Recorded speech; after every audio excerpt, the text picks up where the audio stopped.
Hello, hello. Good afternoon. Good afternoon. How are we all doing?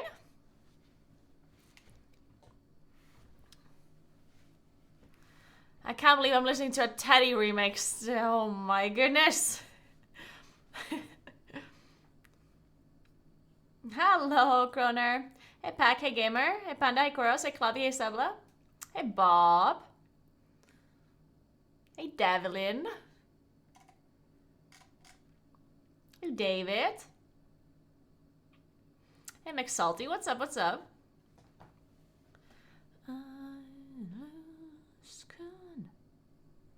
She said hi to us.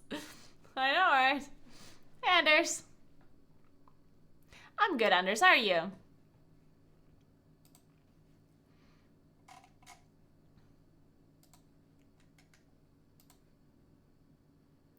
Okay, we need to skip the song. How do we know it isn't Fagura from the portal? This is a good question. You'll never know. Hey, Sim.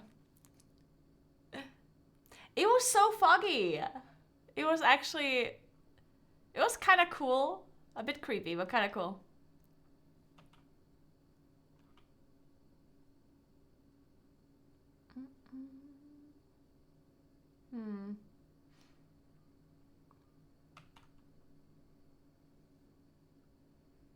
Nope.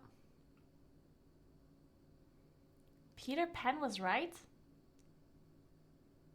Okay, whatever. We're listening to this. Yeah, so I went Alpine touring today. We're just gonna call it that from now on. And if people say it's wrong, then they're just wrong. Good morning, Robert. I'm wearing Alienware wireless headphones. Yeah, so I went Alpine touring today. First, I went to my mom's place. And I ate 2 eggs. I'm already like in Easter mood. So I ate 2 eggs to get the energy for the hike. Then I drank a coffee. And then I borrowed the skis at the Blue House. And then I asked him if I can have the skis for today and for tomorrow. And he said I can't have it tomorrow. So I might have to borrow the skis at some other place. Or I can maybe borrow them only until noon. We'll see. If I bring it back before noon.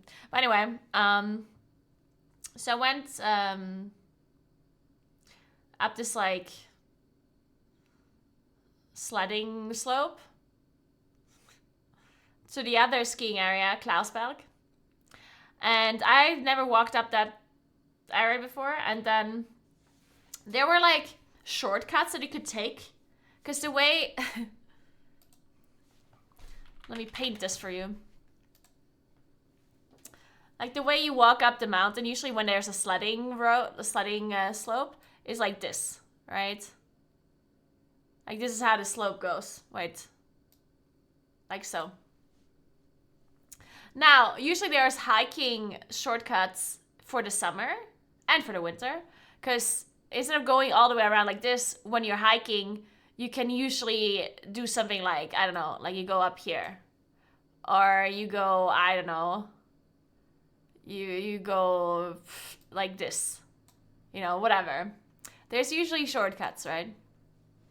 And with skis, though, it's a bit well, you can take the shortcuts with skis, too. But sometimes it might be too steep. And sometimes there might be, like, steps. And if there's not enough snow for the steps to be covered, then it's kind of inconvenient. And I wasn't really sure. So first I followed the road like so. And at some point I saw like a shortcut going in. And there was people with skis there. Not people with skis. There was, like in the snow, you could see that someone went there with skis. So I was like, well, if someone walked there before, then I can go, right? So I walked up there, and that's where the stairs were. That's where it was like super messed up, because there were like stairs in the middle, and then a little bit of space next to the stairs, and then it went down. So I was like, going left of the stairs trying to not, like, fall down. And it worked. But then afterwards, I kept walking this, like, shortcut. And all of a sudden it was, like, super steep. So I'm, like, trying to climb up this part. And I, like I my skis did not hold. Because it goes up like this, right? So I take a step, and the one ski that I was still on the floor didn't hold, and I like slid backwards. And I was like, oh my god, I didn't know that this can be a thing, which makes a lot of sense. Of course you can slid backwards. But I don't know, I never thought of it, because the only times I went with skis before, I walked like a path that wasn't so steep, right? So I never slid backwards before. And then I walked up this like really steep part, and the skis, like, all of a sudden, was like, they let go. And I'm like, oh my god. And then it wasn't that bad though. It only hurt a little. It was only like 5 to 10 meters that I fell backwards. It's okay. Thankfully I only fell backwards and not to the side. That would have been horrible. Because to the side it went down a bit. Backwards was fine. So anyway, I fell backwards. I was like, oh, this can happen. I should be more careful. So I was very careful from there on out. And I also, like, have a technique now. I didn't know that you need a technique, honestly. So apparently when you, like, at least that's what I did. I'm not sure if there's a better way. But when it's really steep, like, you have to, like, press your ski into the snow more when you like, step with the other one, right? Because I'm not sure if you guys know how alpine touring works, but you have skis, but you put something at the bottom of the skis so you don't fall back. I don't know what it is called in English. I honestly don't even know what it's called in German. I only know what it's called in dialect. Alpine skiing. Boarding is better than skis, I said it. You can't do alpine skiing or alpine touring with a snowboard. You can when you go down, but you can't go up with a snowboard. Think about it. Going upwards with a snowboard, not a good idea. I would like to see someone try though.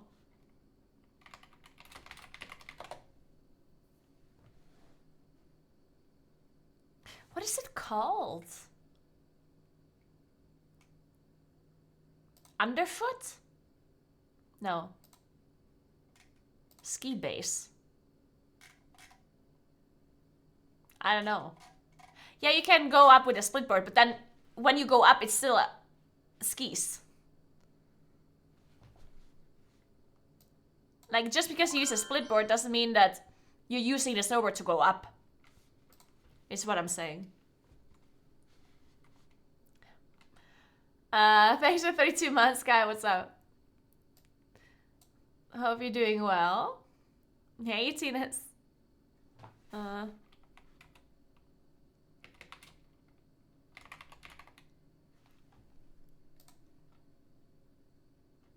Whatever. I'll show you what I'll show you what it looks like. I don't know what it's called in English. Thanks for 9 months, Sirkin. What's up? What does it feel like? I just did this last month. My thank you again. Thank you, Sirkin. Alright, so this is what they look like. It's basically, on one side it's glue. So they glue to the skis like this. And on the other side, it's like this like material, I don't know. I don't fucking know what material it is. But it basically just allows your skis to not, like, so you can walk up. Because obviously if you would just use the skis normally, then you would not be able to walk upwards with them, right? So this part here that you attach to the skis allows it to go up. And then once you're up, you remove that part, and then you use the skis normally. But yeah, no idea what this one's called in English.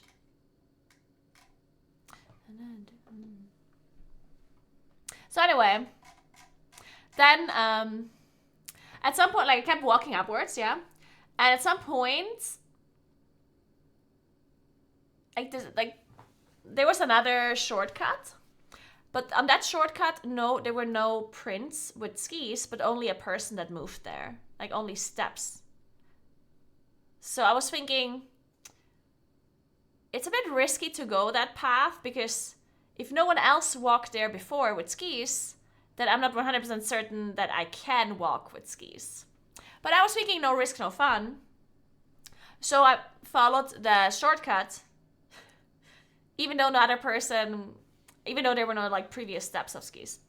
And it went pretty well, honestly. It was pretty fun. Up until that one point where the footsteps stopped.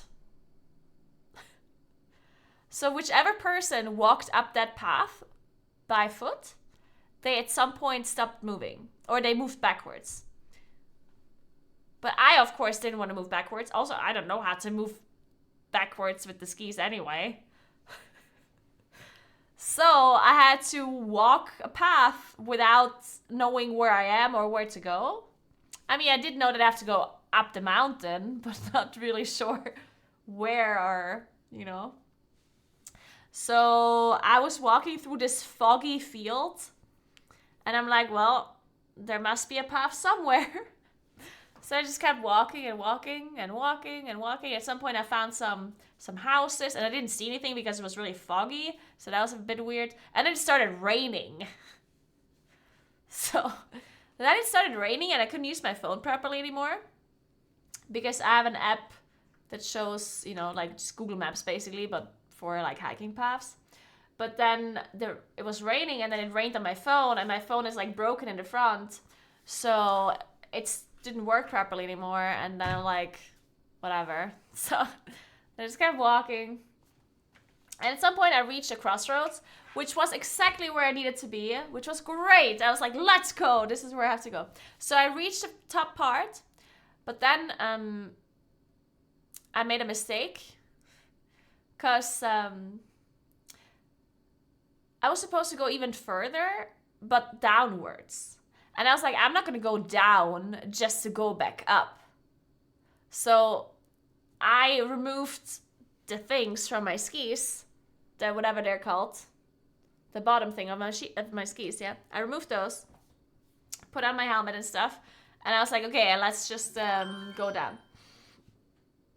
But then I realized that the path that I'm supposed to go down does not actually go down, it goes up. And I thought it was only like, I thought it just goes straight and then down. But it went straight and then up. But I already had removed the part of my skis at the bottom, right? So I had to like do this thing where you like split your legs like this and you like go upwards with your skis like that, which takes forever. Thanks for Prime. Makita Fire, thank you so much. And then I walked around the corner and it just kept going upwards. And I'm like, fuck. So I took off my skis and carried them and walked up the mountain. And then it just kept going and going. And I was like, what the hell? Like, I thought it's supposed to go down somewhere. And this whole time it was raining, which sucked. And at some point I finally ended up reaching the crossroads where the sledding path went down. And then I could finally go down. But yeah, I didn't know it was that far. Otherwise, I should have just kept the things on the skis and walked upwards with them. So I made a mistake. But it's okay. Yeah, and that's it. Oh, and then halfway through my hiking adventure, the oven person called me, and I'm like, oh, I can't answer the phone right now, I'm out of breath. But then he called again, so I was like, okay, fine, I guess it must be important. So I'm like, hello, you know, like in the middle of the woods, the fireplace, yeah. So I'm in the middle of the woods on my skis. There's fog all around me, and I'm like, hello. He's like, so I'm currently at your construction site of your apartment, and we need to figure out where to put the thing, blah, blah, blah. And I'm like, I don't know, man, I don't know. And then I said, can't you figure it out with the ovenologist? Can't you call Francie, the architect, my favorite architect, and figure it out with her? And he was like, yeah. So he called her, and then he called me and her simultaneously. Like, we had a conference call going on afterwards. So, like, I hung up, kept walking, and then, like, 20 minutes later, he called me again, conference call with Francie. And again, I was, like, out of breath in the middle of the mountain. Deciding where my fireplace goes, basically. But I figured it out now, it's great. The problem has been solved. So, let's play video games. That was enough story time.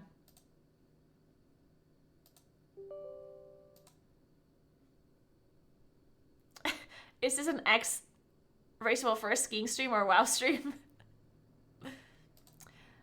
According to my dad, if I would have never stopped skiing, I would be winning World Cups now in ski racing. He's convinced. He's convinced that I would be number one.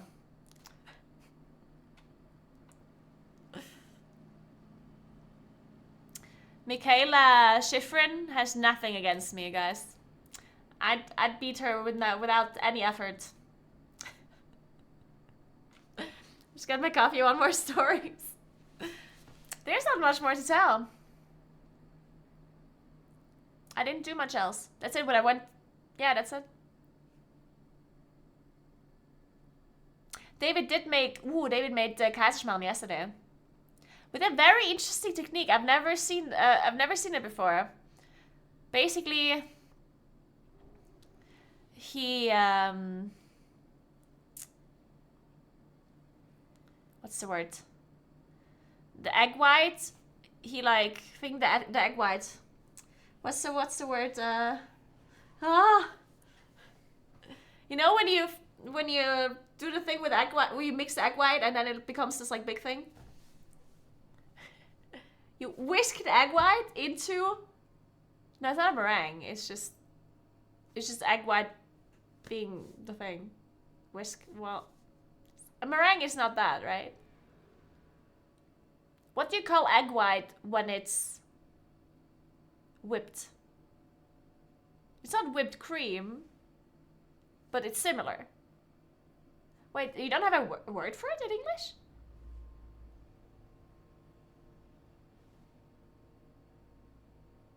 Is it actually called meringue? Isn't meringue like an actual dessert where you put sugar in it and stuff? Yeah, it's like when you have egg white and you whisk it until it's stiff, and then when you turn around, it doesn't fall down. Without sugar in it, just a pure egg white.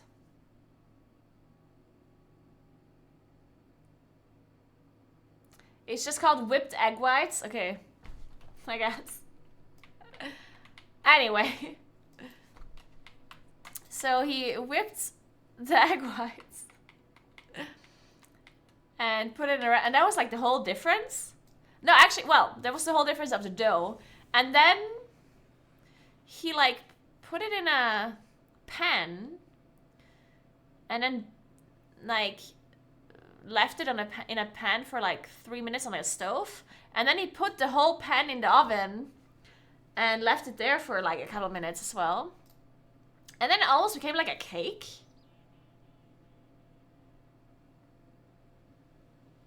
It tasted very different than usual Kaiserschmarrn.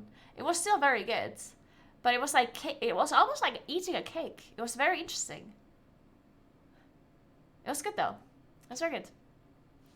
And then he also made vanilla sauce. That one tasted a little bit too much like eggs. The recipe said the best vanilla sauce ever. Thanks for sub, Jay. I appreciate that. It's actually funny because I swear there's just no shot that he doesn't just look for the best vanilla sauce. Like,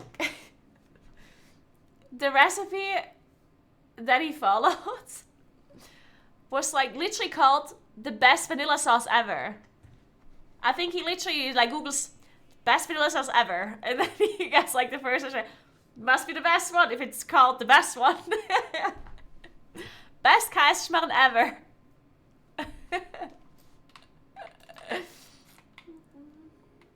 Oh, he wanted to impress you with the vanilla sauce. Well, of course he wanted to make a good vanilla sauce. Do you think he wanted to make a shitty one? What? Of course. Do you think he would have made a shitty one on purpose? Thank you, Dislike Bomb. I'm glad you like my Naguura hoodie. It is very comfy.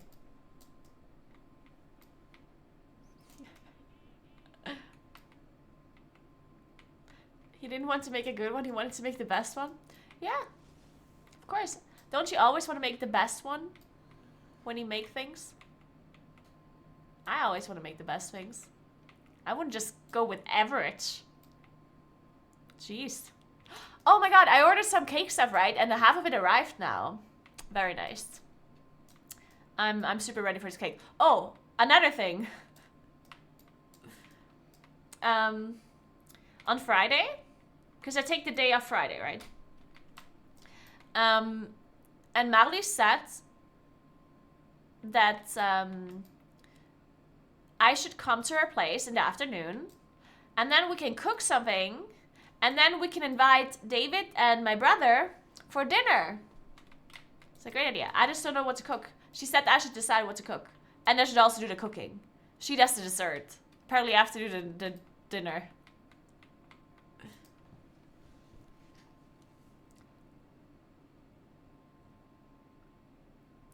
Joke's on him, though. He should have looked for one that was kind of shy about itself and calls itself just okay vanilla sauce, I guess. But it's low-key the actual best vanilla sauce, you know? That's a good point, Sabla. Yeah.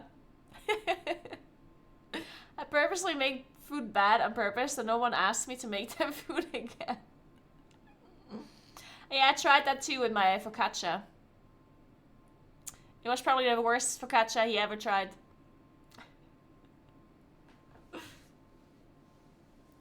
So what should we cook on Friday? Dinner for 4 people.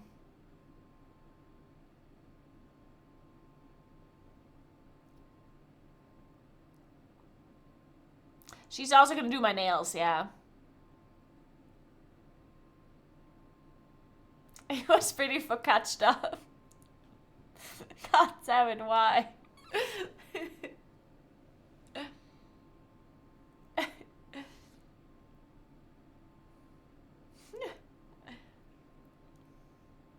I want to make something, I don't know. I don't know. I don't have a clue what to make.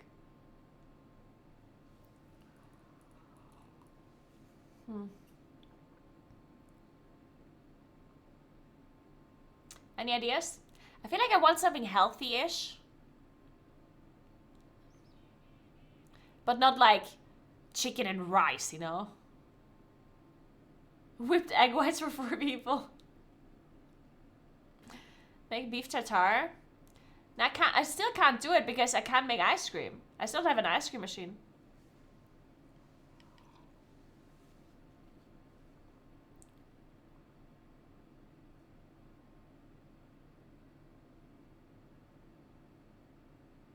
Hey, Masuga.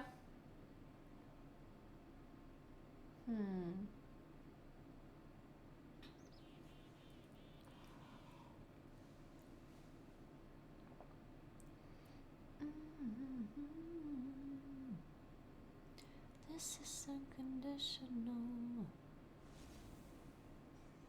I'm thinking. It's been 3 weeks. How do you still don't have an ice cream machine? Well, I stopped looking.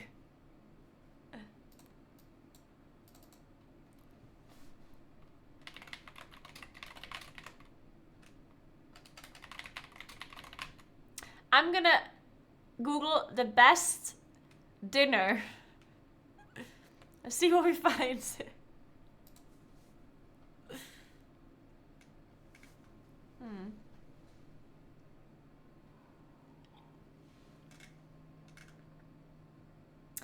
could do vegetable lasagna. What do you think about that one?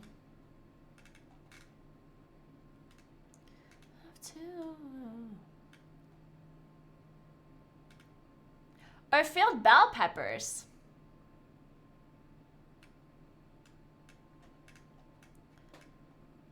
Stuffed bell peppers. Ooh, sweet potato curry. That sounds really good. Huh.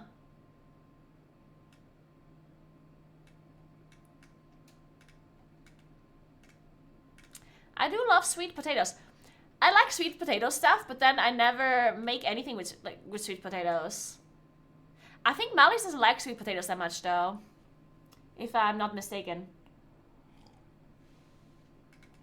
This is unconditional.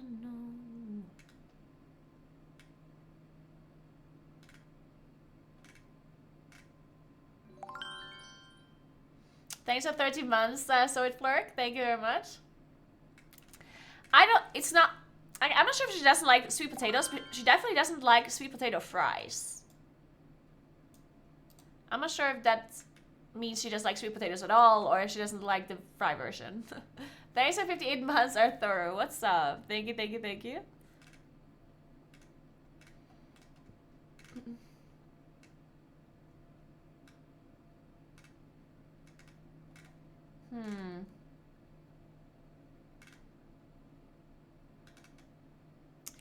I could do the thing, like, David had this idea, like this like dish that is, I think it was an Indian dish?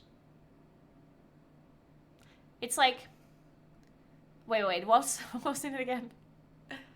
It's spinach with some cheese that is kind of like ricotta cheese, but it's called differently.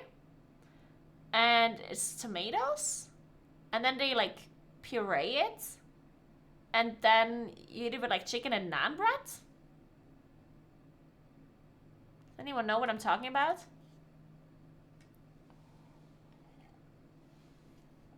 Hey Lolly, what's up? I need more coffee. Hey Mooney. Down. It's an Indian dish. Yeah, it is an Indian dish. I just forgot the name. Paneer. Yeah, that one. Yeah, that sounds good. Paneer pakora. Is it that one? No. What the hell is this? It sounds it looks delicious. It's it's breaded paneer cheese with a filling. Huh. That looks good. Not very healthy, I guess. Interesting, though. Paneer... cheese... masala? I don't know. Maybe? No. Paneer curry?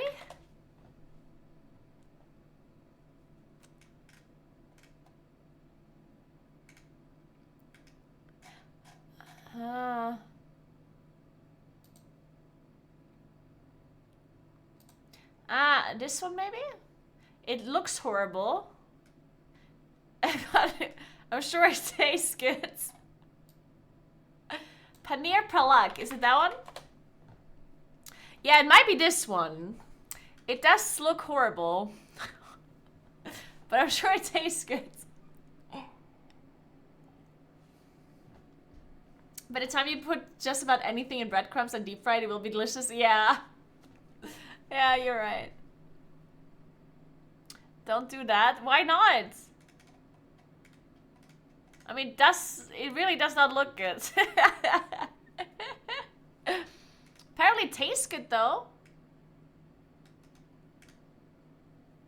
It's just so green because of the spinach.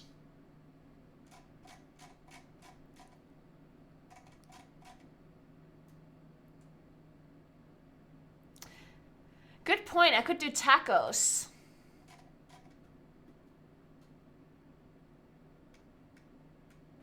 Man, I would love to make quesadillas. Quesadillas are so good.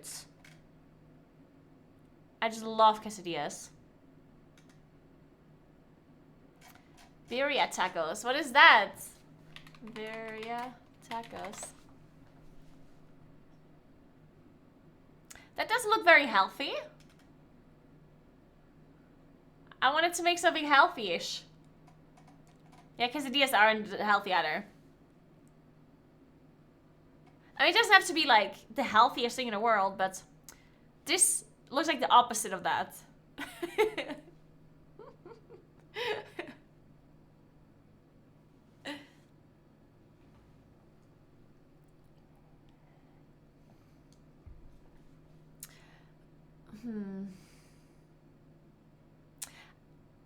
What if?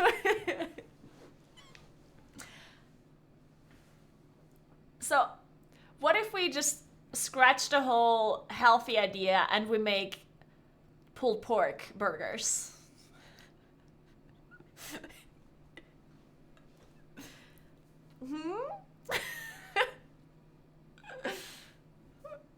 Now we're talking.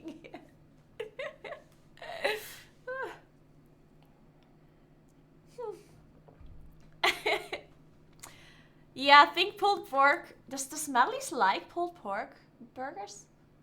I'm sure she does. Who doesn't like... Oh, I could make the burgers myself. Oh, I'm gonna ask Ines because she did a really nice... Ines made the nicest burger buns.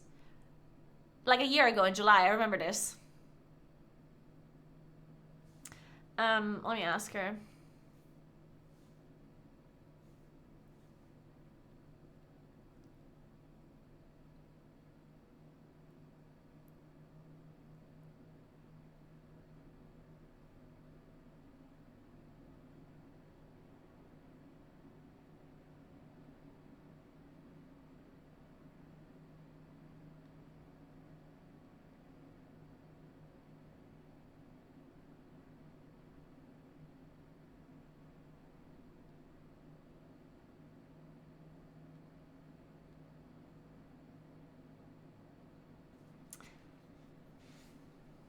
So do the bun. Yeah, pulled pork. Yeah, let's go. I mean, that one's very nice. No good dinner starts with let's eat this healthy dish. Good point. Hey, never knew it. Yeah, the buns that Ines made were so delicious. So I'll do that, and then pulled pork, and then what else? Nothing? That's it, right? Quesabirria today? What is that? Bagwen. Quesabirria. Oh, that's literally what I was Googling. Man, this does look very delicious, though. Wait, is it filled with pulled pork? Could I fill those with pulled pork?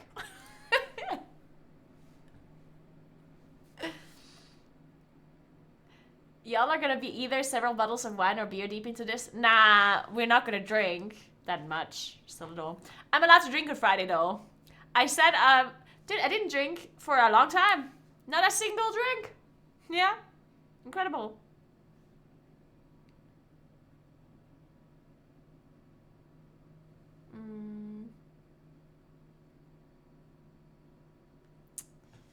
One second.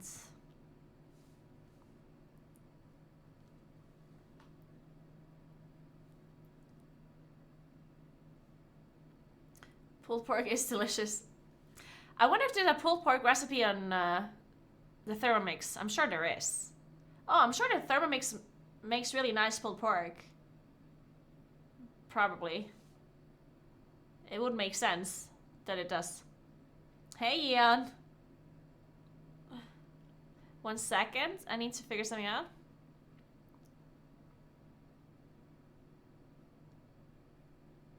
Where did I order this?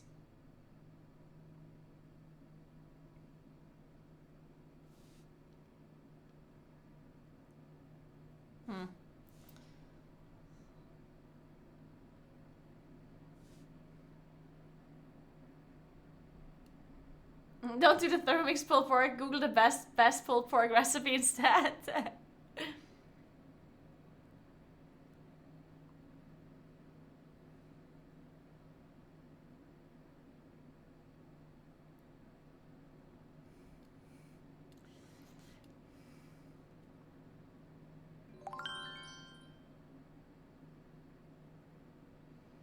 Hey, Amanshasaf, thanks for 27 months. What's up?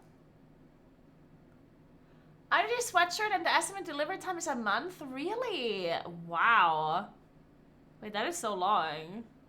I'm sorry about that. But thank you so much for ordering the sweatshirt. That is good to hear. Give me a moment.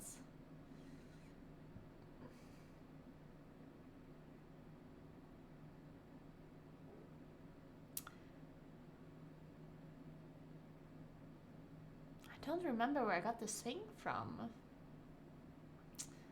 Heh.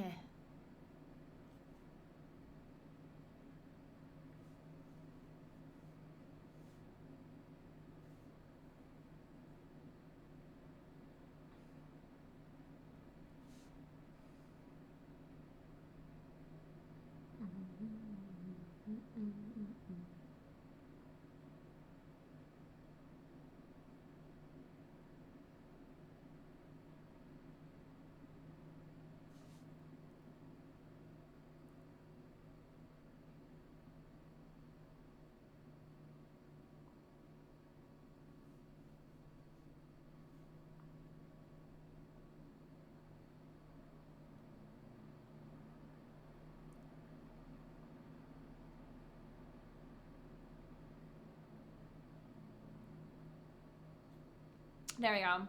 Sorry. Just joined already hungry. Oh, I'm sorry. Wait, I quickly have to check out how to make the pulled pork thing, because it's possible that it like takes really long.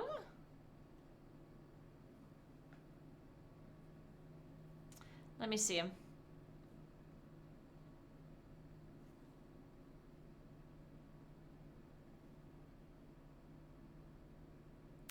Oh, this one has a lot of...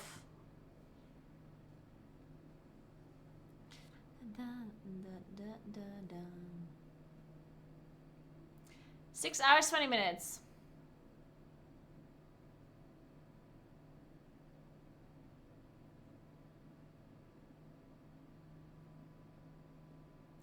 Oh, so you're cooking it for 6 hours.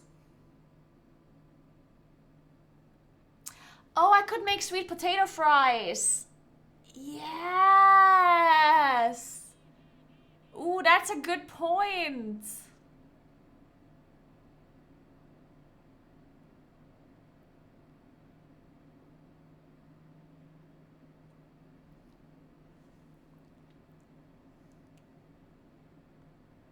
Yes.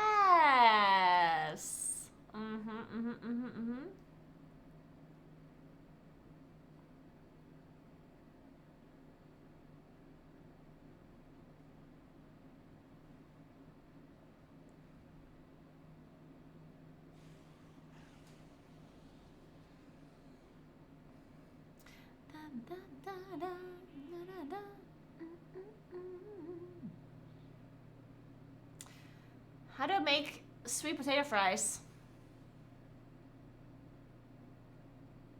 Hey, Honey Badger. Thank you very much.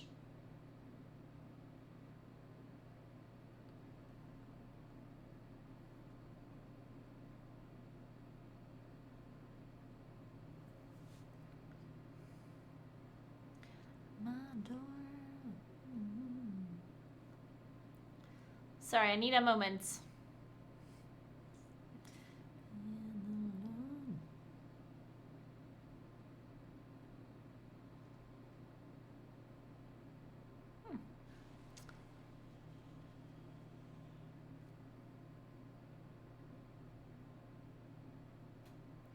Alright, sweet potato fries. Sweet potato fries.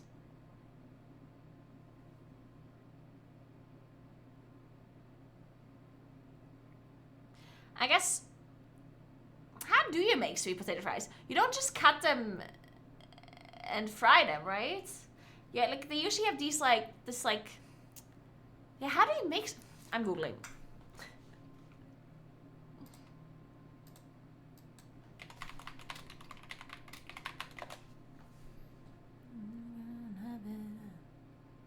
Oven baked sweet potato fries.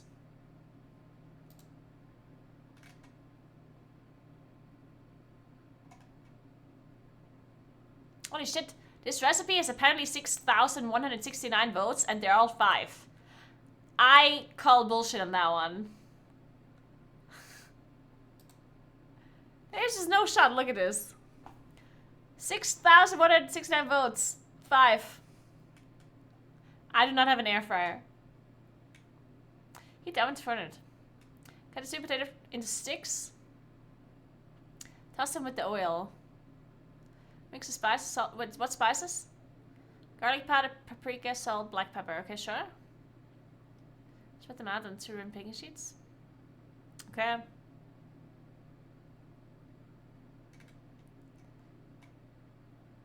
I'm not gonna get an air fryer.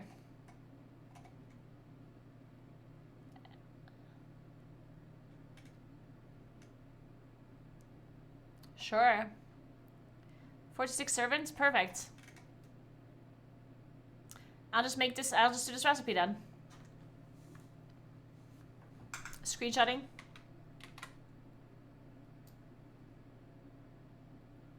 Seems simple enough.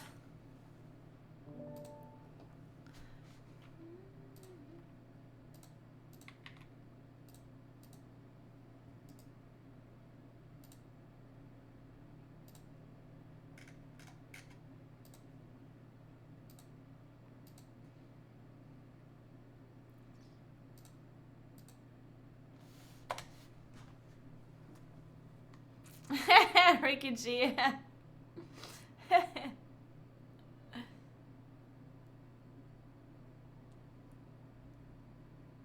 I can make the pulled pork here with my bimby, but then depends on how the bread works.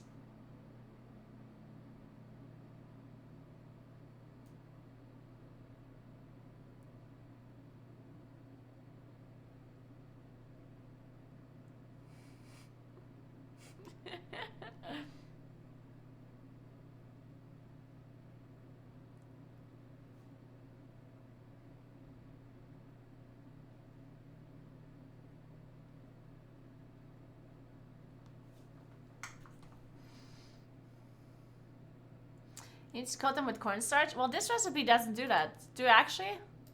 Is that an actual thing?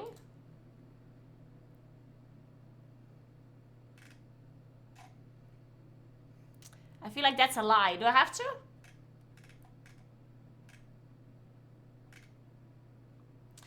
Okay, I'm watching a YouTube video.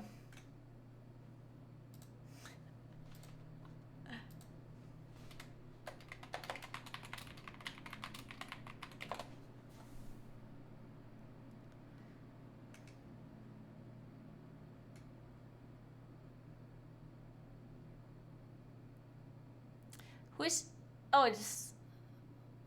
Okay, let's watch this video. There's many a recipe out there touting crispy... Wait. There's many a recipe out there touting crispy, baked sweet potato fries. But chances are if you've actually tried one, or many versions like I did, you've ended up with a thick orange stick that is browned, and it may even have some crispy edges, but it still unquestionably has the sweet potato sog. So let's stop kidding ourselves. Due to the carbohydrate makeup of sweet potatoes compared to a regular potato like a russet, it's basically impossible to make crispy sweet potato fries in the oven. Or is it? Mm-hmm. Hey everyone, I'm Ethan, a home cooking nerd who likes to find I love better ways Ethan's to cook mustache, and I'm gonna gonna believe anything Today he is says. all about the sweet potato. Specifically, we'll be trying to make a crispy sweet potato fry that is baked in the oven. Before I actually get to the science behind the techniques and the recipe, let's first go over what I'm looking for in the ideal final product. You see, I want a sweet potato fry with a nice golden orange and brown appearance that has a balance between a crisp exterior and a fluffy interior with that nice potato bite. I also want a long and thin french fry that holds together, no thick wedges or falling apart thin ones for me. Lastly, I want all of this while minimizing the amount of oil used, which is why I'll specifically be focusing on low oil methods, as I assume most of us who are baking sweet potato fries are probably doing so for a lower calorie option compared to deep fried or oven fried methods that use quite a bit of oil. I mean... So let's answer the question. Why don't sweet potato fries crisp up like regular potato fries? This one is simple. It all comes down to starch versus sugar. And as we've touched on multiple times on the channel, starches in things like french fries or bagels hydrate and then gel on the surface, which is what gives us a crisp crust. Sugar, on the other hand, gets black and burnt. For a potato called sweet, it's an easy bet that it has more sugar than your typical potato. Specifically, from the USDA's food database, 100 grams of a raw russet potato has 18 grams of carbs, which is made up of 16 grams of starch, 1.3 grams of fiber, and just 0.7 grams of sugar. Compare that to 100 grams of raw sweet potato, which has 20 grams of carbs and is made up of 13 grams of starch, 3 grams of fiber, and 4 grams of sugar. Now you may be thinking, does roughly 3 grams of sugar really make that big of a difference? Well, if the sweet potato stayed at those levels of sugar and starch while cooking, it probably wouldn't, but they don't stay at those levels while cooking because of amylase. Where have we heard that before? Hoagie rolls. The amylase enzyme was present in the diastatic malt powder that we added to the dough. I like Ethan. The amylase converts starches in the flour into sugar, providing the yeast with more to feed on, and this enzyme is also in sweet potatoes and does the exact same thing. This is why if you munch on a raw sweet potato, it's not exactly sweet, but if you compare that to one that's been roasted, the sweetness is off the charts. Specifically, from On Food and Cooking by Harold McGee, we learned that amylase attacks the starch and breaks it down to maltose, a sugar. When cooked, this starts to happen at 135 degrees Fahrenheit, and it stops around 170 degrees Fahrenheit when the enzyme is killed. Harold also notes that in certain varieties of sweet potatoes, up to 75% of the starch can be turned to sugar. Let's take another look at those numbers. For a sweet potato with 75% of the starches turned to sugar, we're now looking at just 4.25 grams of starch, 3 grams of fiber, and 13.75 grams of sugar. That lack of starch is what makes it basically impossible to achieve crispness, regardless of if you are deep frying or cooking in the oven. But you've probably had crispy sweet potato fries out at a restaurant, so how is it possible? Once again, this is simple. We need more starch. There's two options that we can try here. One is limiting the amount of starch that gets turned to sugar, or two is add starch back in. Remember how I said the amylase stops working at above 170 degrees Fahrenheit? Apparently, okay. Well, if we put the sweet potato fries in boiling water, which is energy dense, it will spend less time in that 135 to 170 range compared to slow roasting it in the oven, meaning less starch is turned to sugar. I tested two fries. One was baked without boiling, and one was baked with boiling, and as we can see, the one that was boiled does hold its structure better and is slightly crispy, but it's still not what we're looking for. This is where adding starch comes to the rescue and makes a big difference. As Dan Souza from America's Test Kitchen explains, adding hot potatoes to a cornstarch slurry will hydrate the starches and gel on the exterior of the sweet potato. When fried in hot oil, this creates a delectably crisp crust. And the slurry is key, as just adding a sprinkle of cornstarch on the potatoes doesn't allow those starches to hydrate and gel on the surface, which is what we are after. Now, here's a crunch test for one that has boiled in a cornstarch slurry and then fried in peanut oil. Okay, that's very crispy. But they're fried in peanut oil. I also would like to point out that I will not be boiling my fries in baking soda like Dan did to weaken the pectin, but instead I will be boiling with a splash of vinegar to strengthen the pectin because I want a thin french fry that holds together. When a thin french fry is boiled in baking soda, it leads to this. So now that we know how to make crispy, deep-fried sweet potato fries, is it possible to get them crispy in the oven? Take notes. Absolutely. Jesus. For my oven, this is the method that I found works best for a low-oil option. I place a wire rack over a baking sheet and evenly space out the slurried sweet potatoes to promote airflow and even cooking. Then for my oil choice, it's peanut. As you may remember from the oven fries recipe, it crisps more efficiently due to the extra saturated fat. And I just give a very light drizzle over the top of fries, and for the whole sheet, I use just 15 grams of oil. And actually, that's counting the oil that dripped down, so it's probably more like 10 grams. And I was able to get them plenty crispy with just 15 grams of oil total, so it's definitely a low-caloric option. Now, if you do have a convection setting on your oven or an air fryer, I would absolutely use those, as they are more efficient at heat transfer than my basic oven due to the air movement, so you'll likely need a little less time when you make yours. That being said, let's quickly walk through the step-by-step recipe and then do a little tasting. Wait, what? Basic, I would add option. Now, if you do have a convection setting on your oven or an air fryer, setting? I would absolutely... Is that Umluft?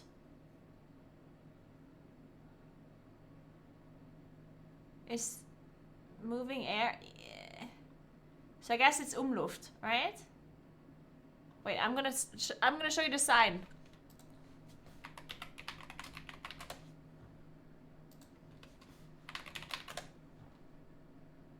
Is it this one? This one? Okay. Well, I do have Umluft, so we're good to go. Use those, as they are more efficient at this time when you make a taste test. To start, set a large pot of water on medium-high heat to bring to a boil. Meanwhile, you can peel the sweet potatoes and slice them into roughly 1/3 inch sheets, then into roughly 1/3 inch thick fries. Once those are all cut up, preheat the oven to 475 degrees Fahrenheit. Once the water has boiled, add a large 3-finger pinch of salt and a nice splash of vinegar, stirring to... What kind of vinegar is this? Distilled What vinegar do I use for this? Yeah, we don't have... It's always... Like, I see this a lot. Like, I see this a lot in recipes where it says white vinegar.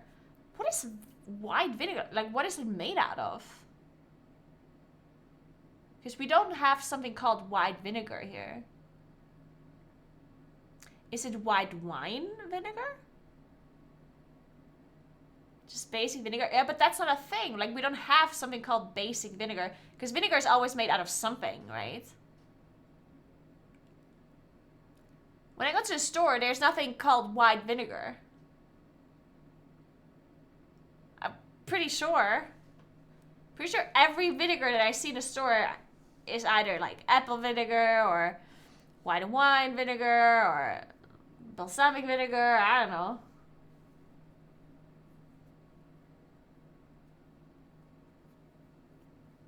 We don't have something called just vinegar.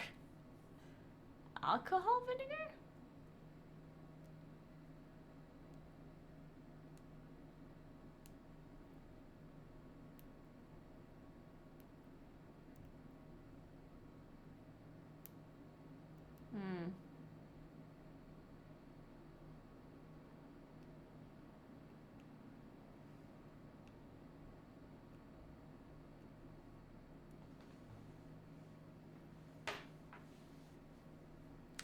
The label says Heinz all natural distilled vinegar.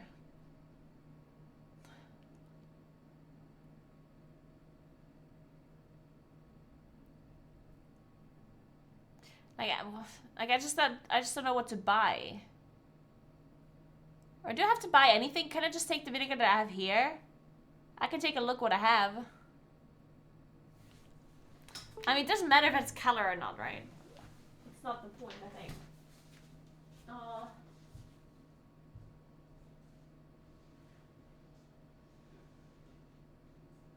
have rice vinegar, apple vinegar, and is it this one?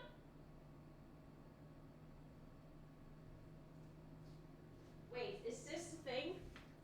I mean, it is not white, but it is just called vinegar. Oh, it's wine. It's wine. It's wine.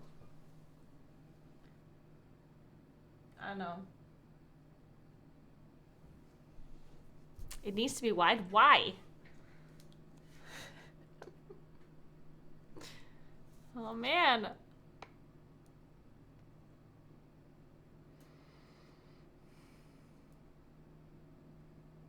They colored it only. It's Weingeist-estig. It's not apple vinegar.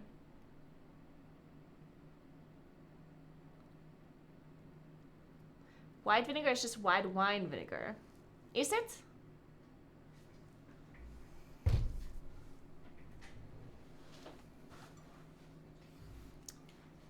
I'm googling it. Is white vinegar? White wine vinegar.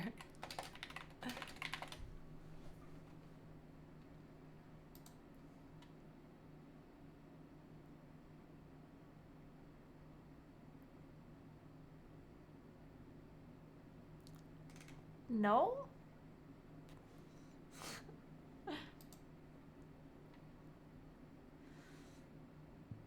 Mm-mm.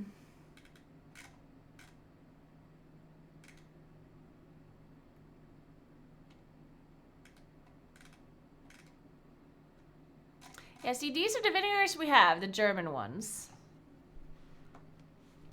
None of them are called white vinegar. So I don't know which ones to use. This one is wine. Wine, wine, wine. This is Brandwein.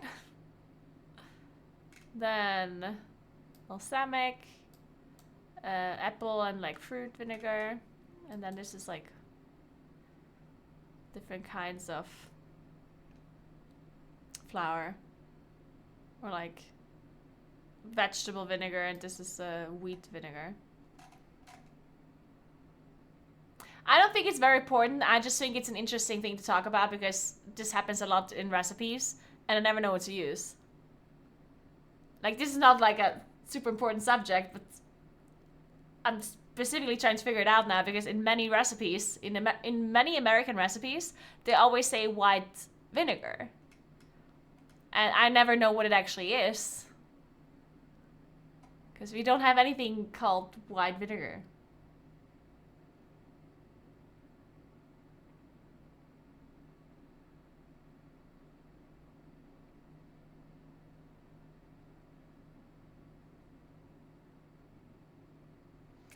You telling me it's this one?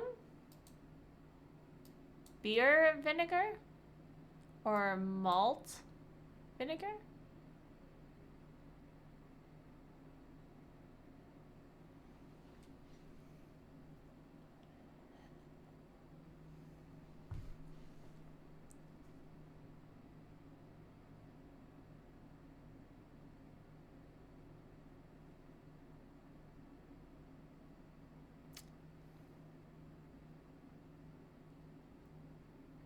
It just says uncolored alcohol vinegar. Uh-huh. So something like... Oh, something like this, presumably. Like vodka vinegar or something. Or cane sugar with something like this. Or like potato. Yes, well then it's this one. No shit, it says Weingeist, whatever that is.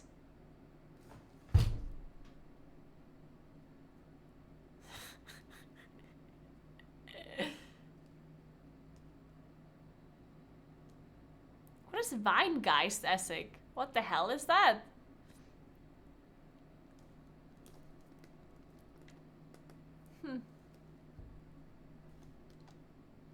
No idea.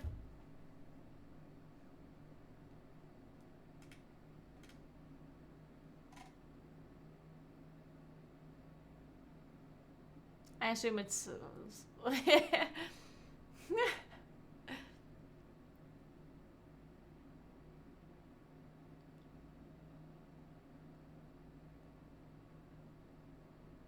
Oh, the closest equivalent in Germany is called Brandwein-Essig or Weingeist-Essig.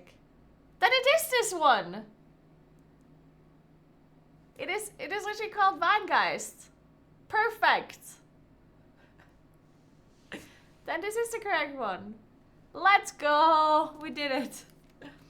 We figured it out. Interesting. Okay. So, Brandwein or Weingeist. Interesting. Interesting. Well, anyway, so we have it. Perfect. Now we can continue. Dissolve the salt. Then add in the sweet potato fries to the boiling water and set a timer for 6 minutes. Wait. Then add 3-finger pinch of salt and a nice splash of vinegar, stirring to Yeah, so with vinegar, salt, dissolve the salt. boiling water, and then we add just in the boil sweet them potato for fries 6 to the minutes. boiling water and set a good. timer for 6 minutes. And again, the vinegar is used to slow down the breakdown of pectin so the fries do not fall apart easily. They added While color those to are this. boiling, add Like 50 this grams of vinegar that- cornstarch and 80 it's grams just of colored cold because they added water color a to bowl. it. Stir that together until it is completely combined. I don't know with why they're no coloring the clumps vinegar, remaining. honestly. Like, When the timer is up, What's the drain purpose the of fries that? into a colander and then immediately guess, add them to the I don't know. cornstarch slurry and toss it until it starts Shit, to my head's just thicken turned and off. stick. Do not fall apart so how does easily. he make the slur, like, thingy? While those are boiling, add 50 for 6 minutes.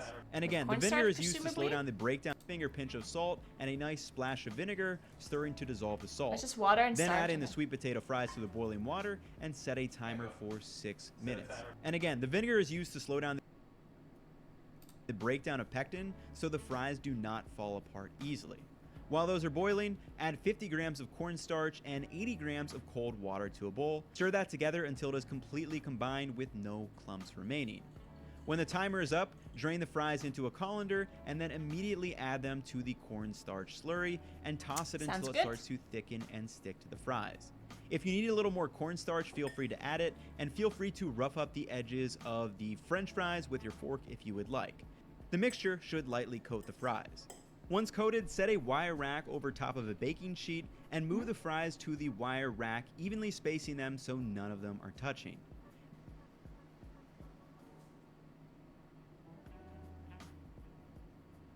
Then, using a squirt bottle or spoon, just drizzle the peanut oil over the fries, trying to get an Peanut even oil, I think coating I have over that. each one.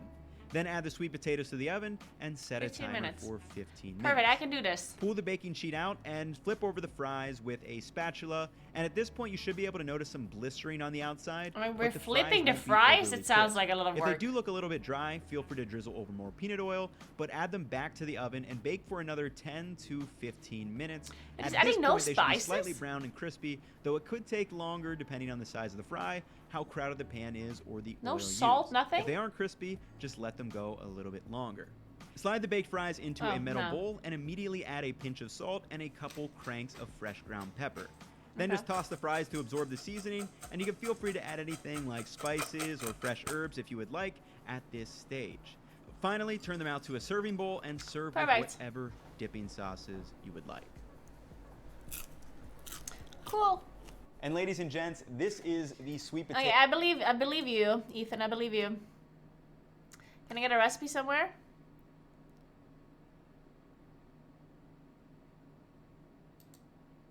Noise?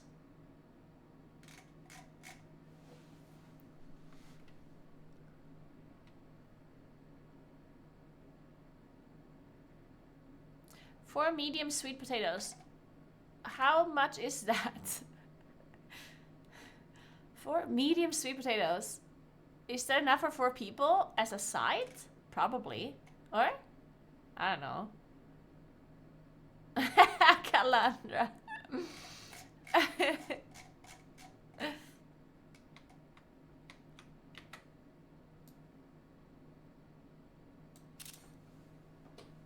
Alright, we did it. We have the recipe. We're good to go. But I'm still missing the bread recipe. But that one will be provided by Ines, certainly. Cool.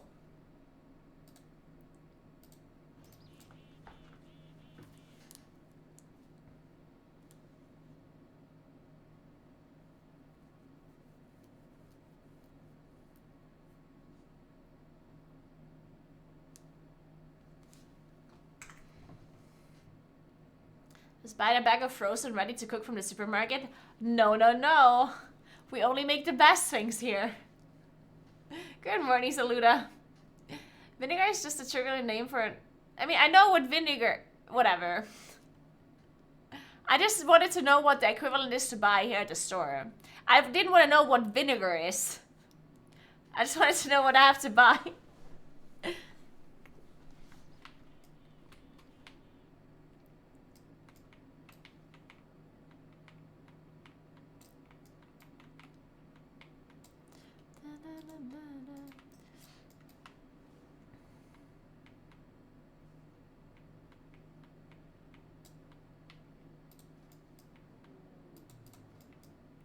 Alright.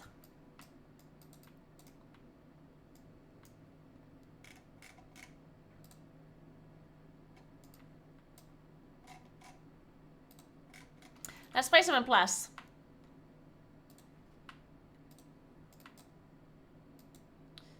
I can't believe it's still both. What day is it? Wait, it's Wednesday. Oh my god, I forgot. Wait, I also need to look at the hero talents. True.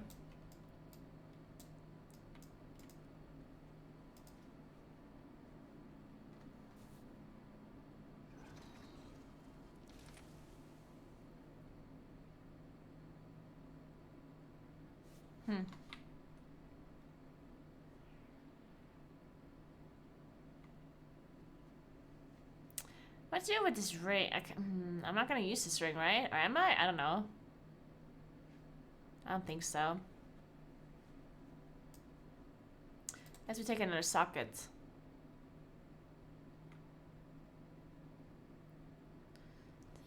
Dream, my king.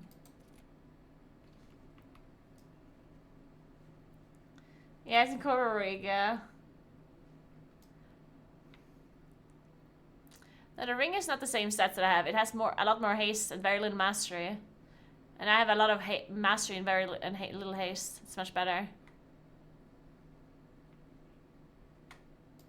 Oh, and I do have it already in my... Yeah, I do have it somewhere in my inventory, I think, as well. It could be... Whatever, we're taking this... Ah, shit. Best prices in the Isles. Thank you, hero.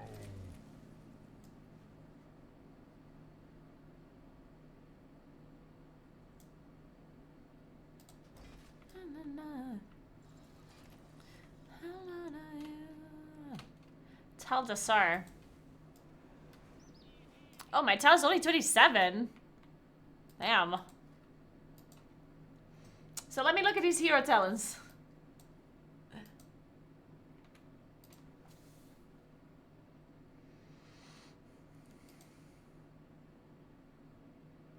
One question though, before we do that, how many sweet potatoes do you have to buy for the side? Is 4 medium ones fine? 2 large ones, 4 medium ones? What do you think? That might not be enough. I'm gonna buy some more, whatever.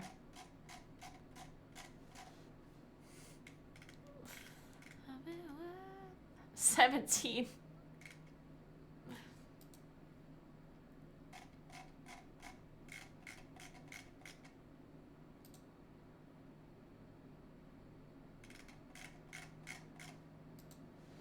Alright, so, the war with an expansion introduced the hero talents as a new update to World of Warcraft classes, blah blah blah blah blah. Wait, why am I looking at this?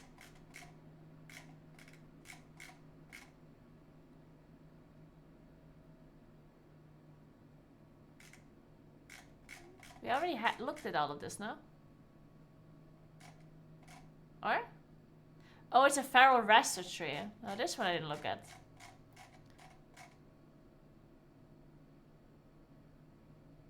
Oh wait, no, this is a new one. Wait, didn't I see 2 moonkin trees already?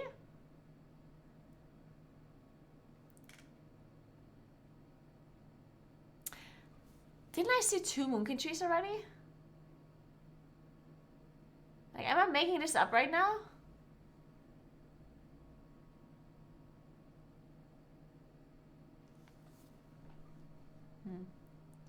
Whatever, let's look at this. Alright, so this is the moonkin one. Alright, Illum's chosen boundless moonlight. Full moon calls down 2 minor moons that deal astral damage and generate terrestrial power. Okay. Fury of Elune now ends with a flash of energy blasting nearby enemies for astral damage. Okay, this means nothing without numbers or anything.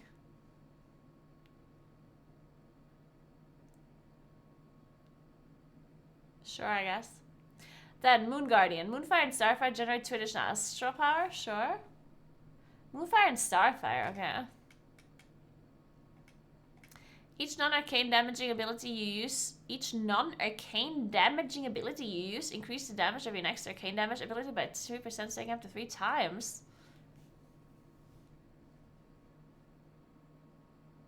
What is that? That's such a weird ability. That's so weird. I don't like that at all. I think.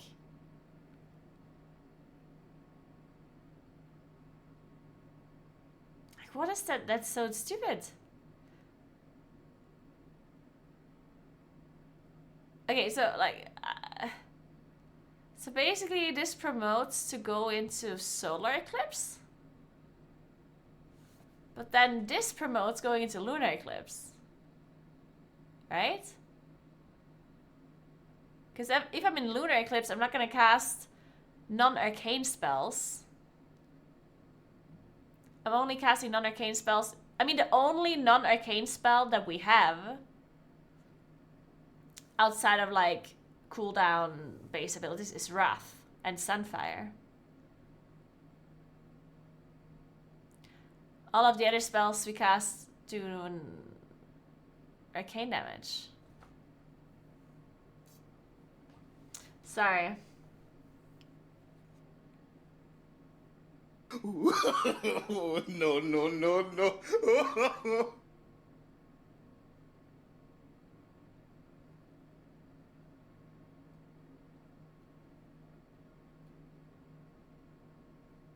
Yeah, I know, this just seems weird.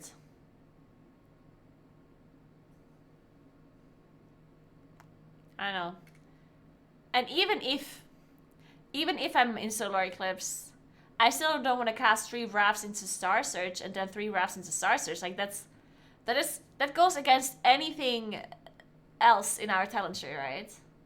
Like all of the other things we have in our talent tree promotes Star Search, Star Search, Star Search, Wrath, Wrath, Wrath, Wrath, Wrath, Wrath.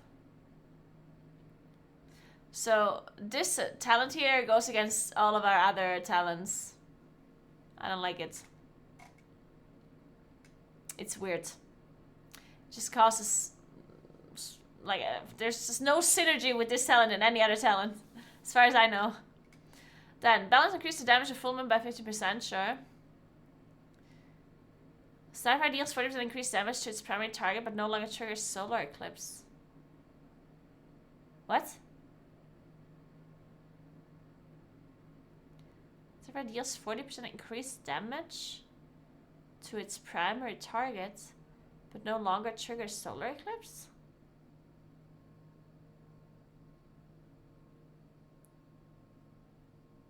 Eh? Why?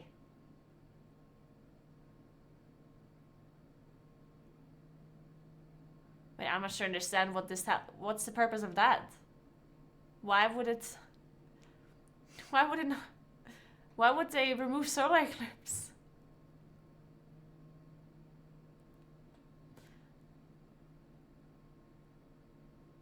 That's what?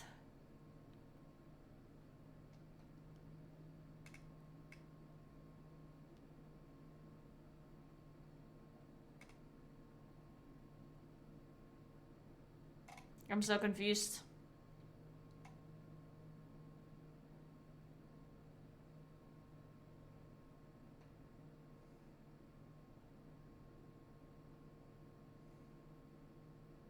Well, but it doesn't remove the eclipse system is the thing, right?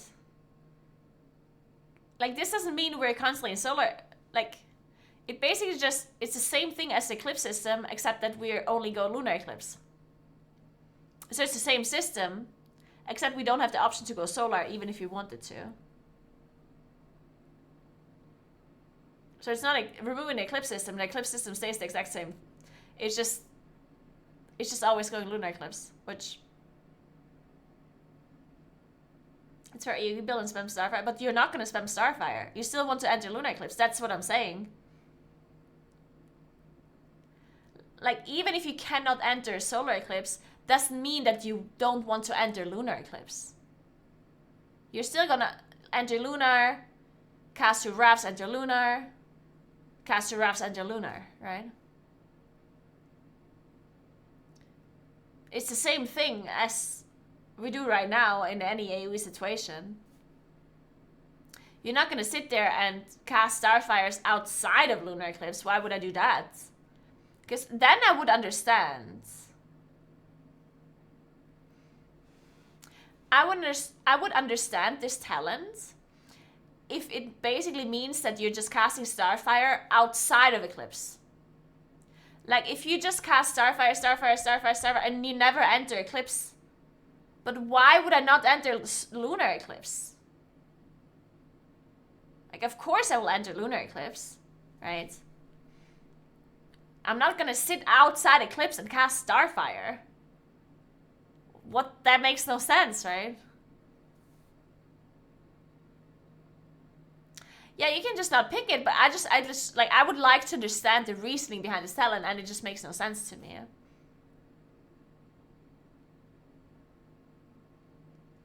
Like, I guess the only thing this does, like, it kind of, since it increases Starfire's damage by 40% to its main target, basically it wants you to go Lunar for also single target. So instead of going to Solar for single target, you would also go Lunar for single target. Which is fine. It's a bit boring because you would always do the same thing. But then this talent doesn't make any sense anymore. Lunar amplification makes no sense if I'm not in Solar Eclipse. So I don't know, like I'm just a bit confused how any of this like synergizes with each other.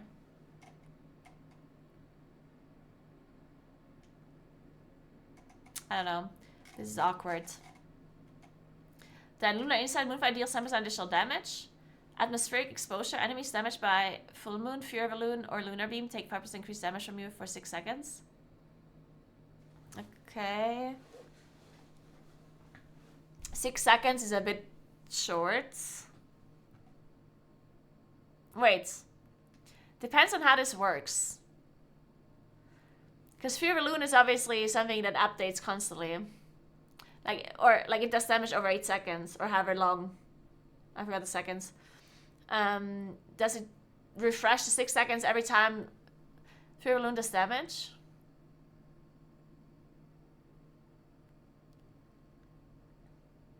But it's only 6 seconds. Is 6 seconds kind of low?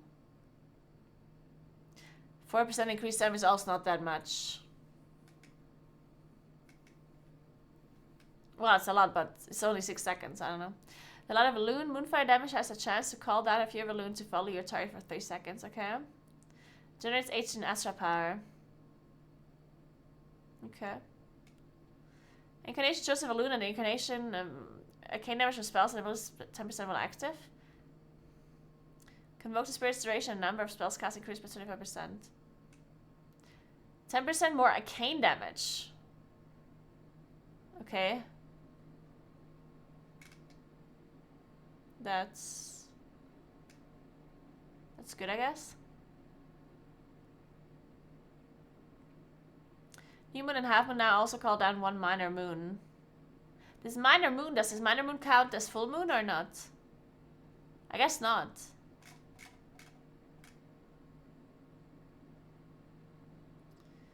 The flash of energy now generates 6 astral power.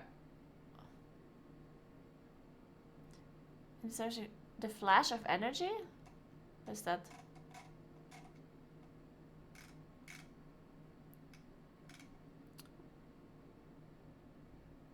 What is the flash of energy? Yeah, I know what that is, Ebla, but I'm asking if it counts as a full moon or not.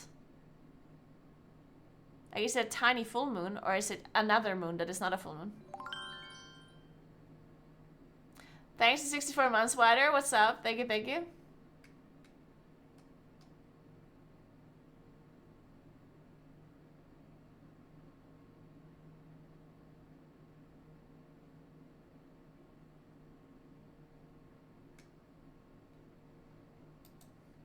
Why are you saying it's another moon as if you know, Seble?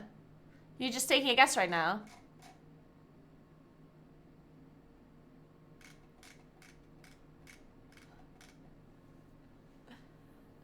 Or did they actually... or did they actually specify somewhere. It doesn't say. It says full moon calls down to minor moons. But it doesn't say minor full moons, minor half moons, minor new moons. It just says moon.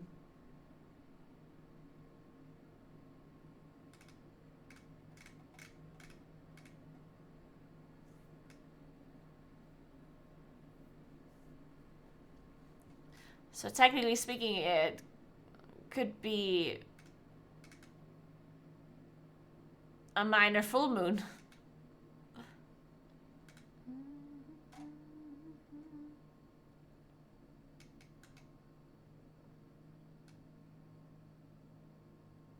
I still don't know what this flash of energy is, though.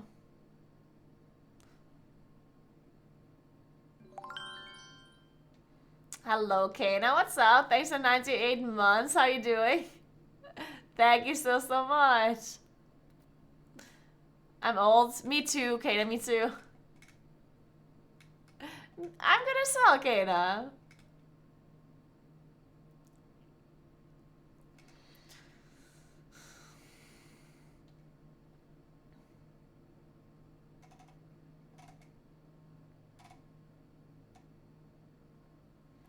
Oh, it is this, the Fury Balloon thing.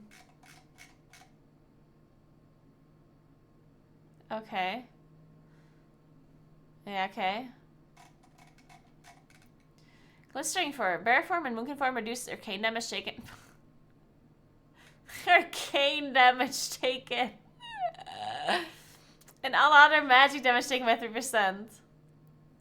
I'm so glad it's moonkin form too and not just bear form. Thank the Lord. So 6% or 3% magic damage DR. It's nice, I guess. It's better than nothing. This kind of... Okay, so I'm not saying this is a bad thing. Like, I like having a defensive part here. But the thing is, all other classes also get this. So it's not actually a gain, it's more like a net neutral, you know what I mean?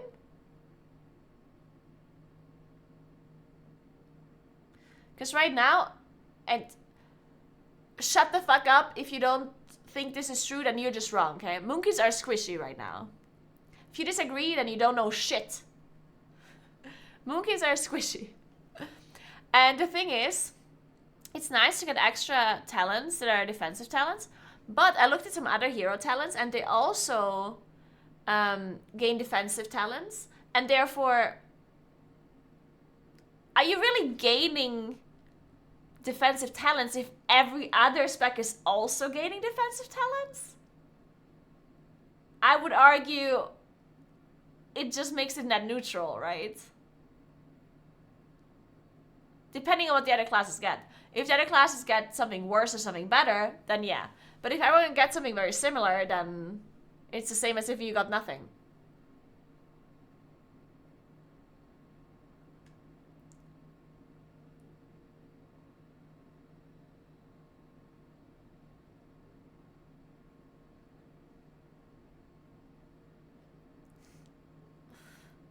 Enemies affected by move fire are slowed by 30%. Ooh, that's interesting. I like that. Ooh. That's an AoE slow. That is very good. That's basically Frost Mage slow. That is very nice. I like that. It's pretty niche, but I guess it is very niche because I don't remember the last time where you actually needed a slow.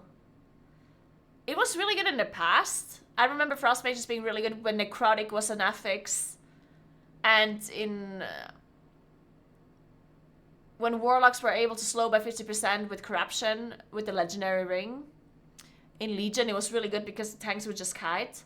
But nowadays, tanks are not really kiting anymore. So I guess the amount of usefulness a slow has is pretty... It's a niche thing, though. I don't know. Hey, Matters. It wasn't that bad. It's okay. It could have been worse. I guess it's somewhat nice for well, it's not nice for spiteful because I'm not gonna sit there and moonfire all of the spitefuls, right? Like, I don't want to do that.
March. 23rd of March.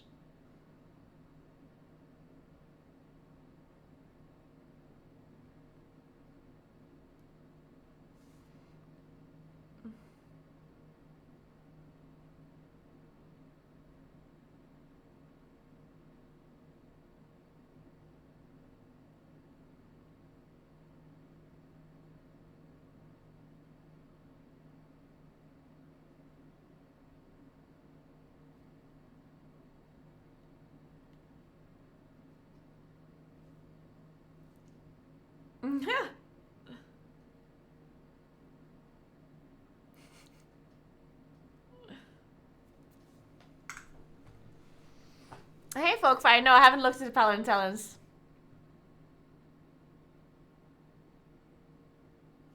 Alright, so then, using Wild Charge in Bear form or Mookin form incurs a 3-second shorter cooldown. That's fine.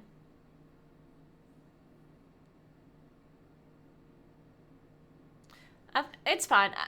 Honestly, this happened to me quite a few times that... This happens to me a lot, that I want to disengage and then it's just not ready. Even though it's a short cooldown, but using it more often, it's fine. And this is not supposed to be an insane talent anyway, because these are just like these midway talents. Like, this 30% slow is a very niche talent anyway, so most of the time you're gonna go with the disengage cooldown. It's not supposed to be like an insanely good talent, I guess. All arcane damage from your spells and abilities is increased by 3%.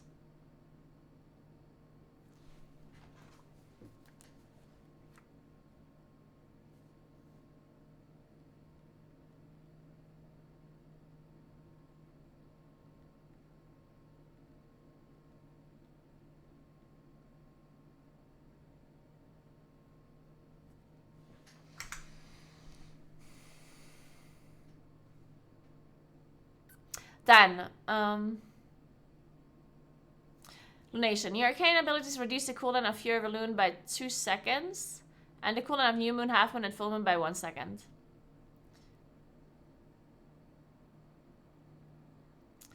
Okay, so now I'm actually wondering if it means only arcane on this one.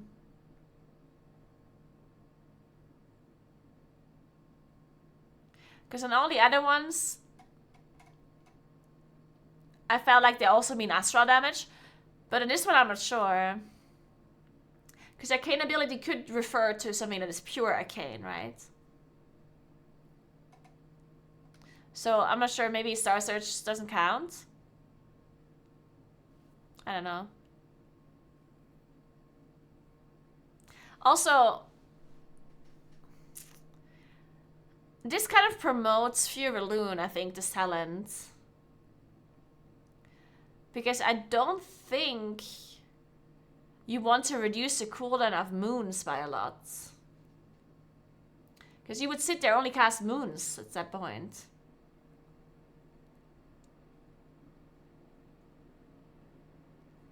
I would say if it says arcane, it includes astral. But again, you're speculating, right? Like I would assume, like I'm not assuming anything. It could be both. It could be arcane purely, or it could be arcane and astral, right? Like, it's not very specific. But yeah, this, because 2-second reduction on Fever Loon is kind of nice, I guess. I'm only wondering, like, imagine you play Full Moon with like 2 full moons, and then you play this talent as well. Then your cooldown reduction on your moons are so high that at some point you're just sitting there casting moons. Like, you're not gonna have enough time to cast that many moons, I think. Right? I don't know. I'm not sure if this is good for Moon. It's good for Fury Loon. Fury Loon is going to be such a short cooldown with this talent. The only thing is that this talent here... No, wait. This one here?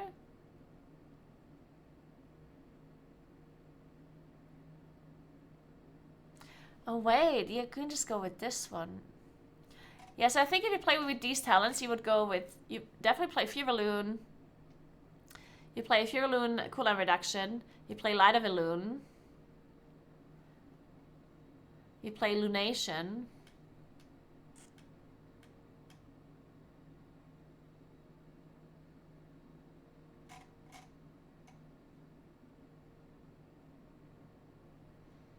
And then obviously you have this Boundless Moonlight thing.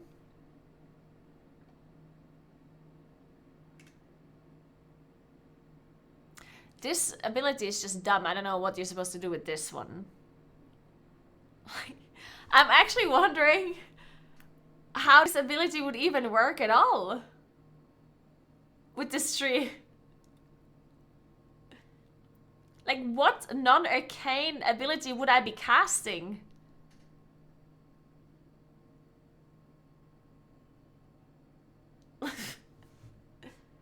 Yeah, it's only Sapphire. And I guess you cast 2 rafts to enter Lunar Eclipse. And that's it. And there's no shot you play mushrooms with this build, right? Mushrooms are horrible because they do nature damage. So, and all of this just increases arcane damage. So there's no way you play mushrooms with this, right? So you would just sit there and only ever get this lunar amplification whenever you enter solar eclipse, lunar.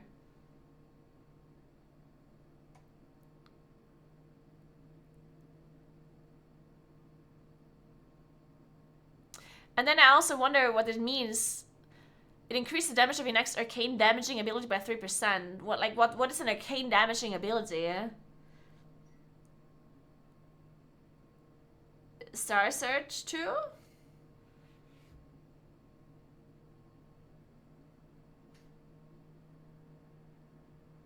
Or is it only pure arcane damage?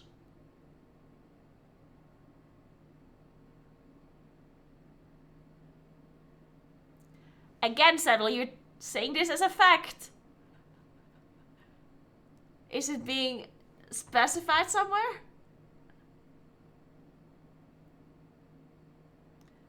Like, why are you just saying that as a fact? Because astral damage is not arcane damage. Astral damage is arcane and nature damage. So this could mean both.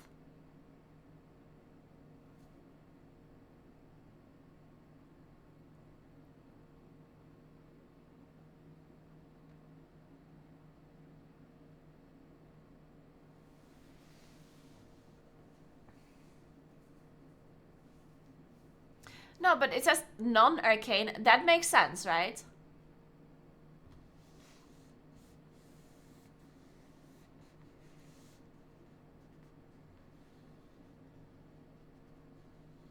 I know, like,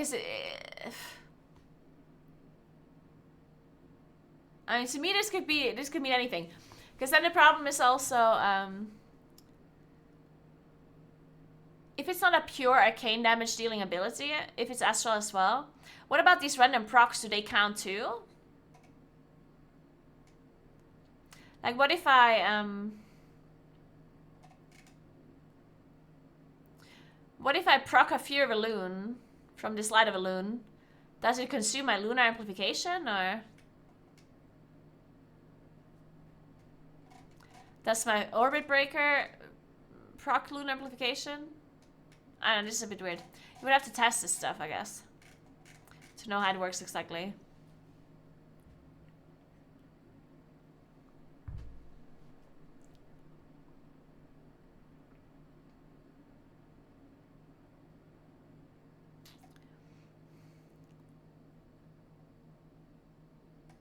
No, it doesn't say you use. It says each non-arcane damage ability you use, yes, but then increase the damage of your next arcane damaging ability, not of the next arcane damaging ability you use. Like, I'm not asking if it's adding to the proc, I'm asking if the actual damage buff is being applied to a random ability that is not used.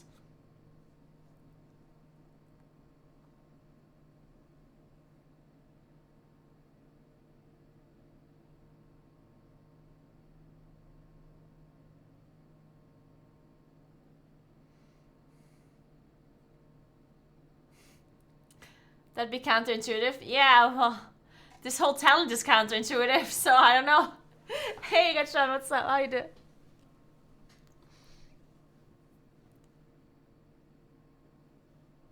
I mean, it wouldn't buff a Moonfire tick. That is, of course, not. Like, it wouldn't buff that. Because Moonfire is the whole thing, not just one tick, right?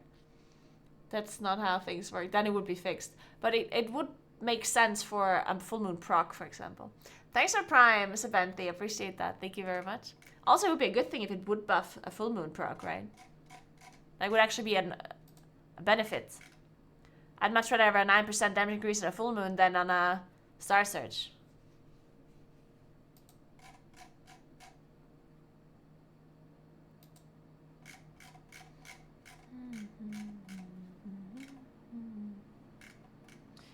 Alright, then let's see. Ribbon Rake damaging has a chance to cause Bloodseeker vibes. I'm only gonna read the rest of ones because I don't know Feral that well. Wild Growth, Regrowth, and Efflorescence has a chance to cause symbiotic blooms to grow on the target, healing over 6 seconds. Multiple instances of these can overlap, okay?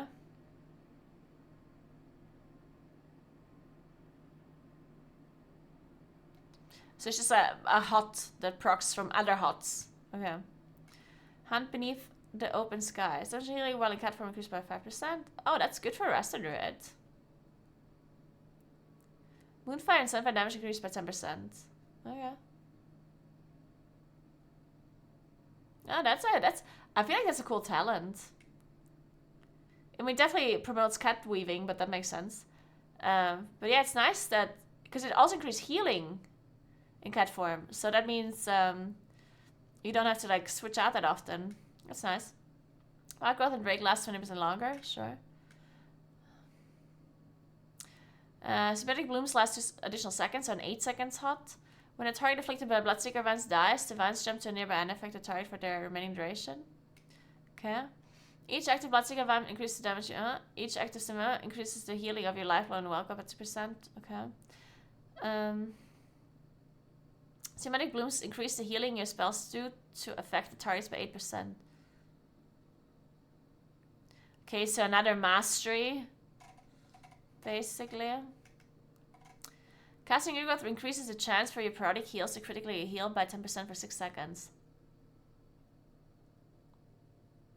Casting Regrowth increases the chance for your periodic heals to heal by 10% for 6 seconds. Okay. That's kind of weird, I guess. Do you want to weave in a regrowth every 6 seconds? Kind of awkward, maybe? Enemies pulled into Ursul's vortex are rooted in place for 6 seconds. Damage may cancel the effect. During bark skin, your movement speed is increased by 10%, and every second flowers grow beneath your feet that heal up to 3 nearby injured allies. I hate talents like this. Oh, I hate it. I hate everything about this talent. One of the worst things, in my opinion, is when defensive, like personal defensive CDs also do something that gives you another advantage that is not related to your own survivability. Right? Because like if you want to use your bark skin for movement speed, then that just seems really annoying. If I have to choose, okay, do I use this for my own survivability, or do I use it to heal other people and to gain movement speed? You know, like I hate that. Like it's just such a weird decision to make. And I don't like having to make a decision like that. I don't like this, but yeah, whatever. Thankfully, I don't play Restored. When symbiotic blooms expire... Oops.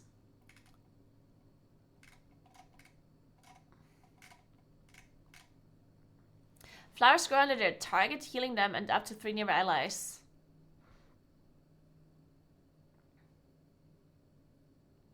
When symbiotic blooms expire, flowers grow around their target. Oh, the bloom's target. I wonder if this is like a ground effect or not. Because that would be kind of bad. Hey, Christian. Rejuve healing increased by 3%. Efflow and Lifelong healing increased by 6%. Healing you receive is increased by 10%. Your regrowth healing to yourself is increased by 50%. Oh. When symbiotic blooms grow, they have 10% chance to cause another growth of the same type to immediately grow on a valid nearby target. Okay. Casting a regrowth that is made instant via nature's swiftness causes symbiotic bloom to grow on the target. Okay.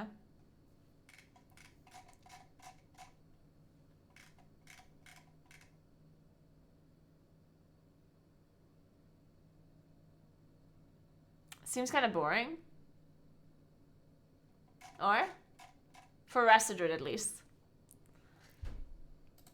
It seems a little bit boring to me. Very passive. Very samey, like the other spells. Like, this is basically just their mastery being amplified, right? I know. It seems a bit...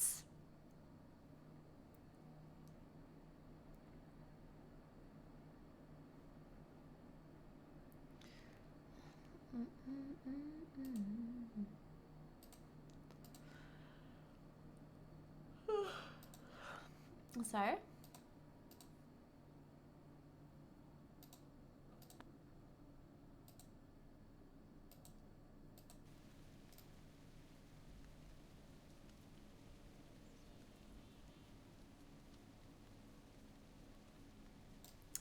Alright, I'm gonna play 7 plus now. I'm not gonna look at the other trees just because I don't know enough about the other classes to look at the trees and give proper useful information.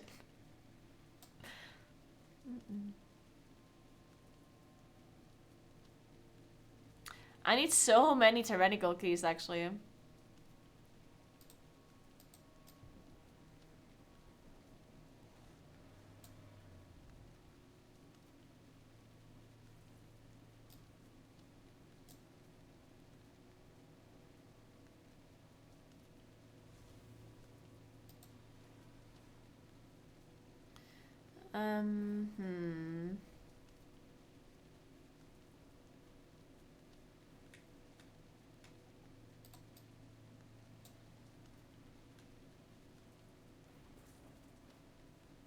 I basically need everything on 28 except Black or Gold and Fall.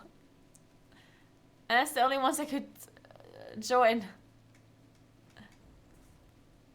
Oh, 29 Blackrock. Sure, I'd be down.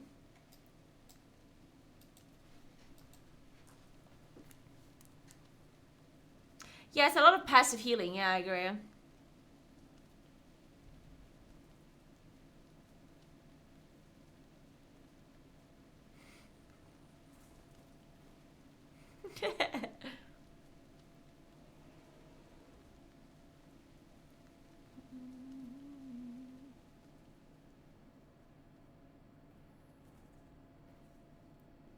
One sec.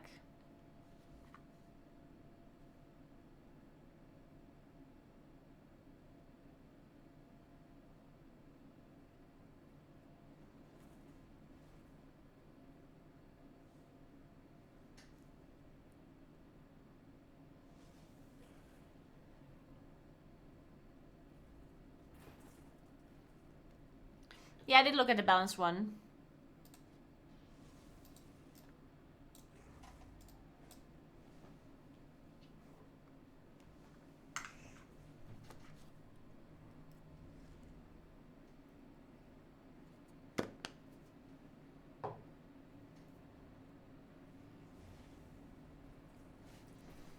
I can't believe this Castle Labs chat still doesn't work. I guess I'm removing it for now. Because otherwise it's just like this weird square in my screen.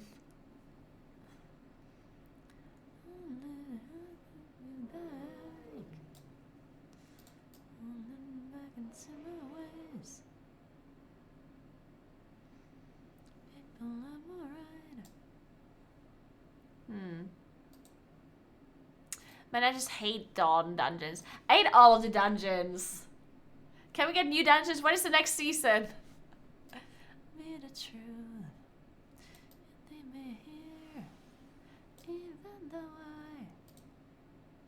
Waycrest? But Goliath. Why is Goliath a boss?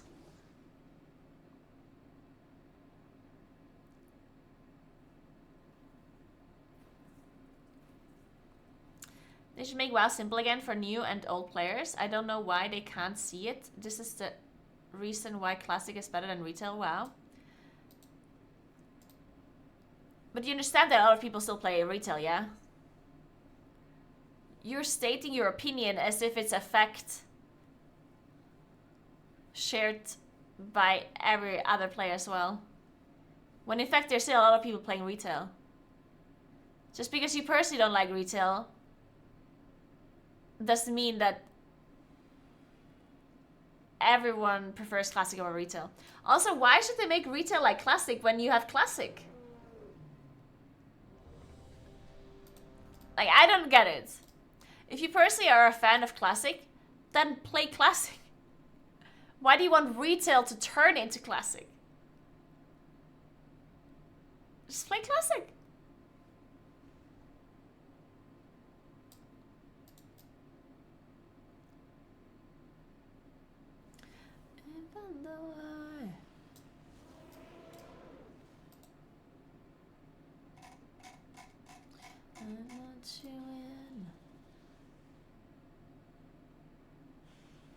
Really? You want Ravenous Frenzy back? I hated it. I'm so glad it's gone. Oh my god. If they would have brought back Ravenous Frenzy, I would have been so mad. Oh, thank god they didn't. God, don't give them any ideas. God, what a horrible thing Ravenous Frenzy was. God.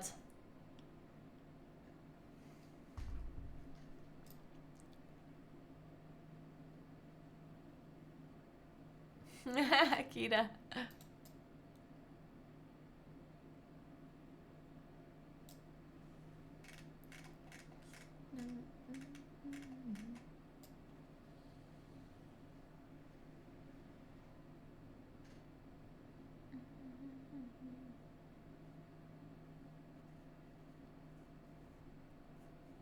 Let's just hope for Convoke's comeback. No! Stop it! No Convoke, no Ravenous Frenzy. Hey Dragon, thanks for 7 months. Great work on MDI. Thank you so much. I'm so glad you enjoyed the MDI. Funny how you flamed your own guildie. Don't tell him.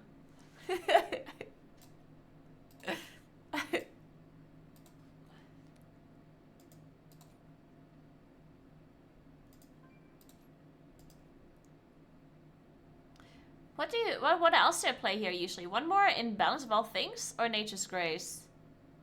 Probably Balance of All Things. Wait, what am I doing? Waycrest? I guess keep this.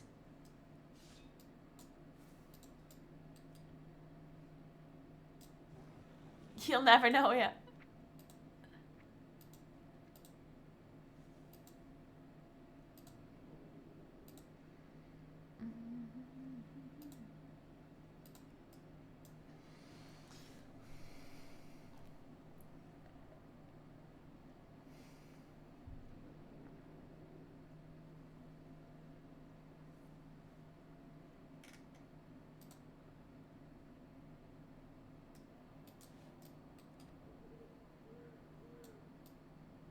Okay, let's get some astral power.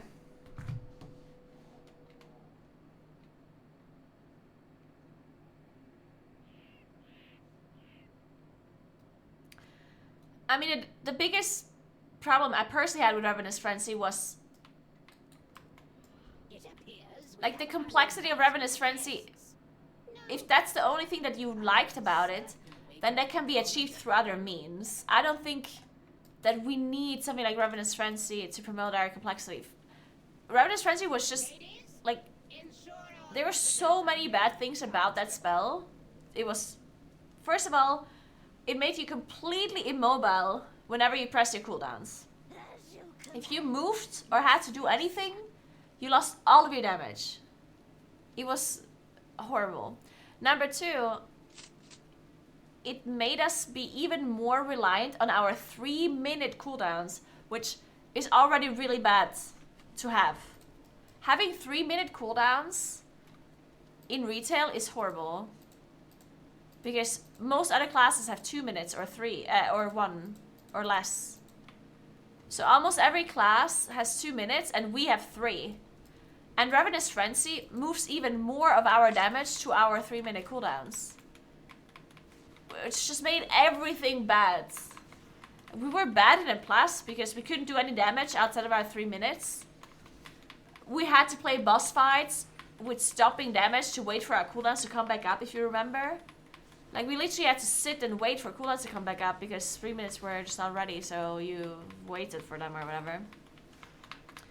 It was so bad.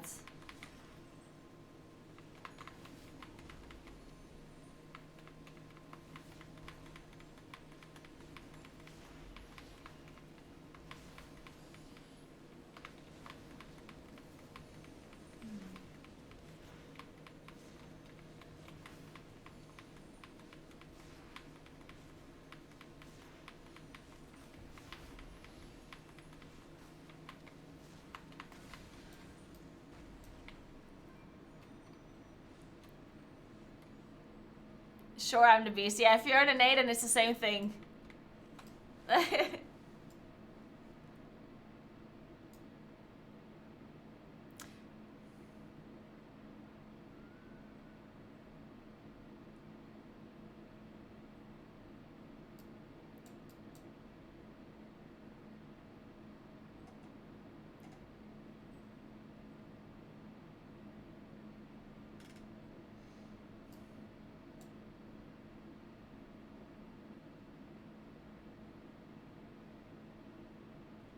What are we missing?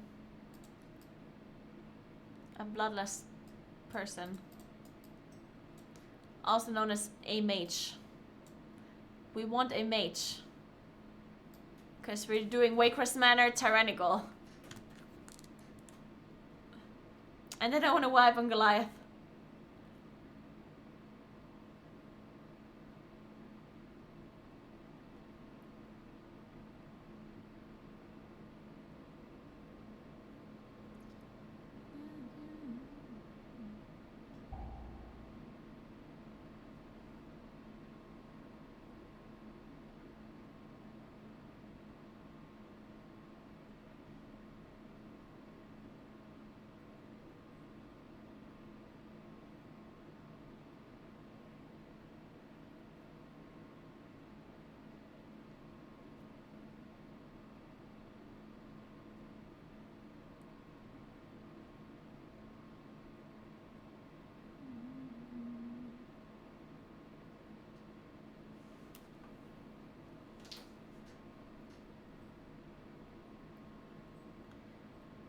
Did they remove the shapeshift for root? You mean to be able to shift out of roots? You can still shift out of roots.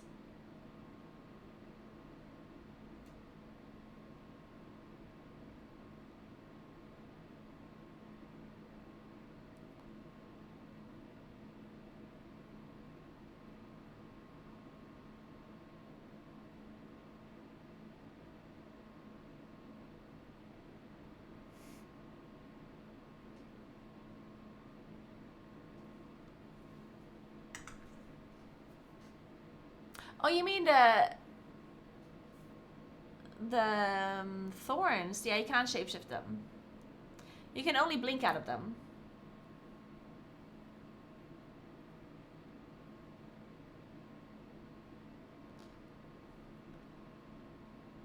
Oh, you're saying that shamans used to be able to wolf out of roots and now they can't anymore? Were they ever able to do that? I don't know actually. Oh, you are specifically talking about the thorns. Yeah, you can't shift out of the thorns.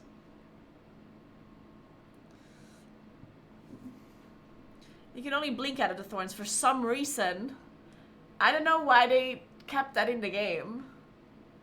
Like, how does it make sense that mages can like blink out of them? It is the dumbest mechanic. God, like, that mechanic is horrible. I can't believe they're not changing it. Why wouldn't they change the mechanic? It's such a dumb mechanic.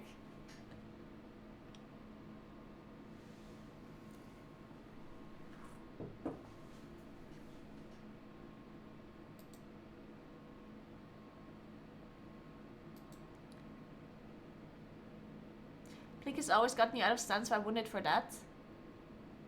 What do you mean why wouldn't it? Because it's the core mechanic of the fucking boss and it makes mages broken as fuck, that's why.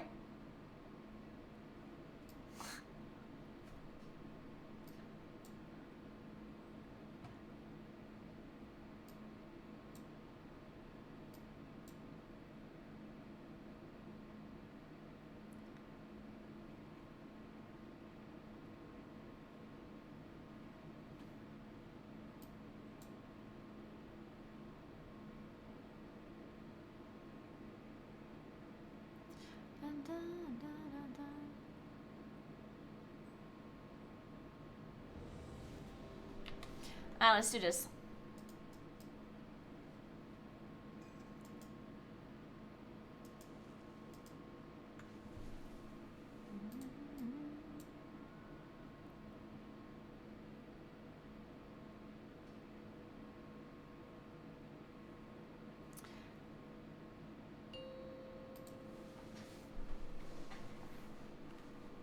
Five, 4, 3, 2, 1.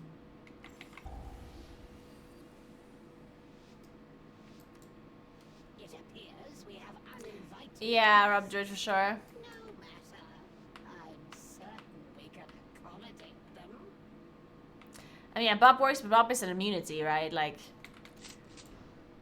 having an immunity work, shit. Ensure all visitors Okay. are made comfortable. Having an immunity with a really long cooldown work is one thing. Shielded. As you command, mistress. You belong to me now.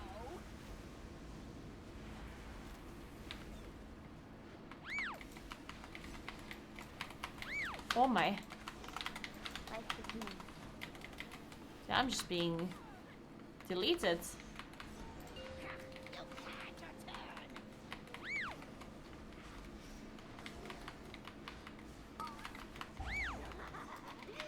Your destruction is at hand.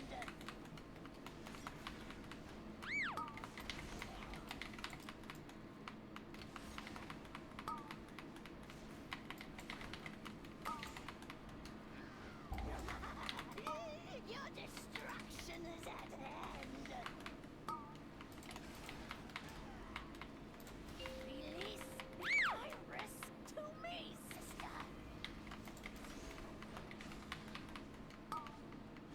Shielded. The more you struggle, the more you bleed. Oh shit. The sound of snapping limbs.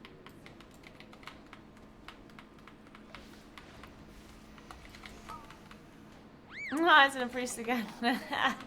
Incorporeal. Oh, I don't have incorporeal. Does anyone? Oh my god. I don't have My thorns will rip you to shreds. what is it called? Hibernate.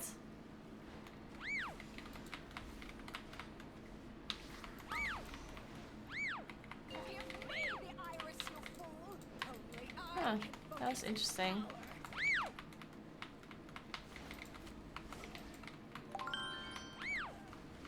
dance, puppet, dance. Incorporeal. Incorporeal. Incorporeal.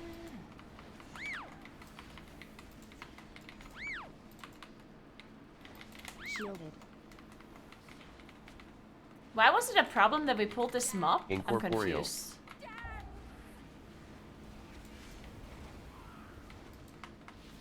I love the sound of Like this one soul essence that we pulled, it didn't actually matter, right? Or did it? such lovely egg. Hey John, thanks for 8 months, what's up? I lost my streak, I'll never recover from this. Yikes. Well, might as well just unsub now.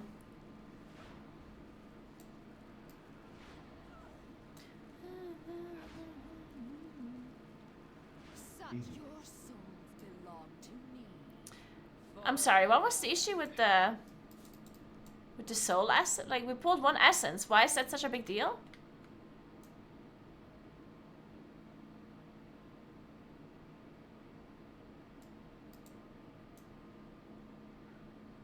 Somebody explain this to me.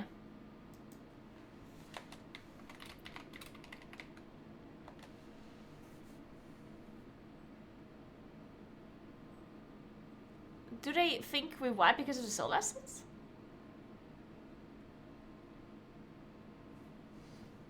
Hey Panda, how was skiing today? It was an adventure. It was fun though, I liked it. I liked it a lot. I'm gonna go skiing again tomorrow. If I manage to borrow skis, which I'm not sure yet. I'll have to figure it out.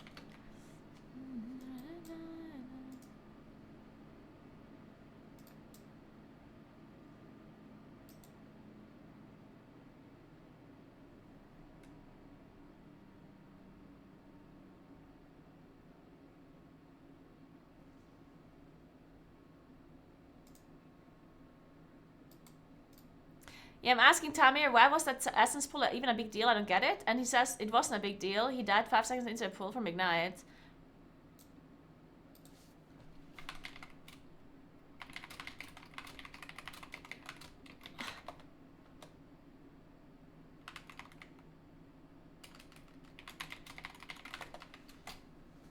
Okay, I'm very confused. No, the soul essence died to Ignite. So the fact that we pulled the soul essence was not a big deal at all. Like, I don't understand. Because the tank in the chat was like, nice pull, by the way, XD. And then the priest said, nice roar. And he presumably means my stampeding roar. But I don't know why that matters. Like, I got in combat when I used stampeding roar because the priest was in combat. And he was not playing a night elf, so he couldn't have dropped combat anyway. So, I don't know what my stampeding roar has to do with anything. I'm confused.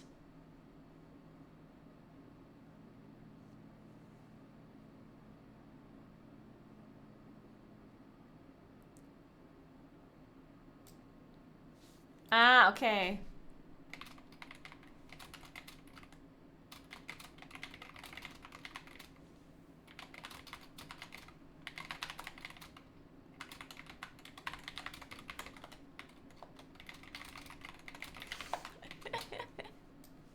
So apparently he pressed Mind Sooth and pulled it while being too close. So that's why he flamed my roar, because he wouldn't have been that close if he wasn't sped up, I guess. And it's such a weird thing. Like, first of all, people are blaming each other, which is already dumb, right? But why blame something that didn't cause the actual issue? Like, why sit there and talk about who pulled the essence when the essence did nothing? The reason we wiped was something completely different. So I don't know why this essence is even being talked about. It's so weird.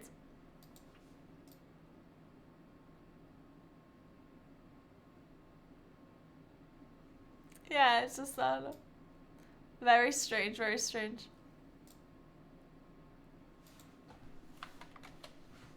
I just thought that maybe I was missing something. Like maybe the fact that we pulled the soul essence somehow caused the priest to not have defensives and therefore he died. Like, but I don't think that's true.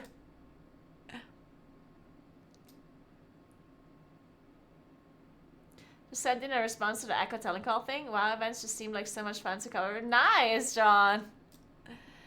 Yeah, I wonder. It's interesting, like. I wonder if they're gonna replace me with someone else now, or. Am I being fired?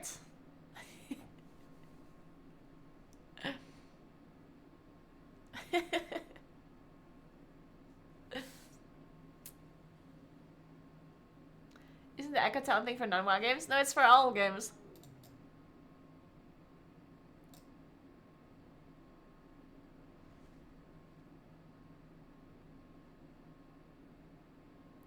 I never loved again.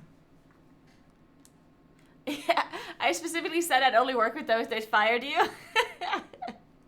Good, John, good. Oh.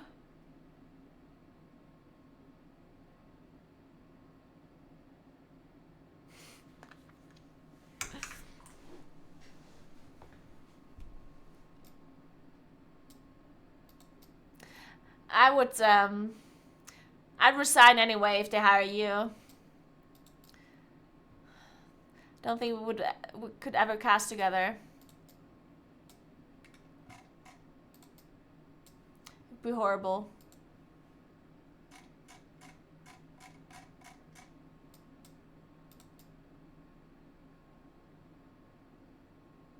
I already have to I already have to talk to Preheat. I can't have another devastation evoker inhaling copium talking about how good devastation evoker is. Oh my goodness. It would be too much to handle. It's like I have to go back to liquid.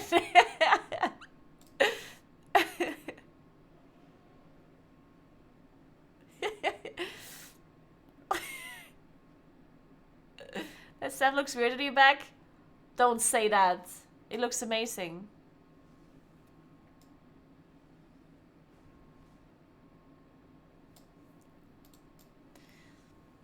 I don't get the nerve.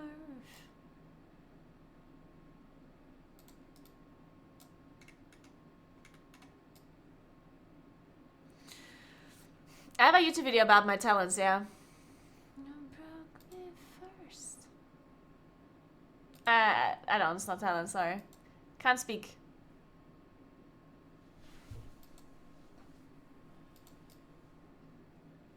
So by the way, guys, I have to leave at 8:15 p.m. Because somebody's gonna look at my apartment at 8:30 and I need to clean it up a little bit. Shit, actually my apartment is very messed up. Maybe I should leave a little bit earlier than that. Ah, actually it doesn't matter. My apartment doesn't have to be clean for them just because they look at it. I'm not the one selling it. If it's not fully clean, so what?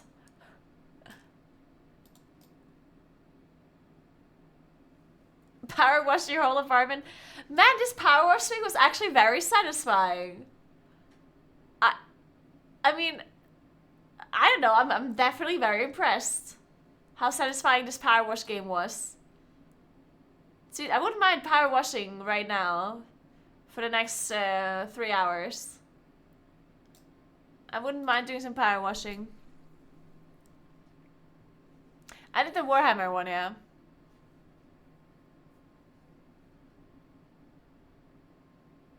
Keys are boring. I know they're fucking boring.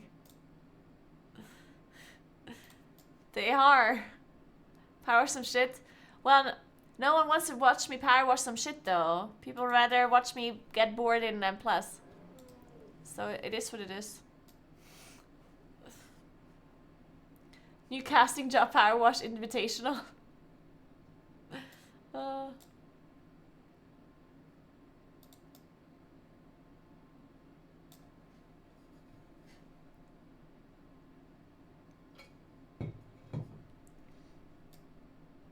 And today the keys are specifically stupid because not only is it tyrannical, but it's also the first day of tyrannical and incorporeal, and people keep forgetting how tyrannical works between weeks.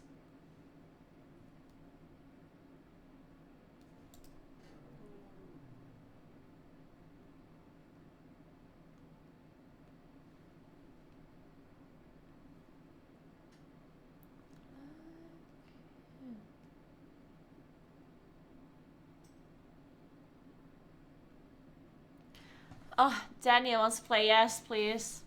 Yeah. You can only do 1 or 2 though.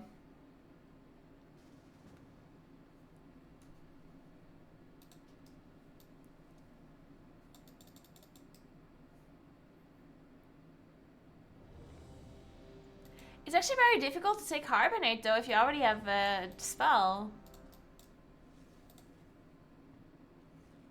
Kind of sucks a little. Just drop defensives to get Dispel and Hibernate. I already dropped Innervate and Aegis Vigil.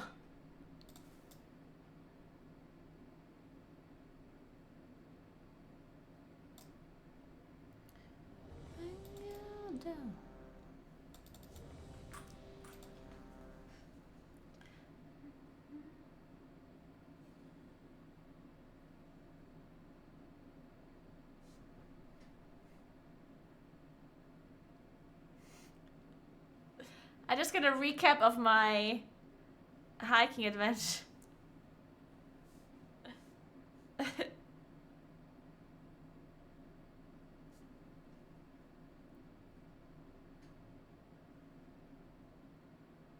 Wait, this is not correct.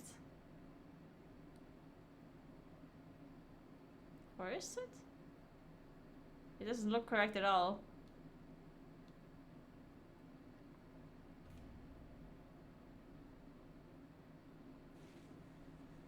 Or maybe it was. Actually, I think it is. Somewhat. It is correct-ish.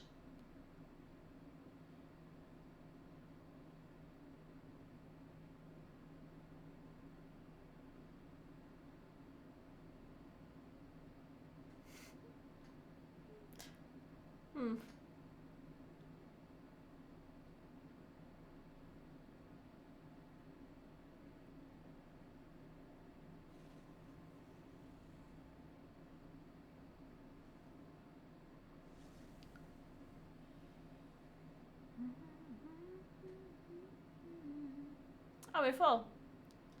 Let's go.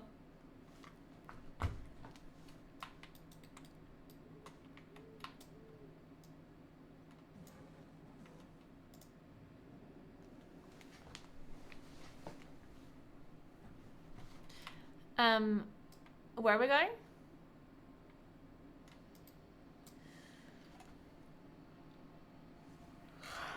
AD? Okay. I'm ready.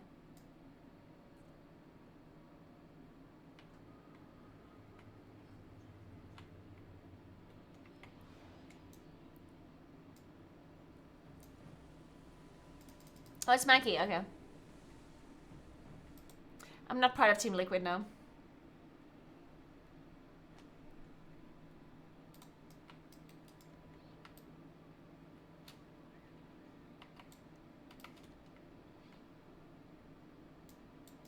Yeah, I hate rice. What a horrible dungeon. On Turnicle especially. Enjoy your meeting, Sebla.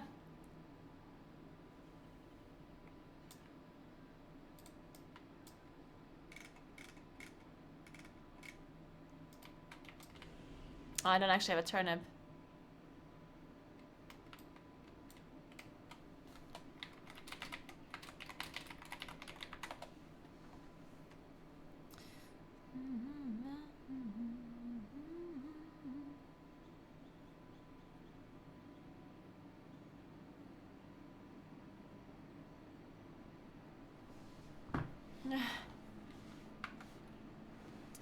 My meeting just ended. Welcome back, Sturkin. Oh, there's the turnip, nice.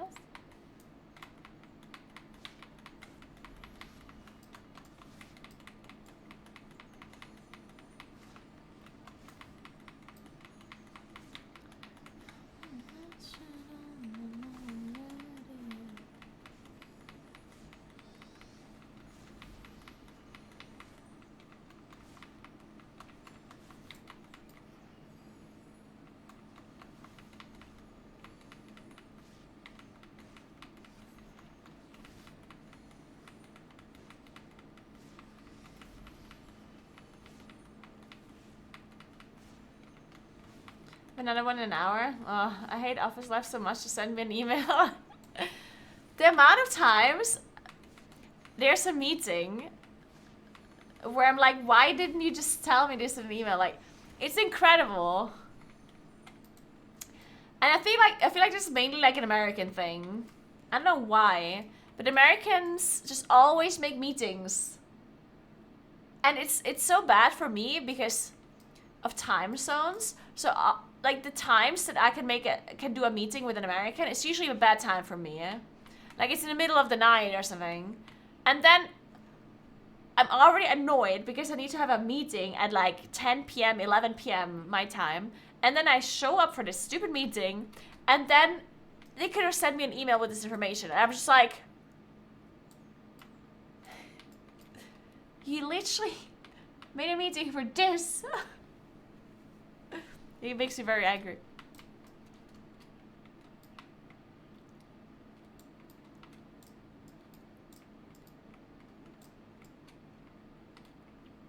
We can play Fear Balloon for lower keys, guns for higher, sure. Yep.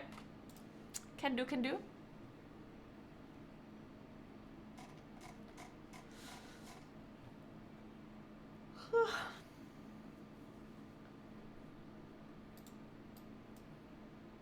I had 2 coffees today and I'm not gonna have another one. 2 is max.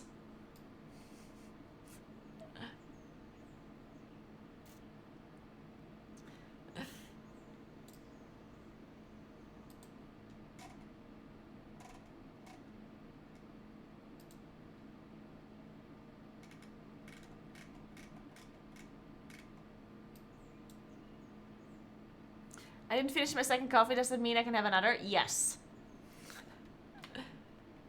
This is only logical. Go ahead.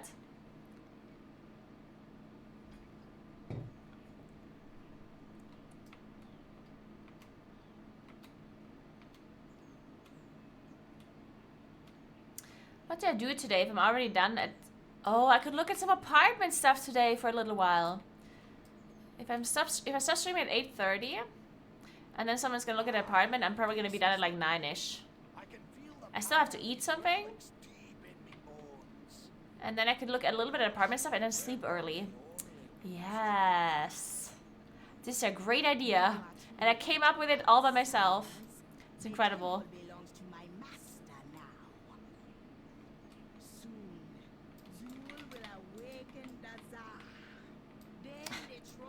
I'm about to graduate to cocaine at this point. Coffee just isn't doing it for me. If you could get some cocaine for me too, that'd be great. Okay, we need some different music because it's this time where I get tired. And this makes me fall asleep.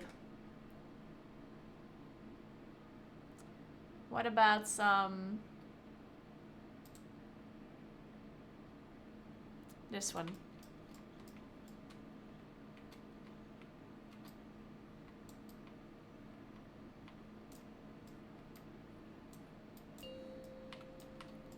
Oh, it's my key. Mass barrier. I actually don't need to spell here. I just key, 5, but whatever. 4, 3, 2, 1.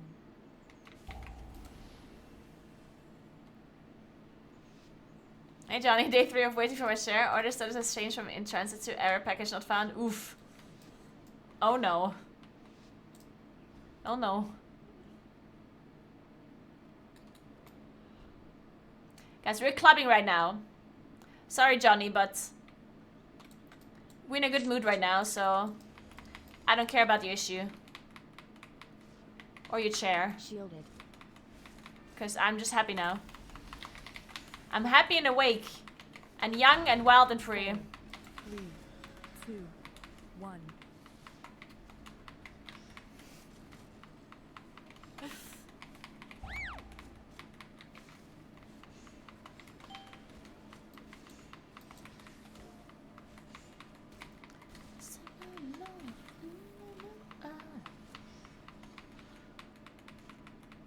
Shielded.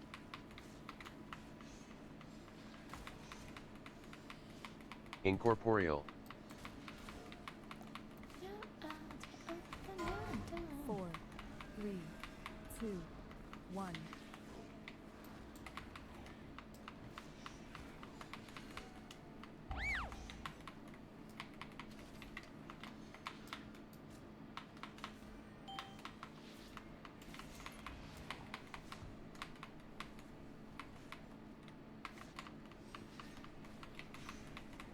Shielded.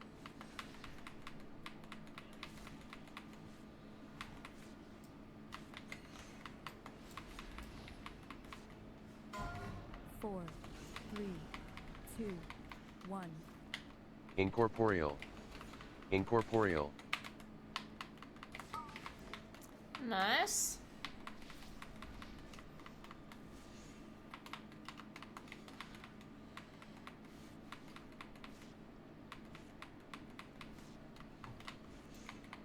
Oh.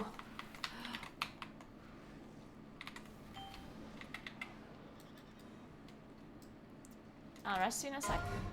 Wait, I can't rest you actually. Oh my god! I need to get the aggro of this raptor off of me and then I can rest. 4, 3, 2, 1. Mass barrier. I forgot that you can get feared on this side. I will rest in a second. Incorporeal. Incorporeal. Incorporeal.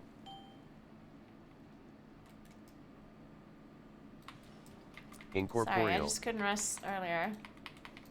Because of aggro problems.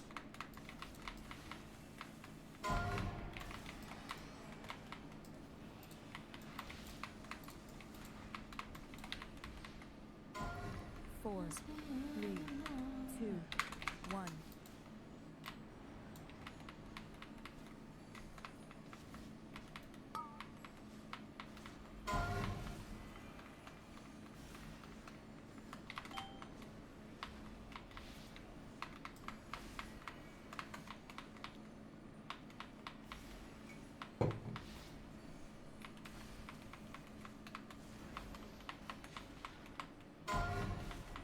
And travel to Italy all of a sudden. 4, 3, 2, 1. Oh, because of the cocaine? I didn't know. Is that actually true? Is Italy the biggest exporter of cocaine in Europe? Is that true? And if that is true, then where's all of my cocaine? The fuck? Probably I'm doing things wrong. If I don't have any cocaine in Italy. Hey Alexander, what's up? It used to be. Interesting. 4, 3, 2, 1.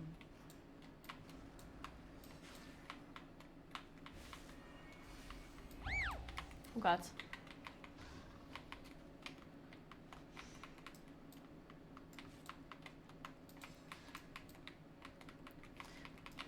That's all I think about.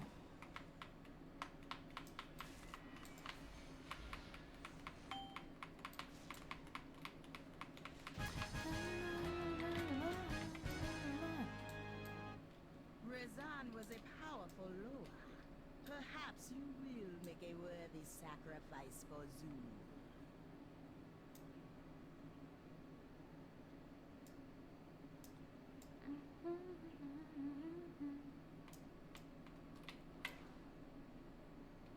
Protect the priestess. Let no one make it through.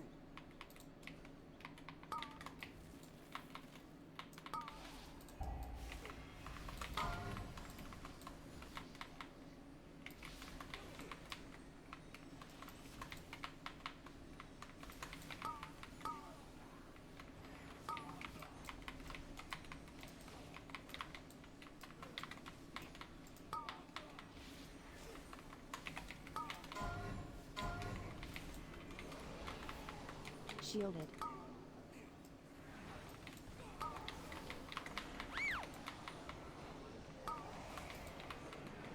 Wait, oh, it's the elemental that is being charged. The water elemental. Incorporeal.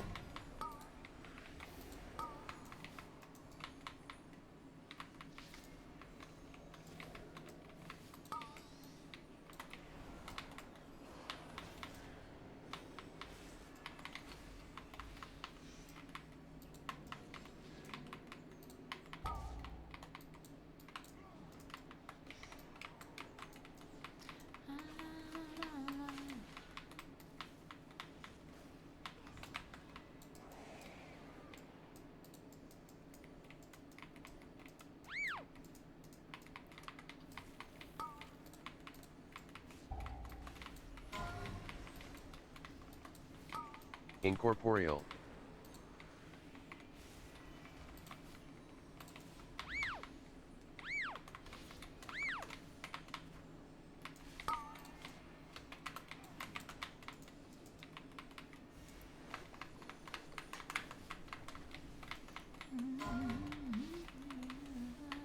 Shielded.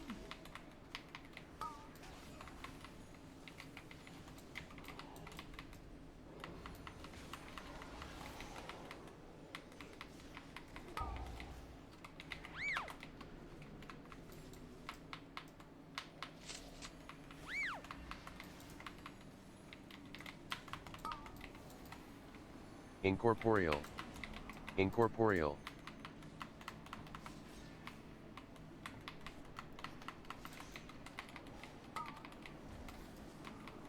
Nice.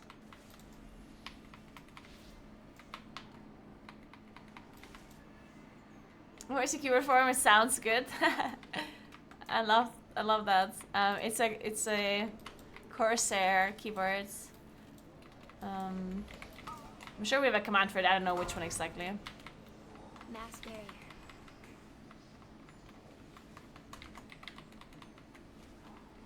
No, my fingers and my wrists do not hurt. Shielded. Like, I'm not sure if it also has to do with genetics and stuff, but just because you play, like, just because you play a lot of games does not necessarily mean that your wrists need to hurt if you have your setup done correctly.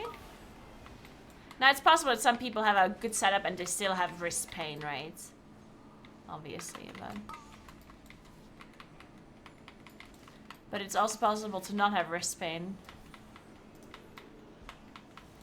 You set it up. The main thing with your wrist is that your wrist is just like lying in as straight of a line as possible on your keyboard, right?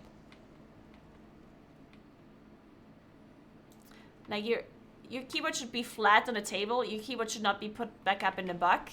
That is something that a lot of people do wrong. A lot of people elevate their keyboard in the back. You should not do that. Shielded.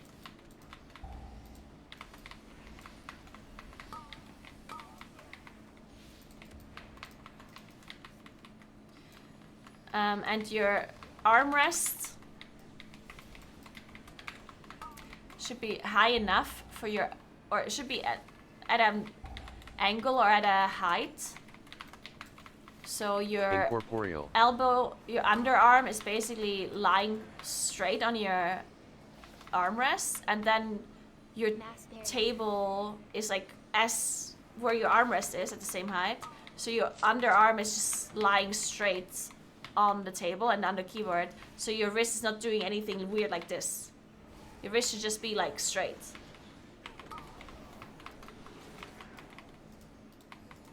And then if that is how you set up is, then your wrist is not necessarily gonna hurt because it doesn't do anything at that point. It's just doing normal movement.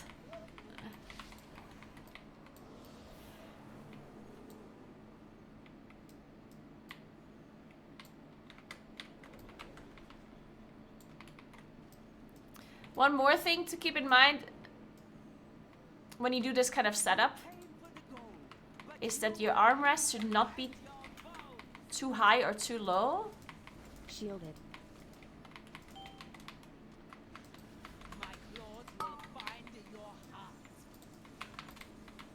For your shoulders, because that can cause many different kinds of pain.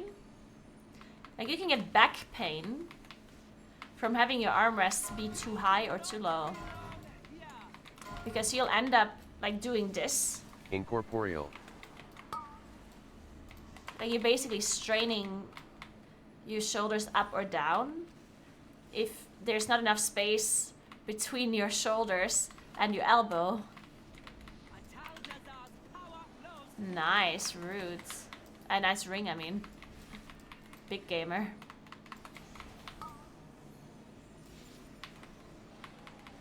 So the height of your chair Mass barrier. in comparison to the height of the table and the position of your armrest is very important.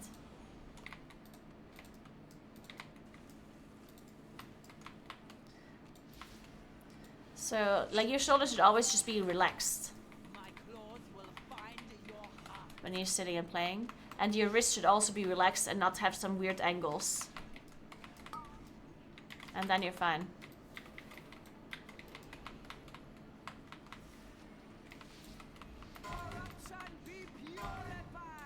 Shielded. And then, of course, technically, your legs should also be straight on the floor.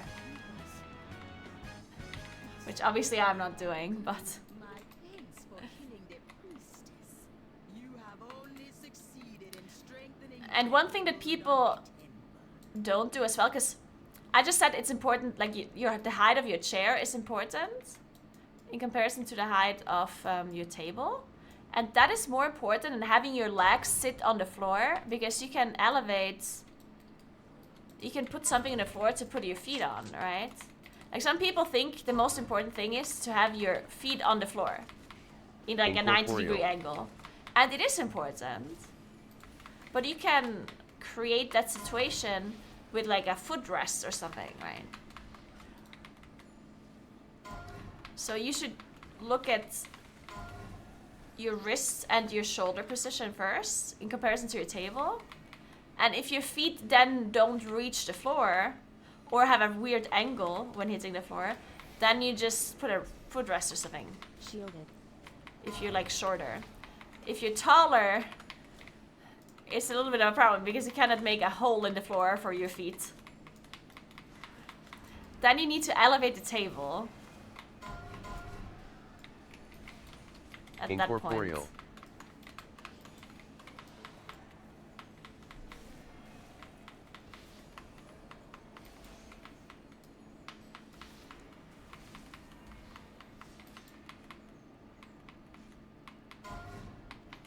I can't use armrest because of the shoulder thing.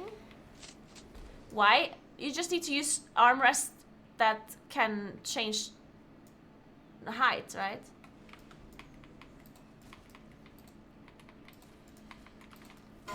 Like usually armrests are able to be adjusted.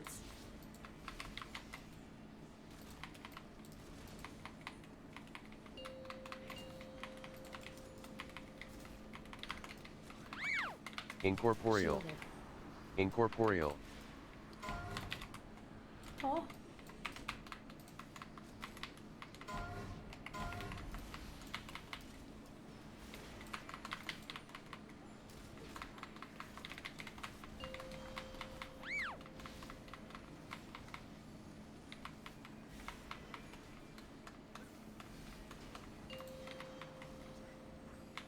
I'm roar in a sec.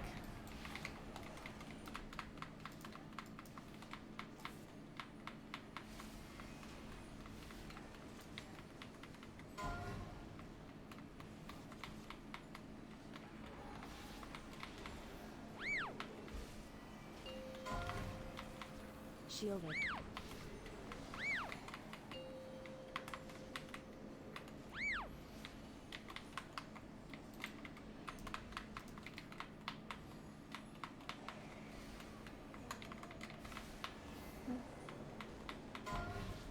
Shielded.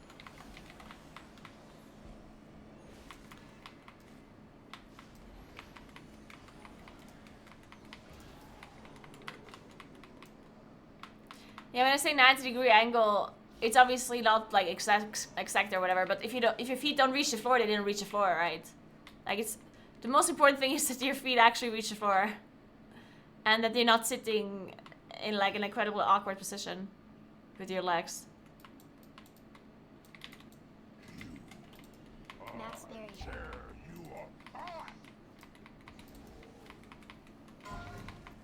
And your elbows, obviously.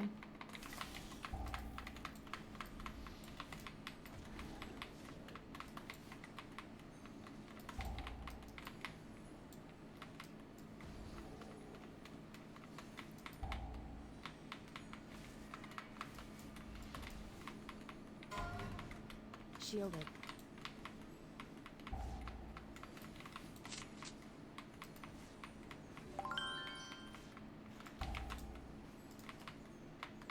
Hey, Neckin, thanks for 11 months. What's up? How you doing?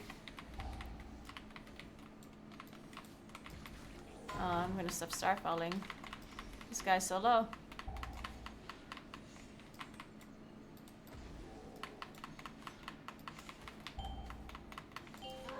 How did this one guy not die? Jeez.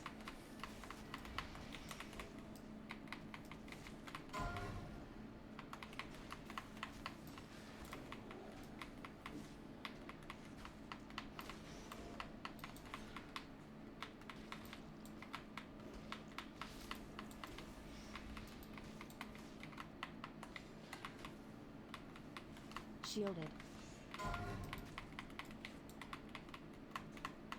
Shielded. Incorporeal. Incorporeal.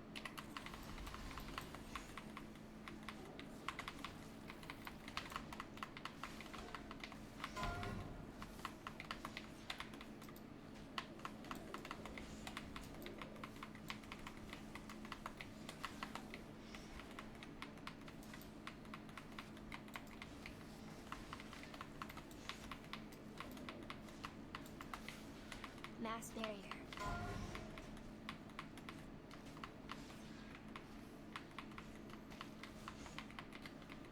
Also, I swear to God, like, because I used to have a little bit of wrist pain when I changed my desk. It usually got wrist pain Incorporeal. whenever I changed my desk. Incorporeal. And I remember this happened when I moved to the UK. I had a lot of wrist pain. And I, went to a doctor and it's like, oh, use these like there's these kind of things that they put on your wrists that keep them in place during the night. And I used those things and whatever, and it was all useless, nothing helped. And then I found this one random YouTube video of this guy that showed some stretch exercises for your wrists that you do for like 10 minutes or so. And it worked Incorporeal. so well. Like I did this stretching thing like once or twice a day and it solved it. Now I'm not saying that this helps everyone. I'm sure it's like a specific kind of pain or a specific kind of ligament or whatever that was the issue for me and that was solved by the stretching. But I'm not sure if I can still find that video. Do you remember by any chance, Kuros? I know this is forever ago. Shielded. But there was this guy, like I remember, there's this like older guy that showed the video, the stretching exercise in this video. Oh my god. Cold towel,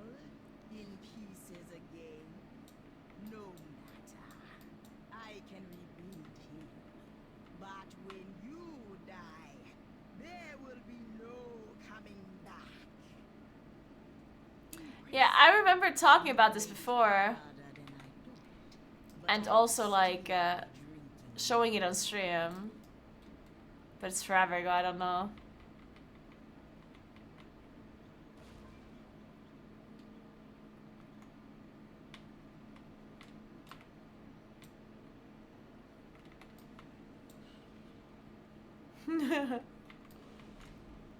At least our healer survived.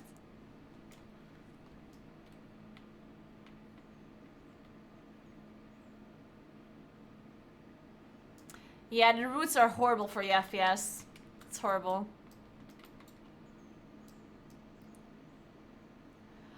Oh my god, Anjuna just said King's Rest first.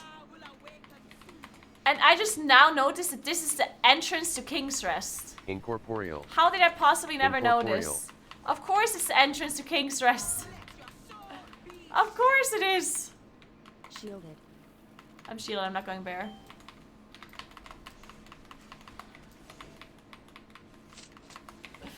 Oh my god.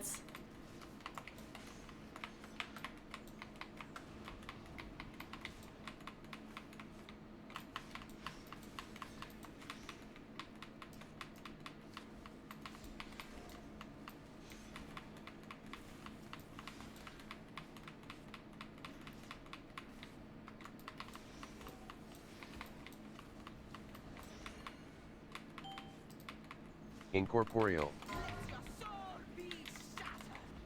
Shielded. Sorry, I'm in a bad spot, but I'm just gonna stay here. I can root this guy.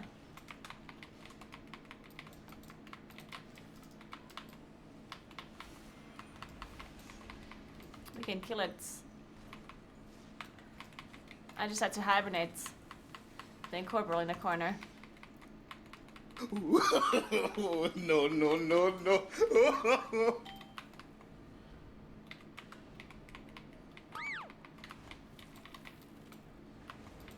You have made a fine sacrifice. I can rest if I don't die.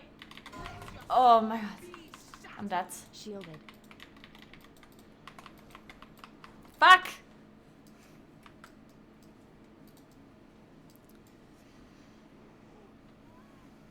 Hey, Maka Maka, why are you laughing? Get a chance, link it if you can. Yeah, see, I just don't remember the video. Or I don't remember what it was called. If we can find it, I'll link it.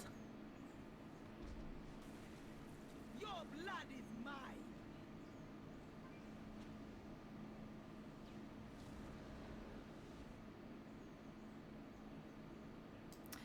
Yeah, let's just go again. Or Shattered. we have time to go again. Idiot.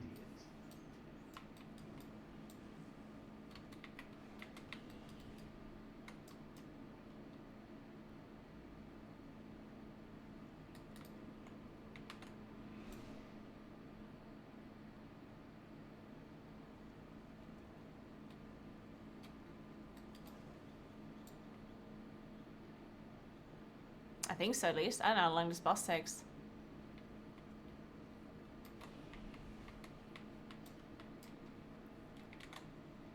This boss takes longer than 5 minutes? No way! Zaza will awake. Longer than 5 minutes? You will not live. There's no shot.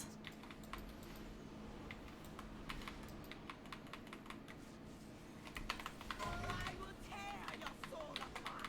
Shielded. Master. Shielded.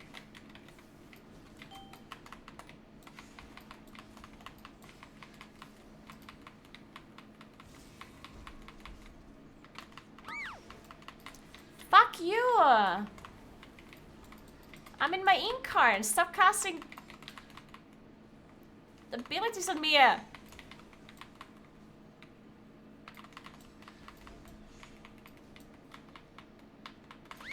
Oh? What the fuck? I'm sorry, how did we just pull this? I will tear your soul apart. Idiot. I...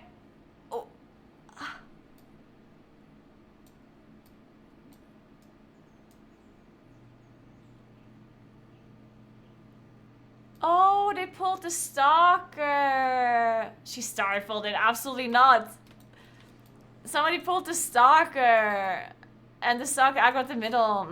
I see. This is not MDI, Caro. Why didn't we attempt to do this pull, though? I feel like we could have done it if we tried. I see.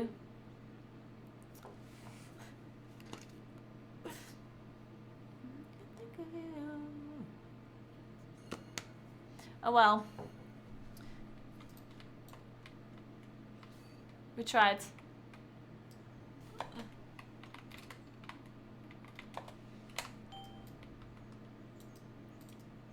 Yeah, that explains everything. Okay, so somebody like mounted up, walked through the stalker, and then the stalker walked through the middle and pulled everything. How do you not notice that you're in combat though? I'm sure you must notice somehow, right? Or maybe I wouldn't notice if I don't see it. Like if I don't see the map moving. I don't know. Hey, Ryan. To walk on the right side in 29 inexcusable? Well, I didn't walk on the right, so I agree with you. Hey, Frosty, happy to reset there?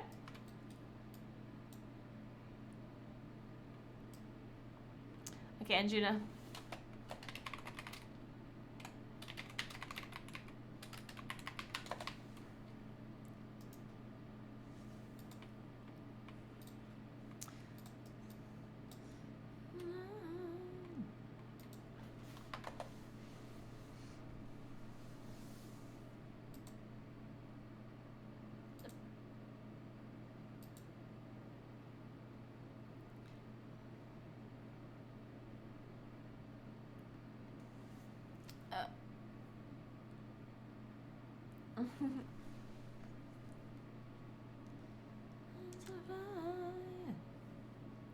It's already 5:30.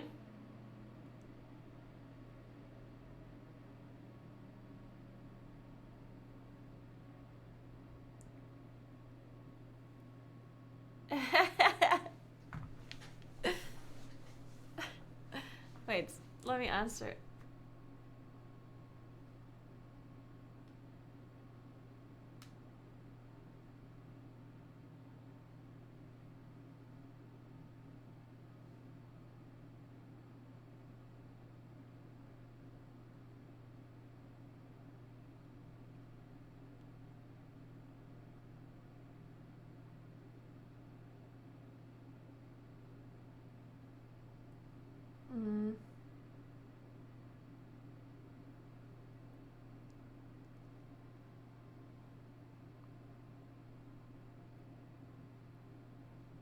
Um.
All right.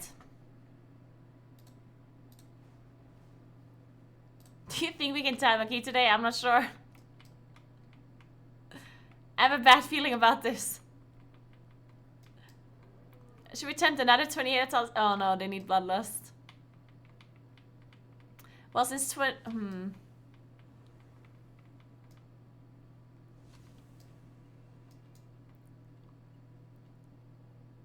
What is a PR team?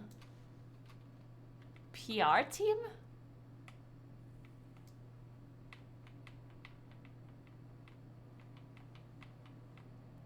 Yeah, YouTube is not doing... The reason why YouTube streams don't work so well is because YouTube is not a main streaming platform. It's a main video platform, right? So, while Twitch is only doing live streams.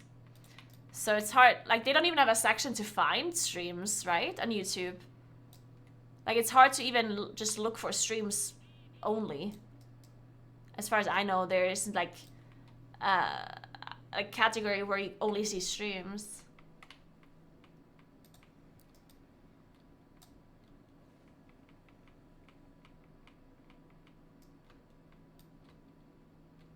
Yeah, exactly, Johnny, yeah.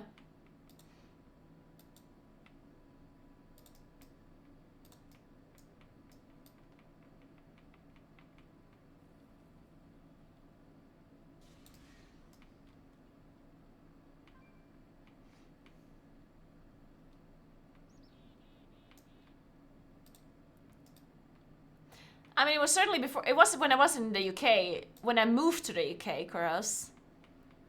I think. Or when I got a new desk in the UK or something. So it must be forever ago. When did I move to the UK? Like 8 years ago?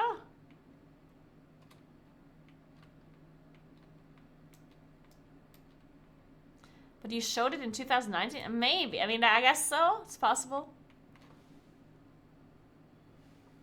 Oh no, I didn't think you were flaming my screen, Kovaski. Don't worry about it. I didn't think so.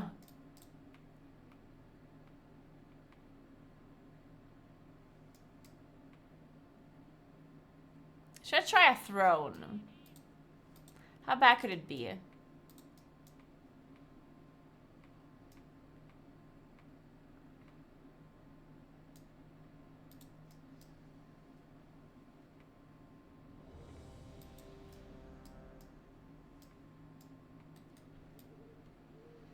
Alright, throne this.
May sound like I'm... Oh yeah, wait, I already read that. I don't have to read everything twice. Dude, my brain doesn't work today. Alright, let's do throne. I never find the throne. Oh, it's here. Portal.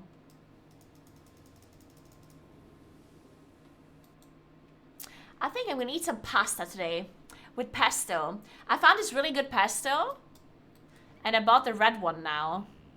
The red one, red pesto, and I'm gonna try that one too. It's way too expensive though. I'm never gonna buy it again. I did not realize it was expensive. I just bought it the first one without looking at the price. And then when I bought it the second time, I was like, wait a second. Why did I just pay 10 euros for 2 pastos? Guess I'm never buying this again.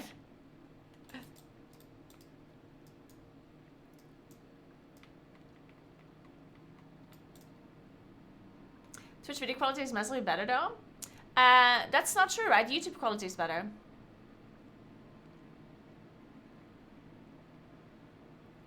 I think like YouTube has the potential to be better quality. You can stream higher quality in YouTube than you can on Twitch.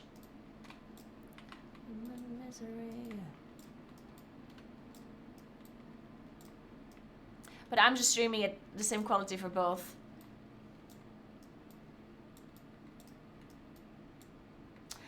I that's what I love the most about the YouTube player is being able to move backwards. Like having the slider to go back, that one is incredibly valuable. That is really good. Outside of that, I think YouTube is just objectively like worse in a lot of aspects because YouTube does not fully focus on developing their like streaming like platform, right? So a lot of the features that YouTube has are kind of like missing or not that good compared to Twitch. But that going backwards thing, that one is amazing.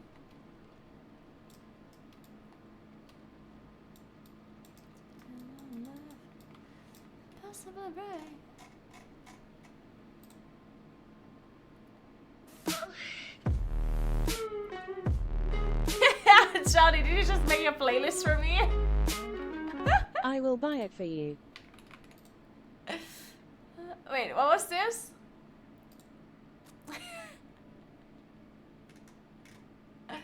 Mogress! Mogress, what the hell? Thank you so much for 100 euros. I will buy it for you. You just bought so many pastos for me. Oh my god.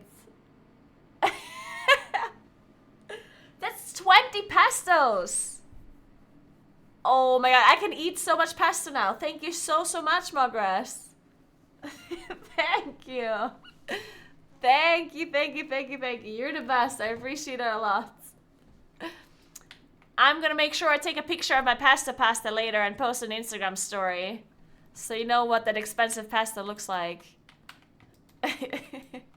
Thank you very much.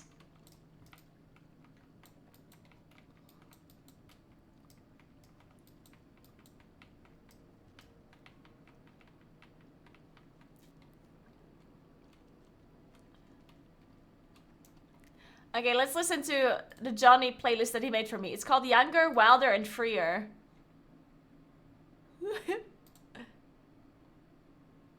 Dude, I'm excited for this playlist now. Thank you, Johnny.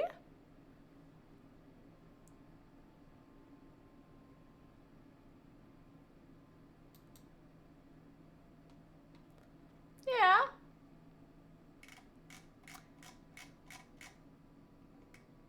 Yeah? I like the song already. I mean, I know the song, but yeah. It's not brand new to me, but this is a song I would like, yeah?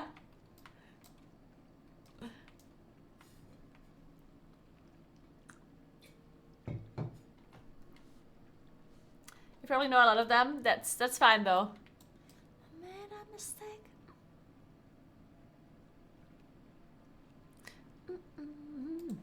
I'm vibing with this playlist.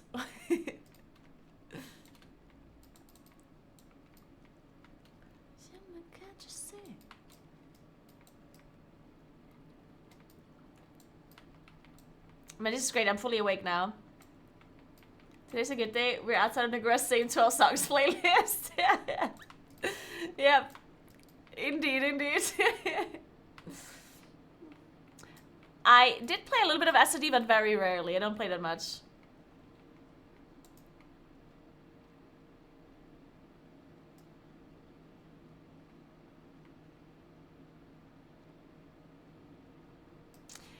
Is the increases Moonfire periodic damage something or just little upgrades? What do you mean by that, Aspirants? What are we talking about? What kind of talent or thing?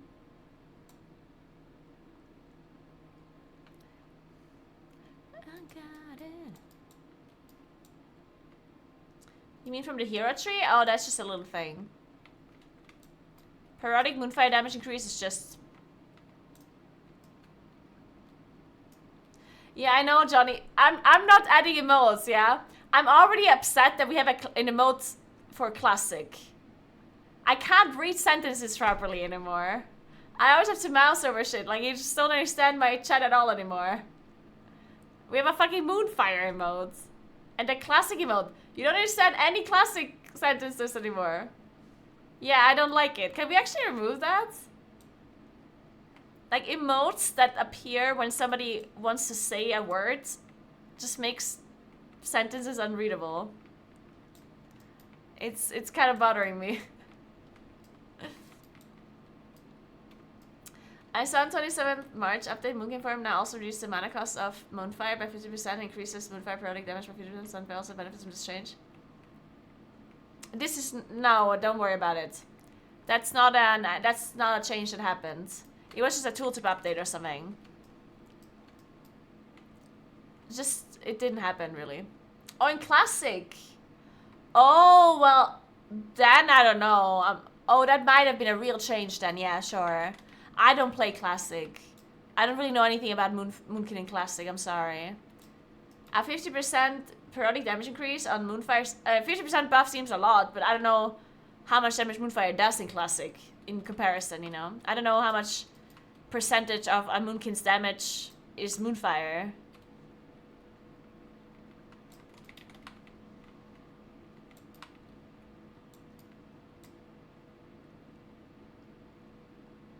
Oh, the okay one is also bad, yeah. All of, like, any kind of emote that people use on accident, bad.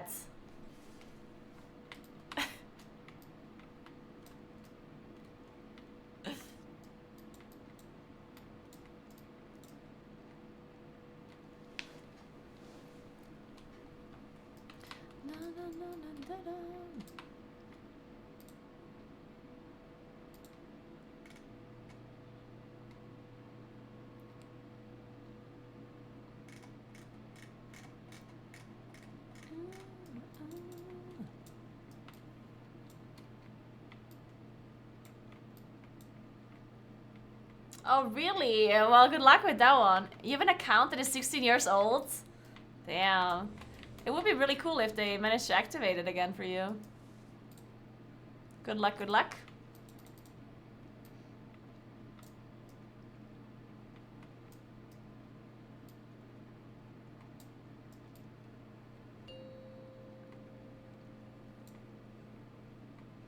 Mass barrier. Wayward Stone. 5. Your emote list is such an eyesore? What do you mean? 1. What the hell?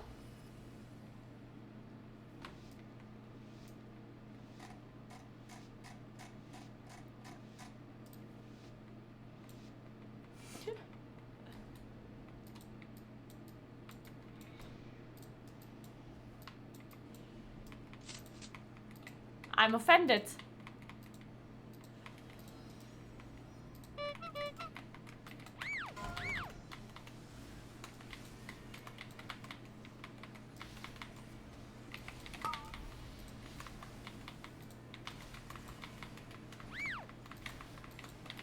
Shielded. Wait, do you have Warnstone? I don't have a binding for that. Mass barrier.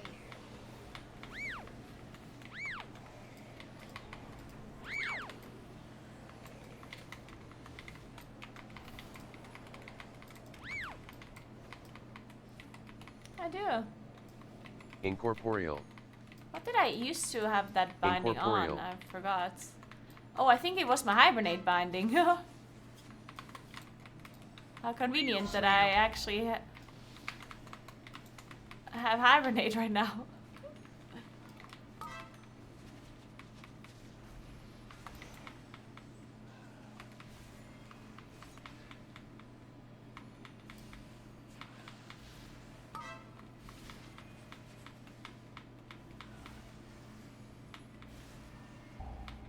I'm gonna go with Control 5.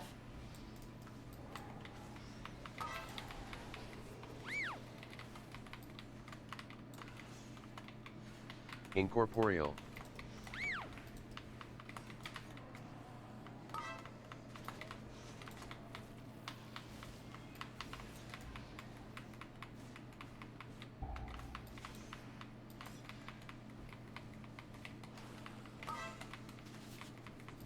I don't know this song, but I like it.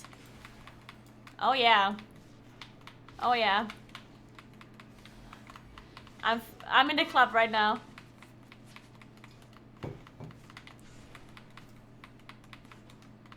Actually, this is much better than a club. Winkle Parade, Johnny. You should really come to Winkle Parade.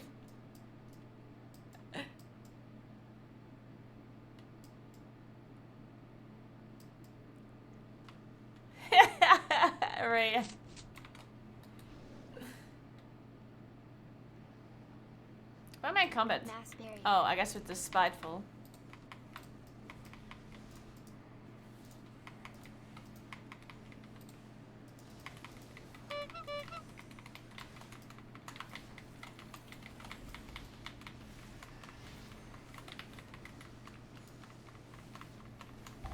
Shielded.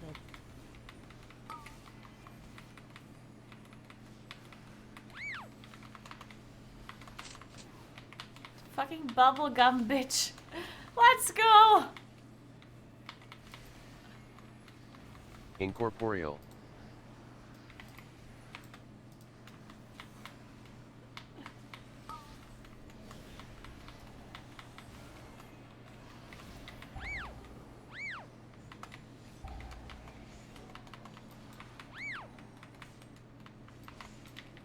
Shielded.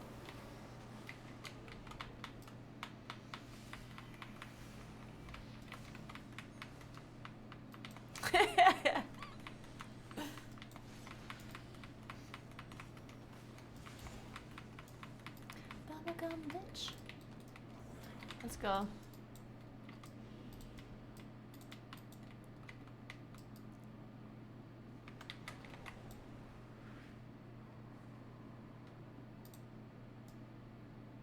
Oh, I slapped the wrong one. Oops.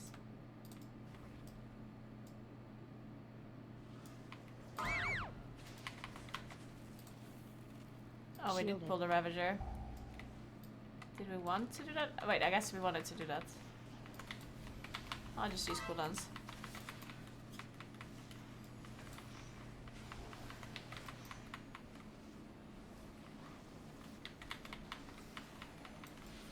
Mass barrier.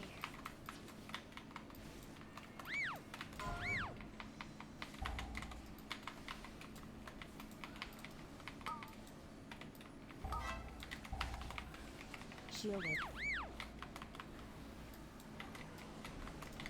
Shielded.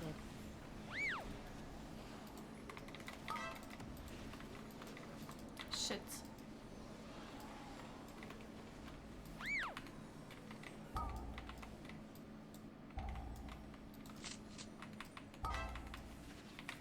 Oh, am I dead to this?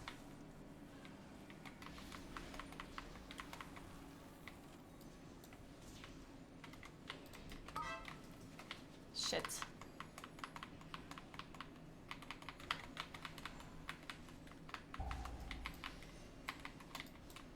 Incorporeal.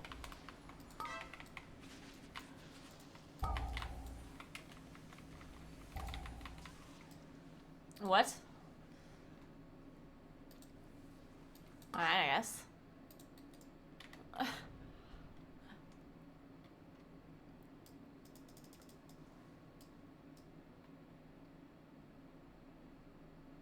I'm gonna be a bubblegum bitch, words to live by. Yeah.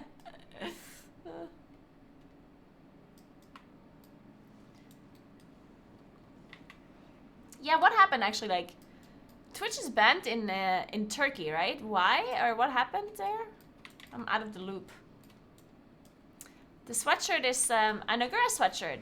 It's my own merch. I like the color of it though. It's a very nice color.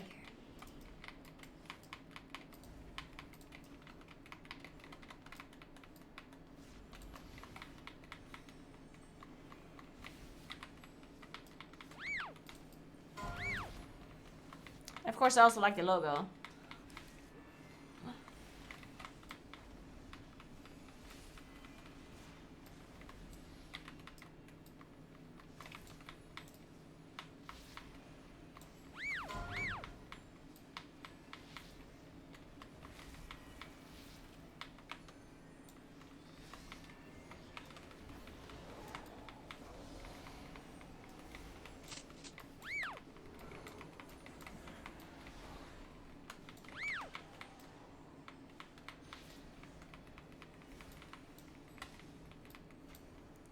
Because of Twitch's gambling content.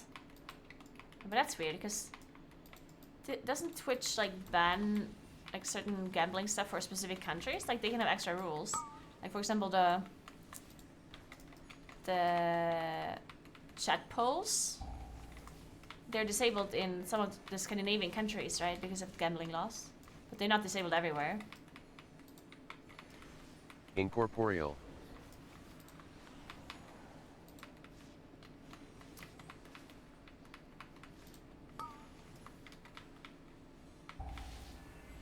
And I mean, I guess there's still some gambling stuff that is allowed on Twitch, but not that, like, not that much, I guess, right? Or I don't know.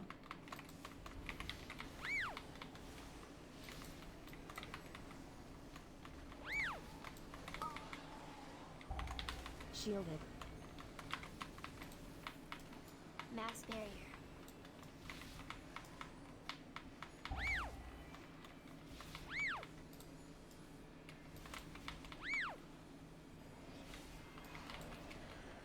Incorporeal.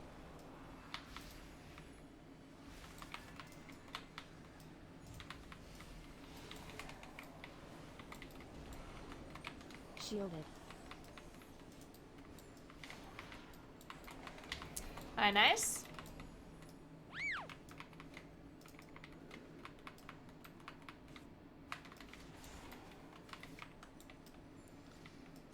I'm wearing blue silicone lining.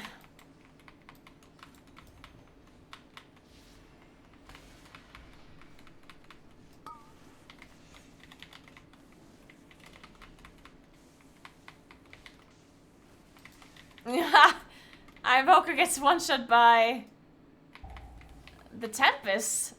Or was it a one shot? Or was it something else? Was it a cast going through or something? Oh shit! The priest got one shot too! Well, that's a problem. We have a rest soon.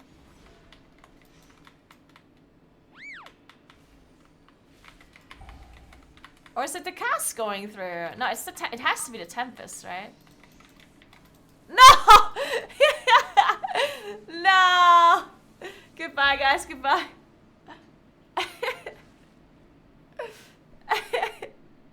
I mean, I know that I get one shot. I just didn't go bear for him. I know that it was just me. I just did not expect the other people to also get one shot.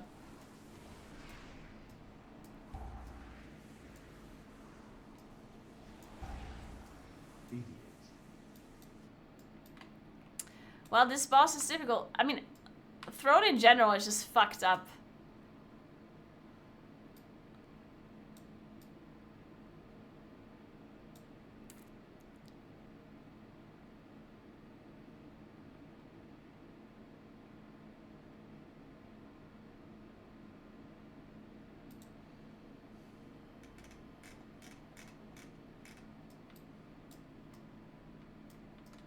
We tried our best, we tried our best.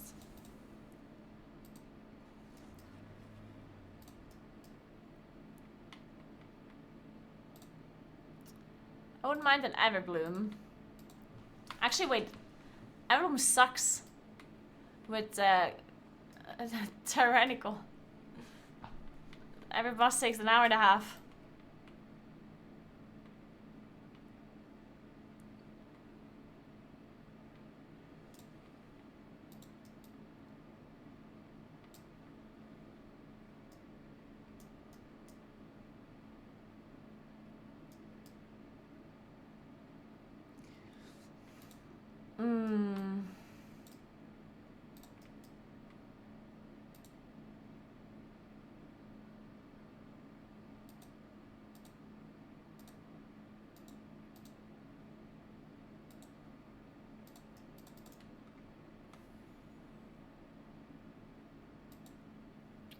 What is this? An interesting comp. Blatike? They need Bloodlust. Shit. I would love to join that key.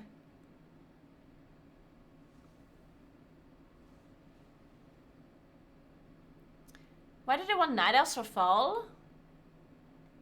For corrosion? Or what are we nelfing? Last boss. Cancel the blast. But it doesn't actually cancel the blast. It only cancels the initial damage, right? Like the ability still happens. It just cancels the dot. No way. That's.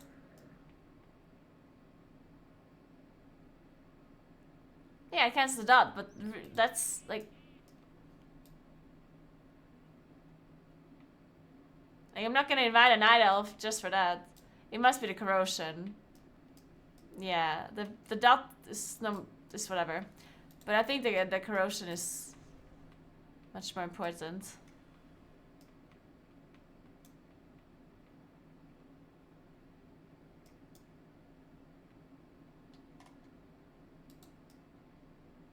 I don't want to do fall though. That is that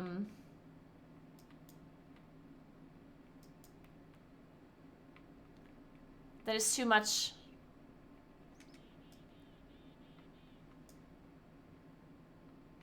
I haven't done Dark Art in forever. I really need a Waycrest. I think Waycrest should be easy. The easiest key for me to do, no? I only have 26 Waycrests. Certainly that's something I can do, right?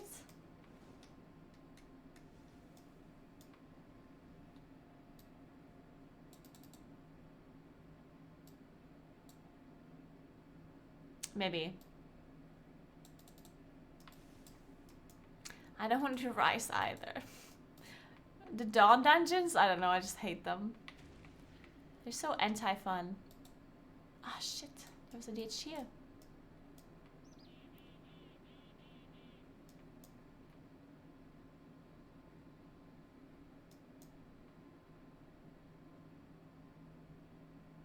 Yeah, I don't like Waycrest either. And the Goliath with Tyrannical is so annoying. Oh my god, let's go, Robin. I didn't listen to the song in a while. It's a great song. Yeah.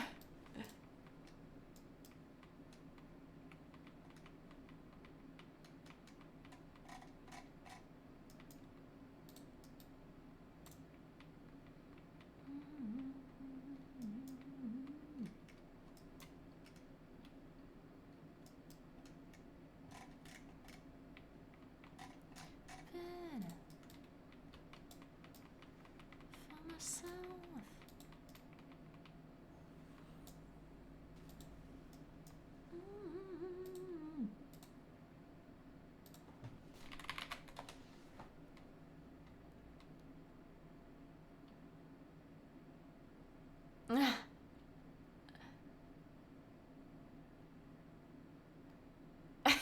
I just opened Throne, like the wishlist website, and I'm getting advertisements on the Shure like microphone on the website. You know the microphone that people told me to buy, the Shure SM7B or whatever? I'm literally getting that one. I could technically add it to my wishlist. If anyone wants to buy me a $400 microphone, go ahead.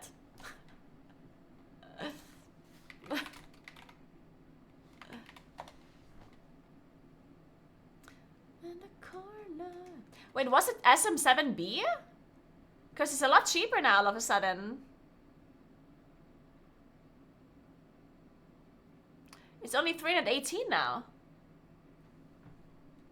Wasn't it 400? Oh, it's without Eva. Yeah, I see him. On my own.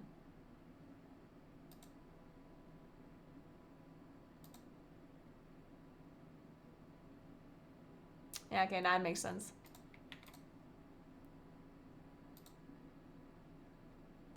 Da, da, da.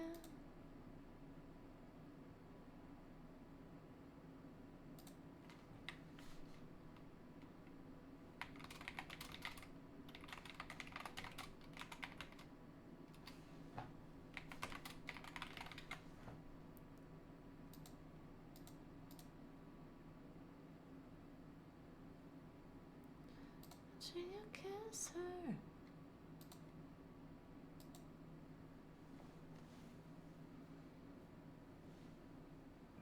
Dispatch fire mage usually is third in DPS meter or second if there's an AUG, right? I mean...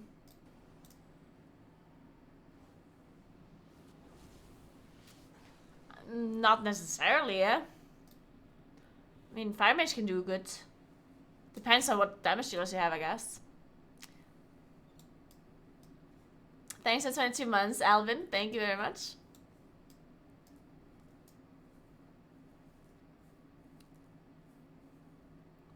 If Naguura is in a group, usually first. Whoa, whoa, whoa. What is that supposed to mean?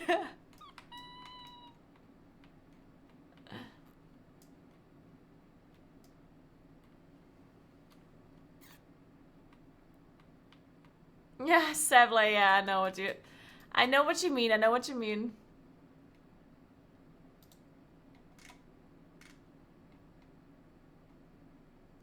Dancing on my own.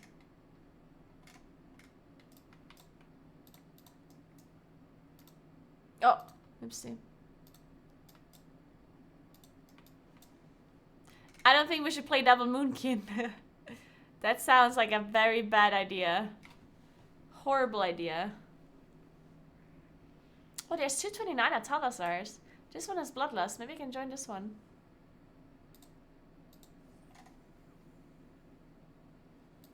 And Blackrook. I'm ready to get one-shot by everything.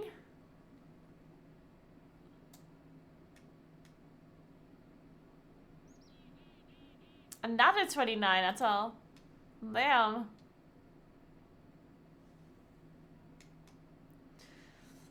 $28 Waycrest? Ooh. Nice. I don't need to spell in this dungeon. I'm gonna go double vigor. And innovate. You should stream until you complete a high key. Whoa, Rayan, do you want me to never stop streaming again? Do you want me to die?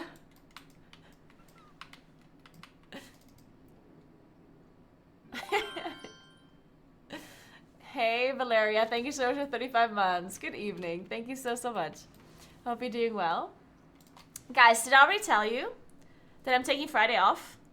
So tomorrow is my Friday of the week. And we all know that Friday is the best day of the week. Therefore, tomorrow is the best day of the week for me. And it's gonna be great. I just wanted you to know.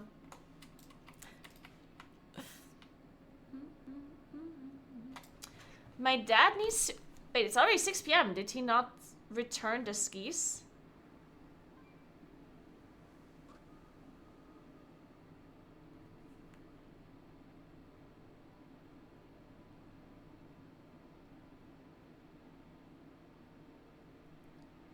Did he forget? I hope he didn't forget. Oh, my friends are gonna go to the cinema today. They're watching Dune, sorry.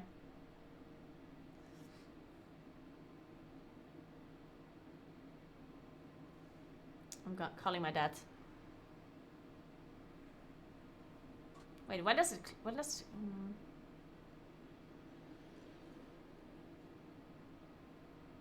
Yeah, that already closed. And he... Oh my god, he must have forgotten. Oh! One sec.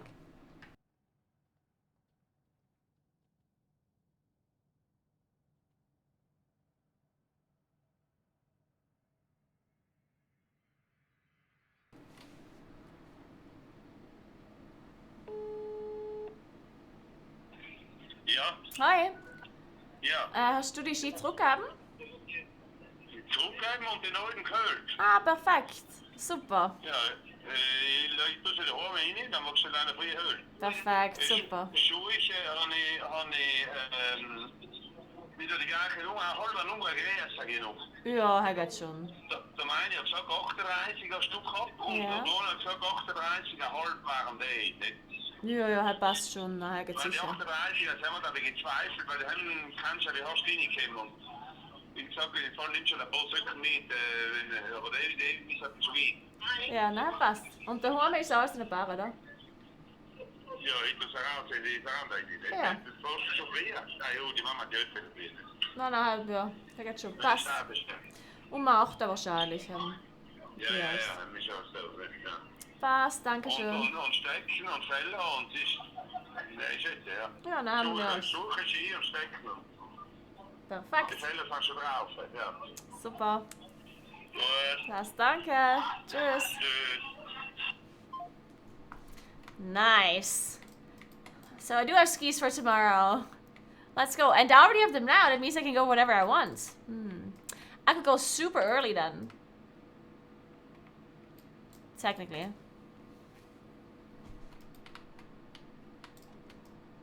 Do I want to go really early?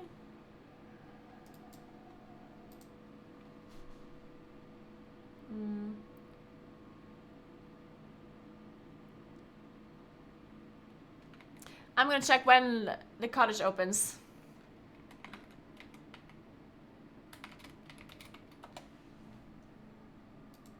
When do they open?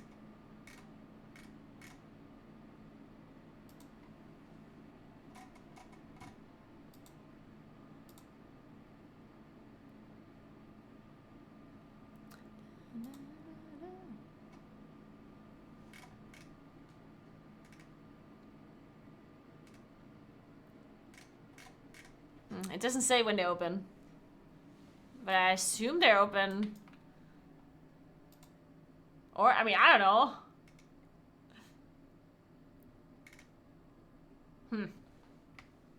Well, I guess it doesn't matter. I can also just, like, go down again afterwards. I just thought because it's nice weather tomorrow, I could eat a little bit upstairs. But then it's gonna be super early when I'm there anyway, so maybe I don't. If I go at 8 already, then I'm up really early.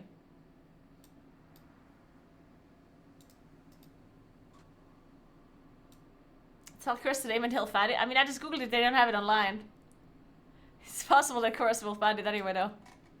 He knows the cottage. It's Drea.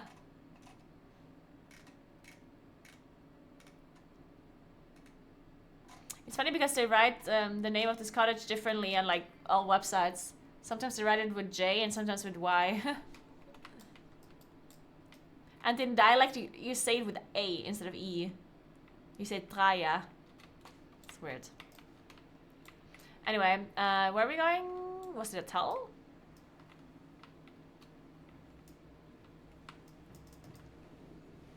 It's really 9 AM, opening 11. If it's on the slopes. It's not really on the slopes. Wayland Stone.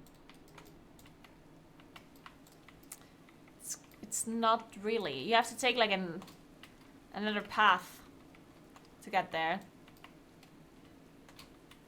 Not on the official slopes, at least.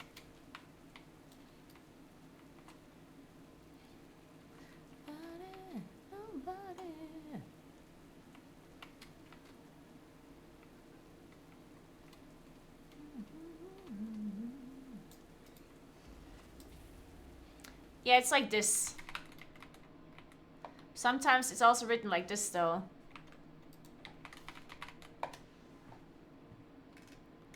And in dialect, you call it this. So, I don't know. It's also not a very German name. I don't know where this name comes from. It's an interesting name. Aye, this is the place. I can feel the power of these relics deep in me bones. Of course, we're not the only ones treated. Oh, it's a BRH! Oh fuck, I just put a turnip down. The temple belongs to my master now. For some reason I thought it's a towel. Summon me. Awaken the Tsar. Then the troll empire will rise again. The most German name, like for a human?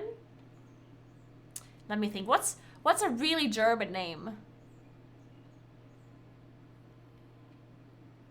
Paul. Or Josef.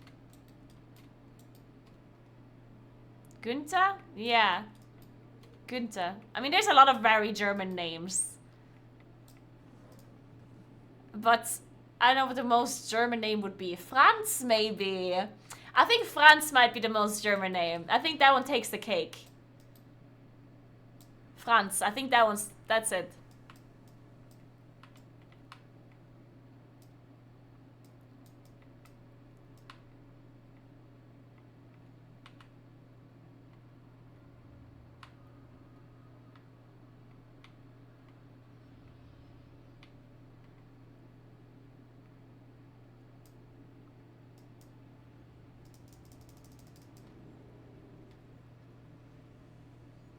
Hans as well, I guess. Hans and Franz.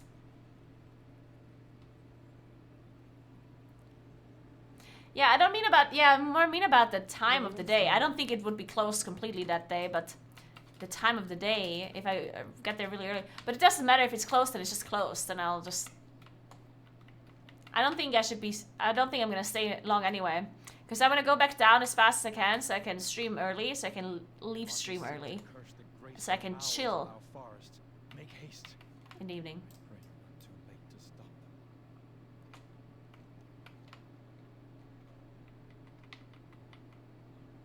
And by chilling, I mean getting things done. Pity the people of Bradensbrook. They left Gilneas That I have to get done. victim to the Worgen curse. But now they face the cruelty of Lord Ravencrest's thugs. Their village needs your protection.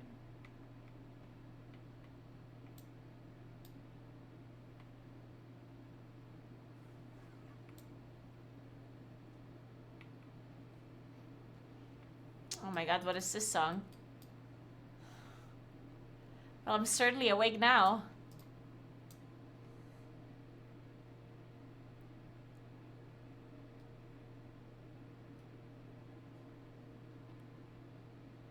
Waywardstone.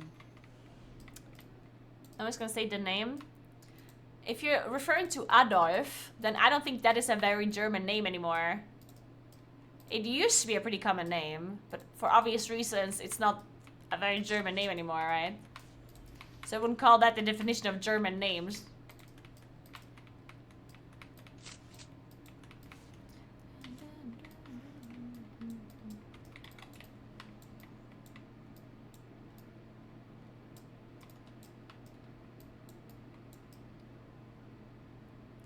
TripAdvisor has some negative Italian reviews, classic.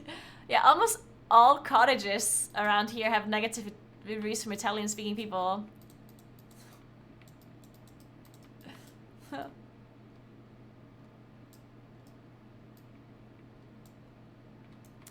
Some of them is probably true though. Like I think, like some cottages don't like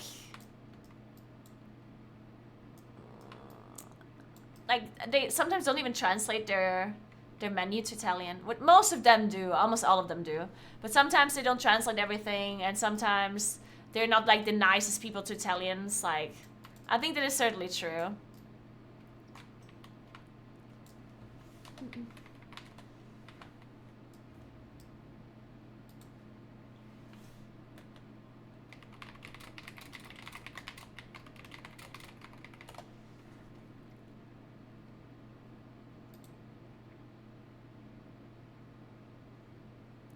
How do I get back to...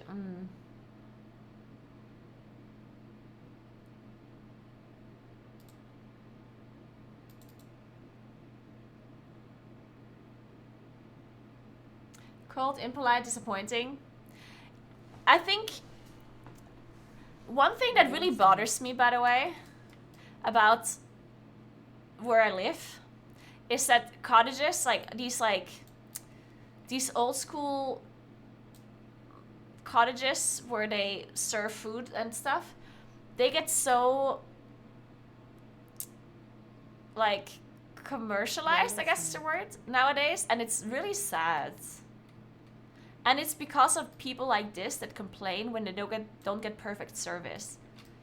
Like, people fucking hike up a mountain or go to some place, to some remote area, and then they expect perfect service somehow, as if it would be easy to get perfect service somewhere up a mountain at 2.5k meters above sea level without proper roads leading there, you know?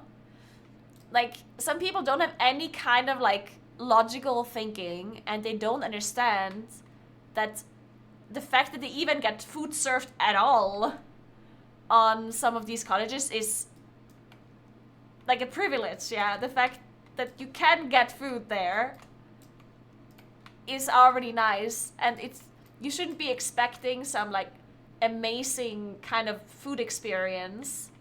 You should just be happy to get something, right? But because some of the cottages, of course, you know, marketing is with the internet nowadays, with TripAdvisor and all of these reviews and whatever, the people that own the cottages or the people that are renting the cottages, they're trying their best to increase like the quality of their menu, the quality of their food by a lot, because that means that more people are going to actually hike up that cottage, right? Which makes sense. But people, like, the fact that people like are expecting it is so annoying, because it pushes everyone else to do the same thing, and that kind of ruins the whole experience to me personally. If I go to some cottage and then they have food that I get in a 4-star restaurant, then it honestly ruins the experience a little bit to me personally. Like, I don't want to go to a cottage and then get served like super fancy menus. I'd rather just have like 3 things with like dumplings and gärssuppe and I don't know, and like pasta, and that's it. I'd rather have that than to go to a cottage and then read a menu that is like, I don't know, filet mignon and like this and that and like dessert with like super fancy things in it, because at that point it's like, what the hell? Yeah, Johnny.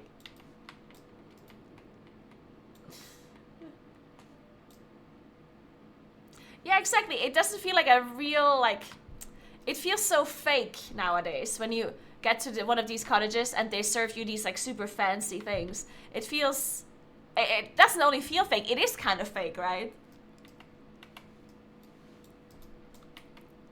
And it's a bit sad.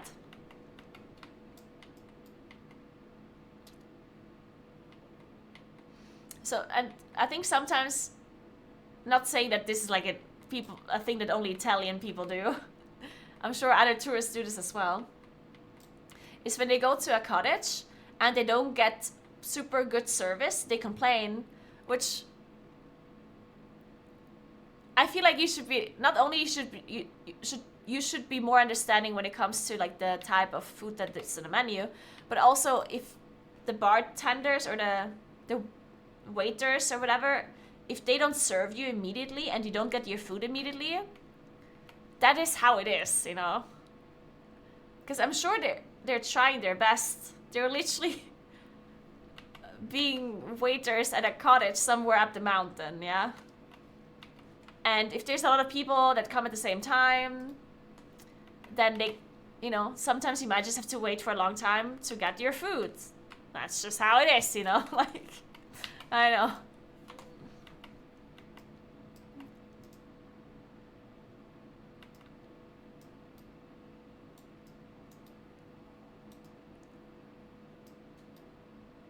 If I'm getting a beer after a hike, I'm happy.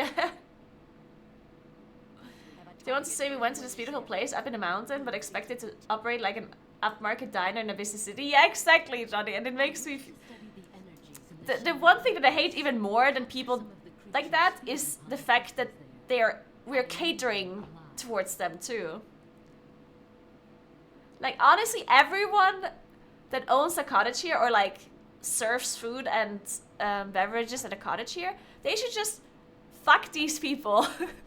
They should change everything around them, because it ruins the experience for other people that genuinely like a more, you know, old school experience at a cottage.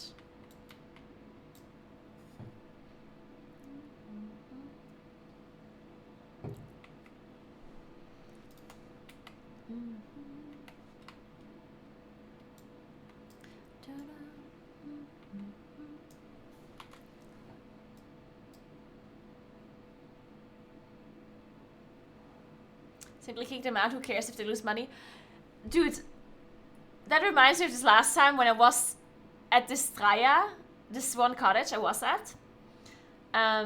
There were some people that walked up there. They spoke English, but they were not English people. I don't know where they kind of sounded like...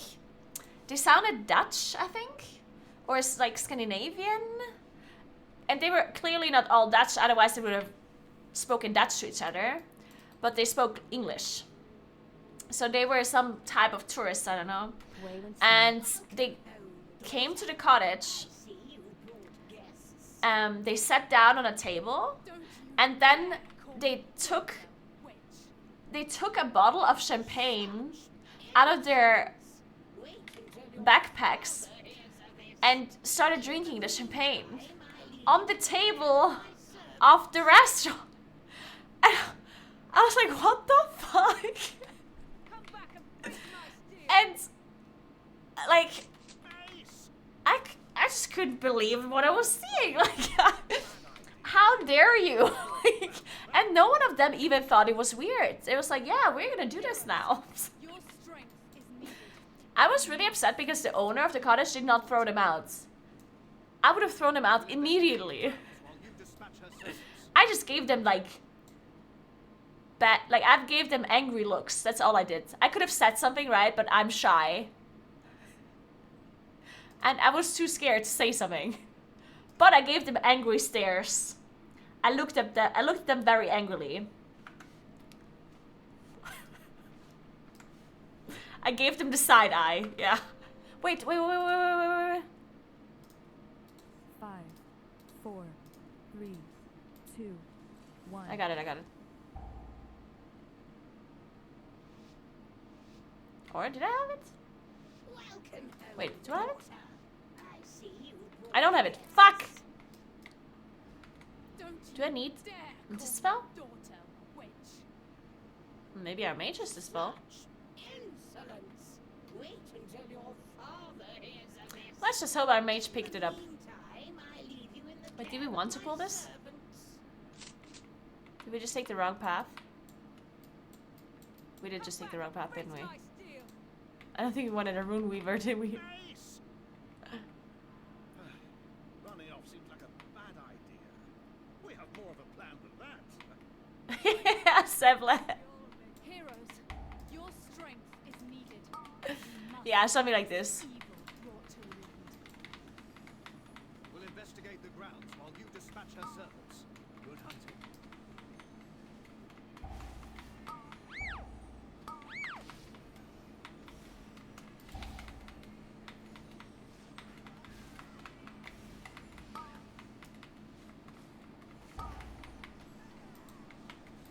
Incorporeal.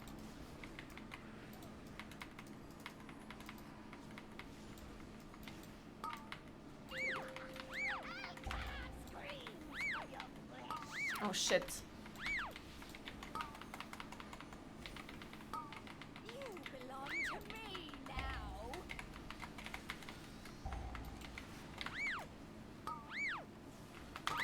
Oh my god, yeah. Fuck. I just lost my Incar and this is very bad. This is just not good. You belong to me now.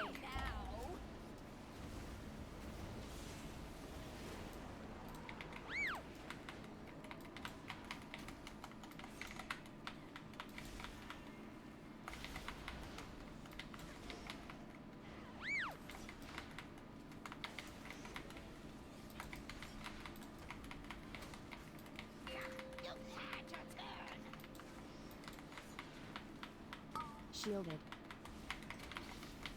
What is the song? I love it. You'll bear the black mark.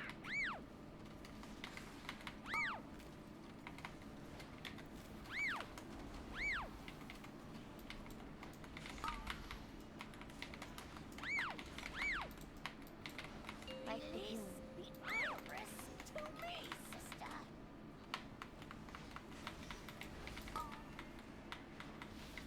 My guns will rip you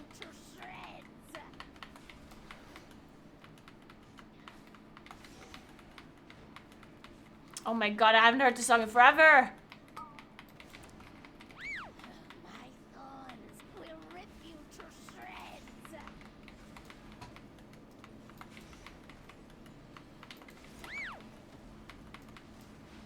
Give me the iris, you fool. Only I can focus its power. Incorporeal. Mass hair. Dance, puppet, dance.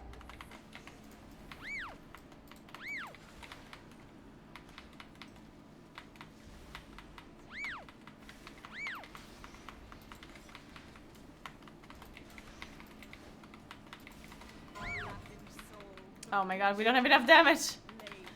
Although such a fragile How does everyone survive? dance, puppet, dance.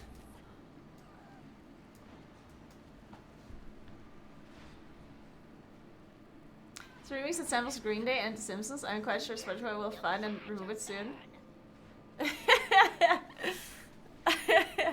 I love that. You bear the black mark.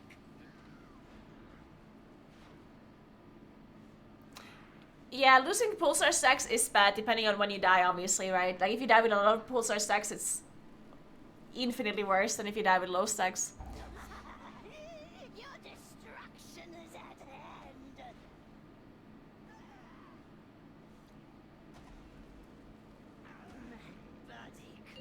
Probably since Naguura laughs in every situation, her angry stare was full of chuckles and the champagne table thought she was celebrating with them. Very likely.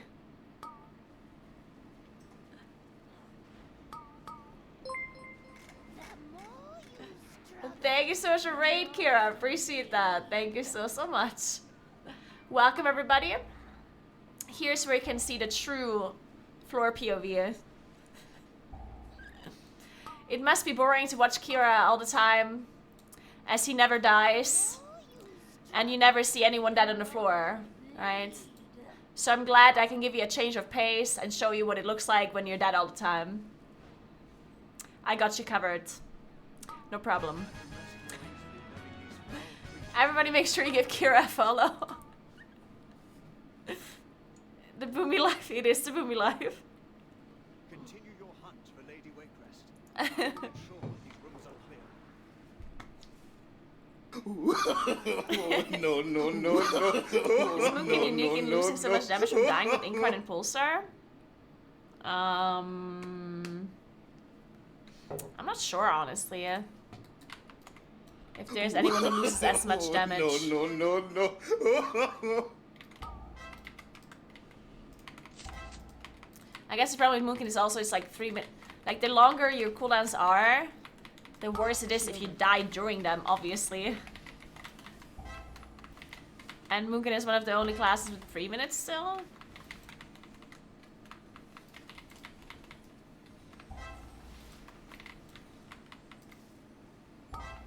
But there's certainly other classes that have similar things to Pulsar that losing that is also bad.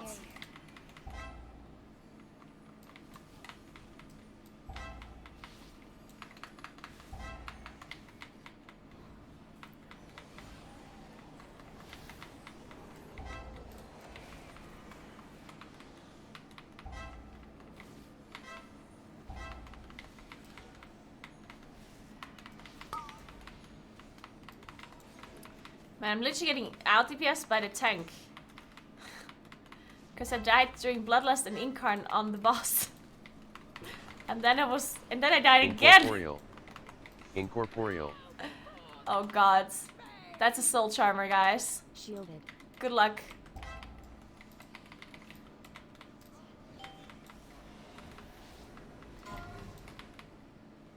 Why is every shade focusing me as well? I don't like this.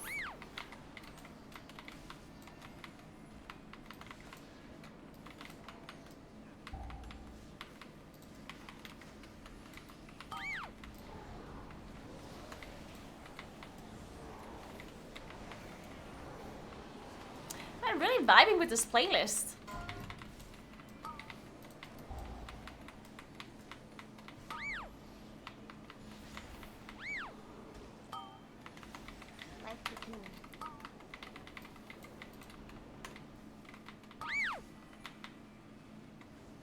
god.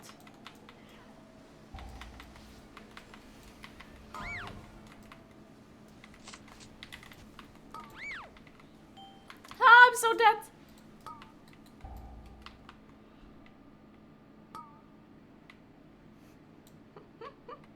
Mass barrier. Don't worry, as long as we kill Goliath, we're totally still fine. Don't die, Warhat.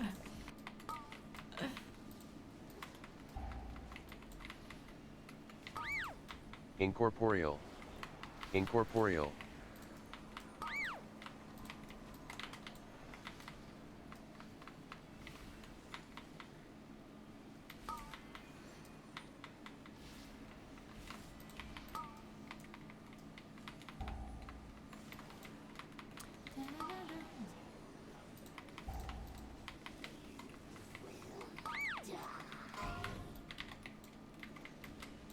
Oh shit.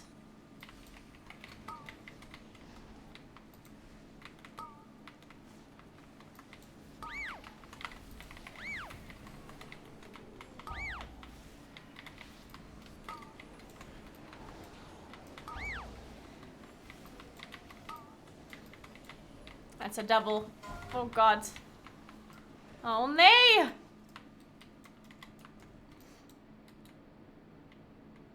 Guys, I might have lost my incarn again.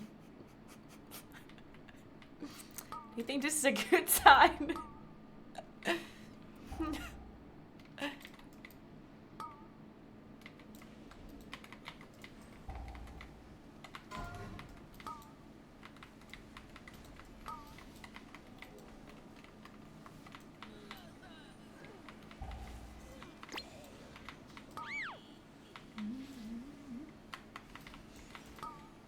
Incorporeal.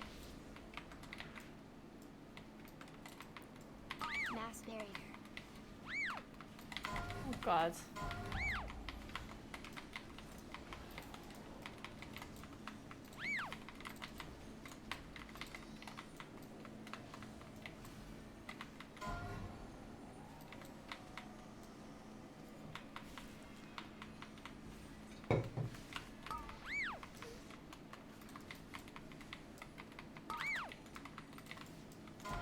Shielded.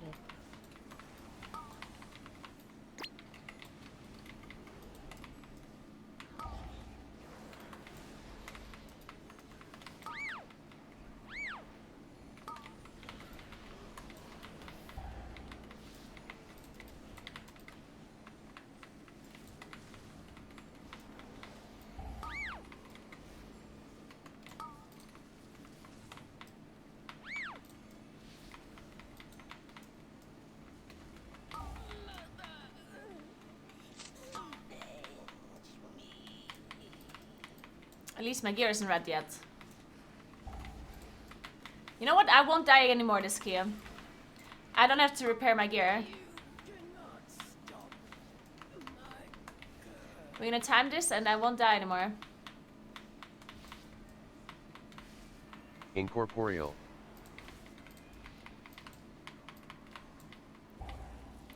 I don't have income for 30 seconds. Oh shit. Oh wait, I changed my... Ah, I understand now.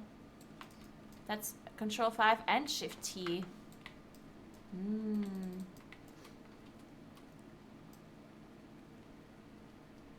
She loves making promises she can't keep.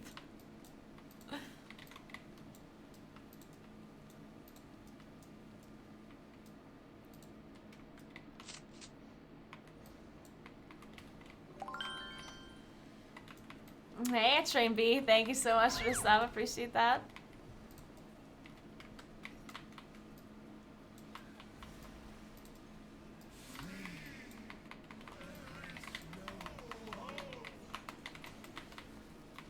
Shielded.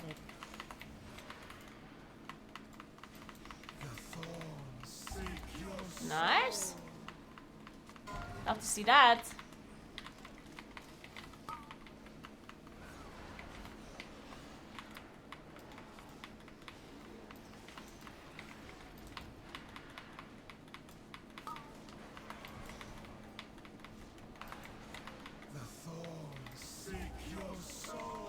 Nice.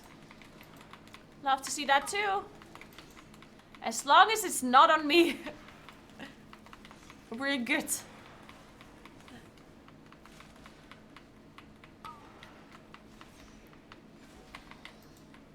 Oh god, is our tank fine? Nice. Incorporeal. Mass barrier. Incorporeal. Shielded.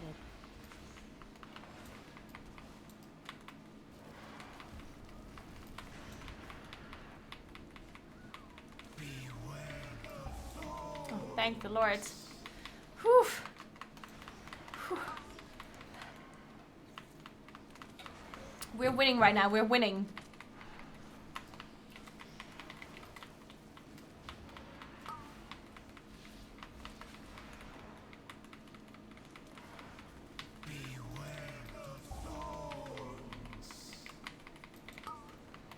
Incorporeal. Incorporeal. Okay, not winning anymore.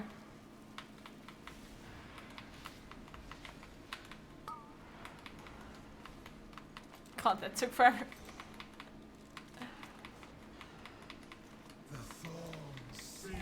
Nice. Shielded. Oh god, that melee. The fire keeps disappearing. Oh god, my bark skin's running out. Shit. Oh no.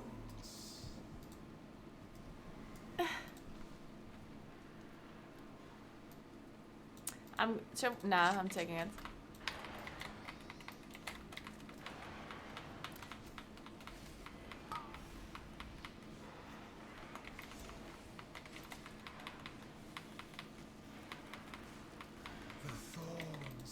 Mass barrier.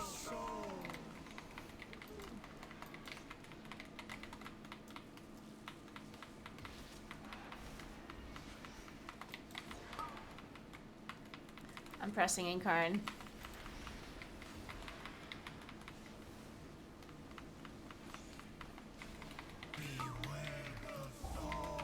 Nice. We're insane, guys. We're insane.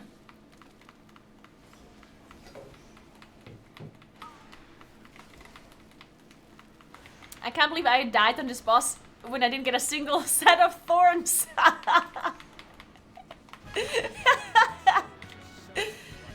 Not one. And I still died. Oh, man. Life's rough. Shielded.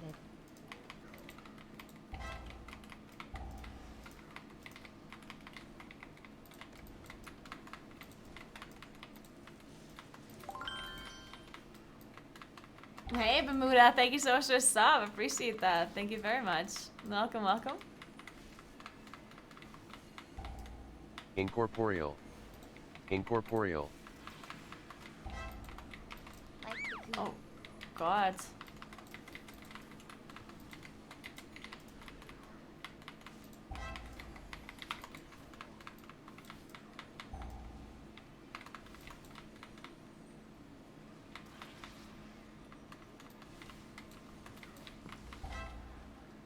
Oh.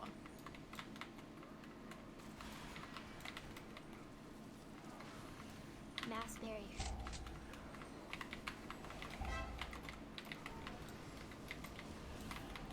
Shielded.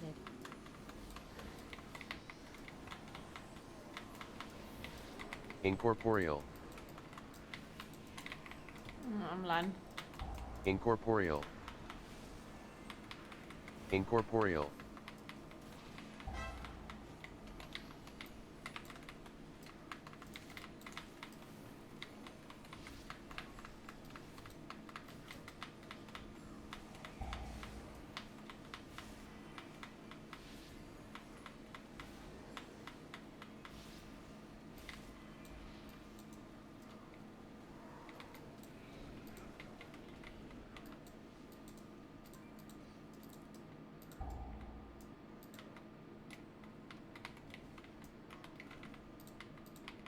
Incorporeal.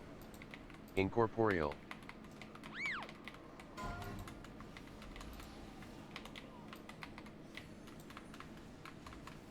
Shielded.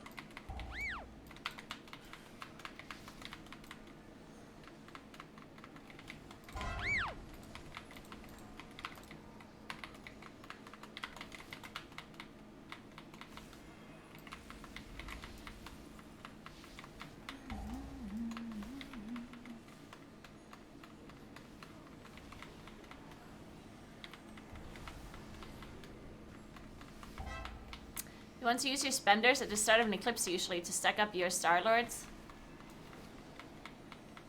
And your 4-piece bonus. Oh, that's fire. Mass barrier.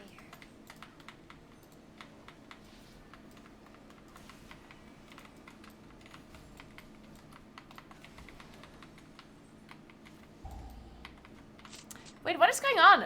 Do we actually have drops now?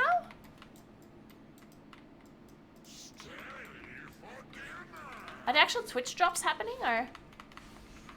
Oh, Prime drops. Shielded. Oh, well, are other people baiting in their title? Because then I'm baiting too. Is this a bait thing? Are we baiting?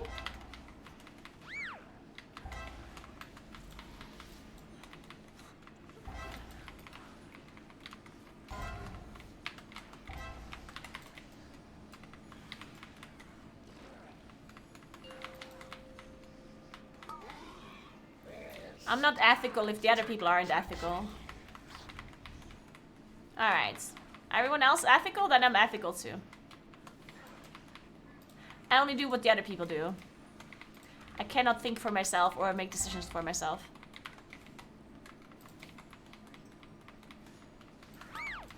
Oh, I love this song, it's great.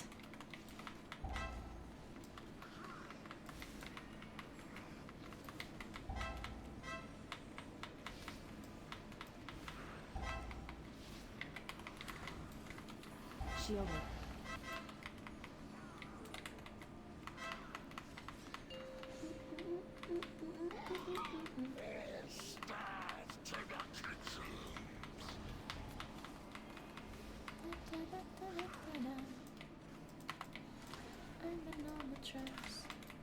This is great.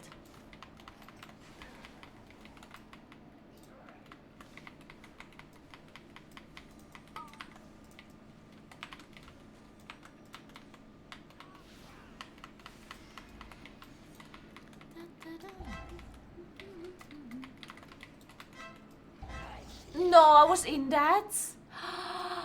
Oh my god, I'm inting. No way, I was in that.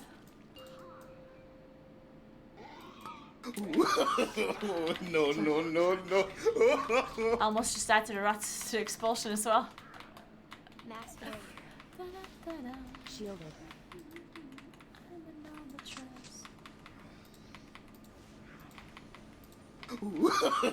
Hey, stop No, laughing. No, no, no. Laughing's not allowed.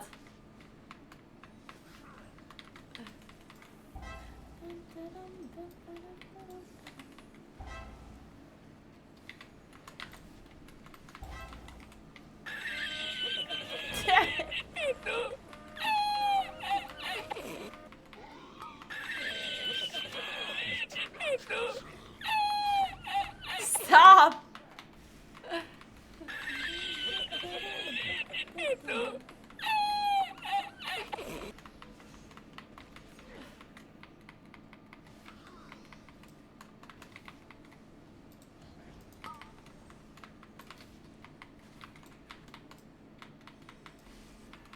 Shielded.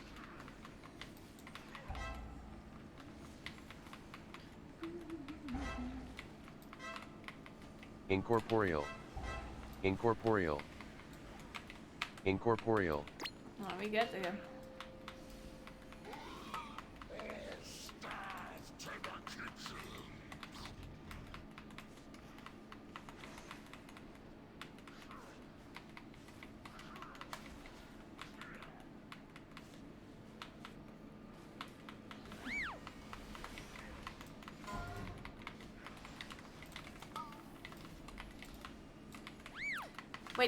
I was toxic, Calandra?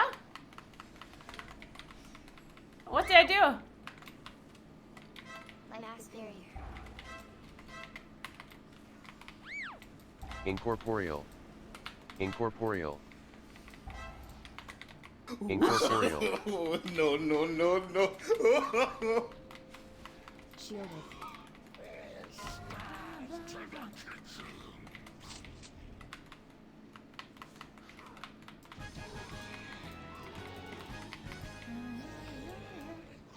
I think we might not have enough time, guys. What do you think? Dead meat. You go on. Oh, the thing with Luca. Let's go. Hey, that was funny. Seems you have slaughtered my entire household. Incorporeal. Incorporeal. Dripping through the floorboards. Why not join me in the basement and marvel at death's beauty? Of course, it said me.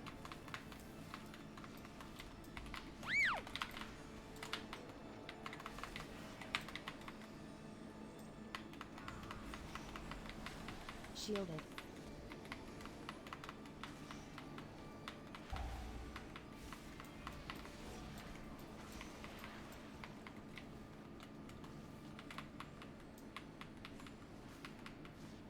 Oh. Yikes. Incorporeal. Incorporeal. Mass barrier.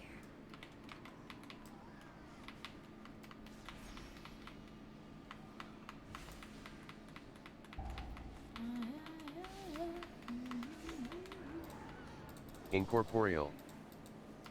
I'm in comment.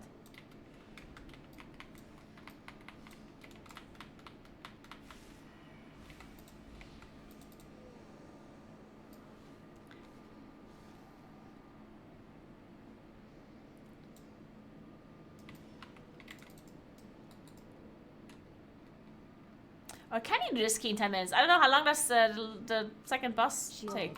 Oh yeah, we need to lust. Like right this second.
Oh, we actually used drums.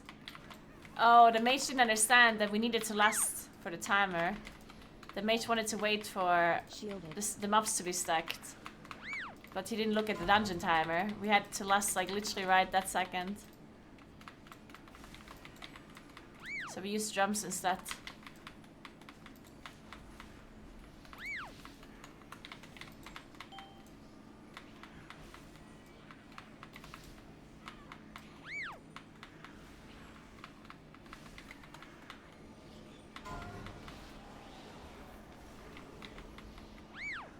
Incorporeal.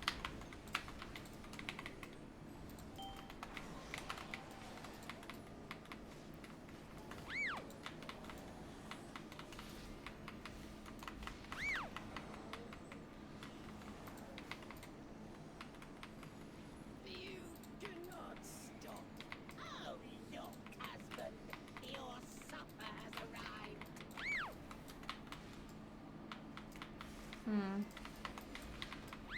Ow. Shielded. Jesus.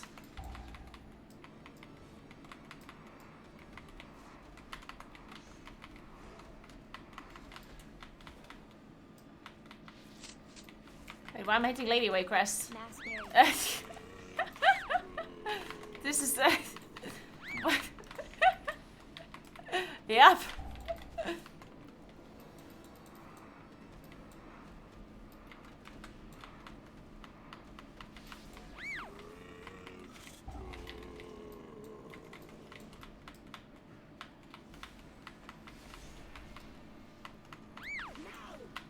I'm like, why?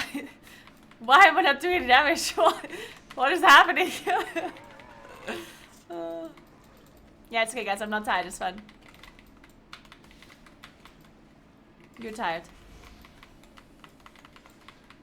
Shielded.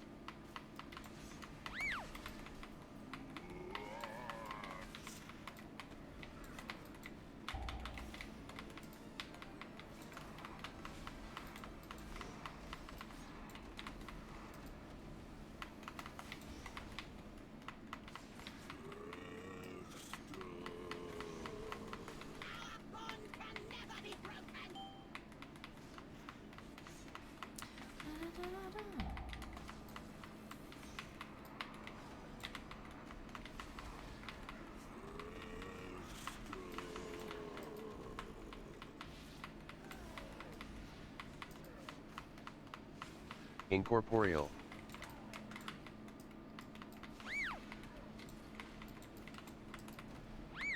Oh god.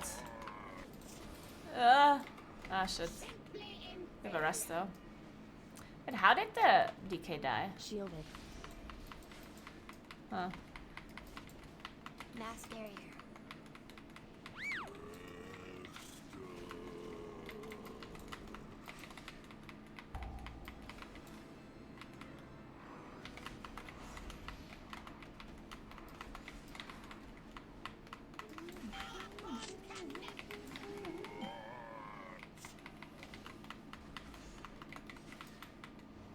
Incorporeal.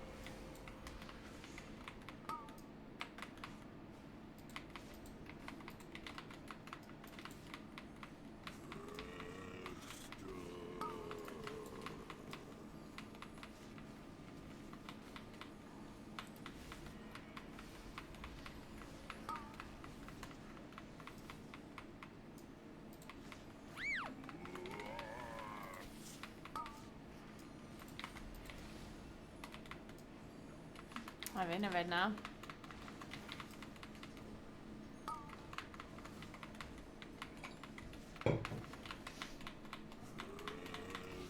Man, I didn't know that the time in this dungeon is that easy. I mean, I knew it was easy, but... Like, we might still deplete it, but we have 13 deaths. And the fact that we even had a chance of timing this... is kind of, Shielded. illegal.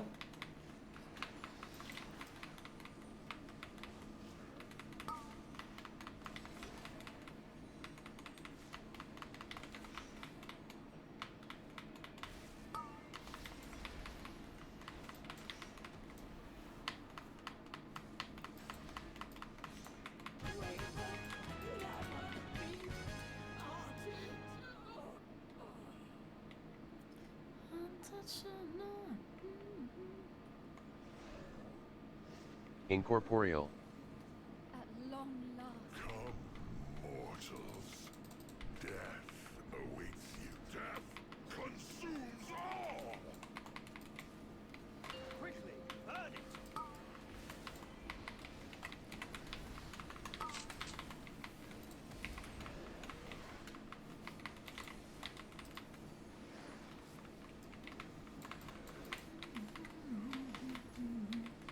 Quickly, burn it! Shielded. Mass barrier.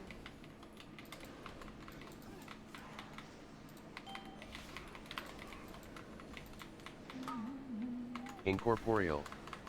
Incorporeal. Hurry! Set them aflame before the Trust King resurrects them!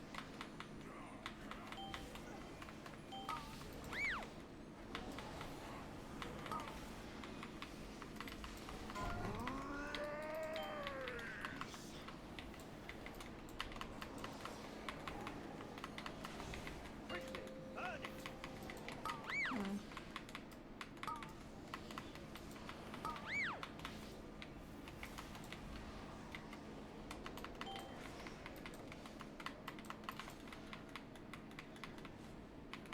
I'm feeling we won't have enough damage. Incorporeal. Shielded.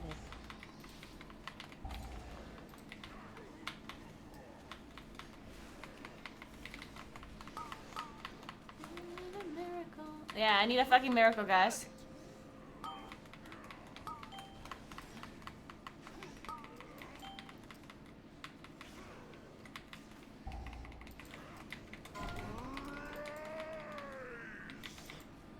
Oh my god. How am I alive?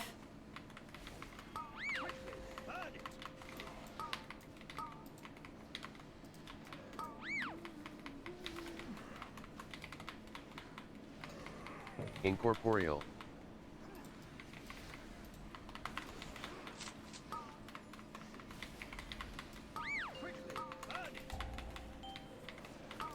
Oh my god. Mass carrier. No shit, we don't have a rest. Shielded. Goodbye. I guess we also didn't have time either way. Well, that was a bit unfortunate.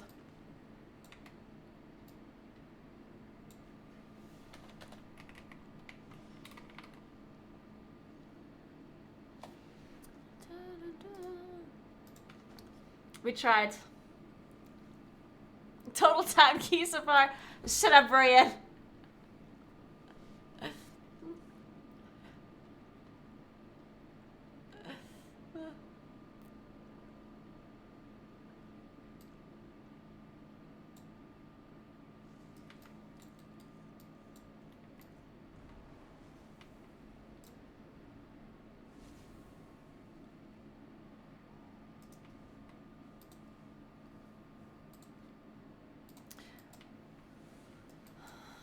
Okay, what's the time? 7.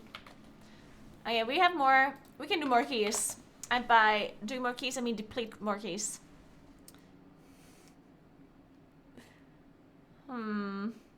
What are we depleting next?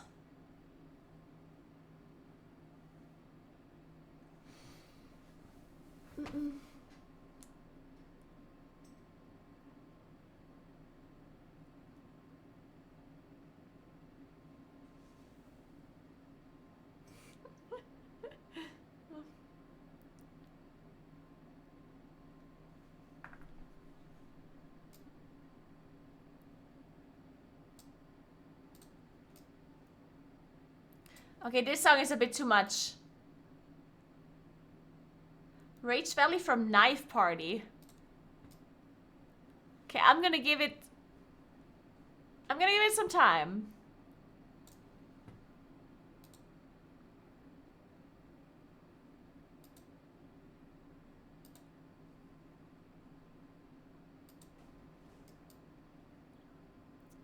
I just got back. I said the song is I'm not sure about the song. Maybe Johnny?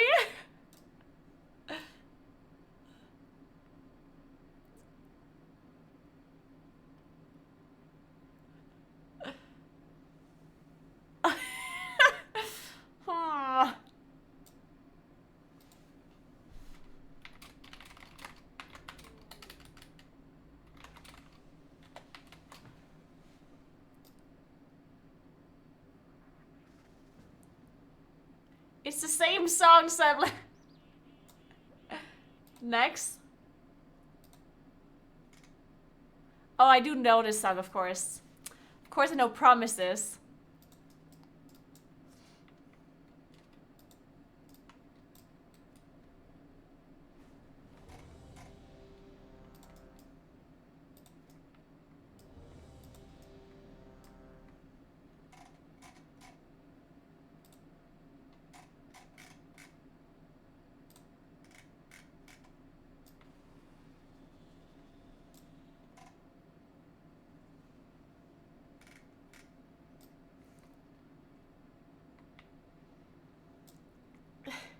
Maybe I should try doing 15 keys.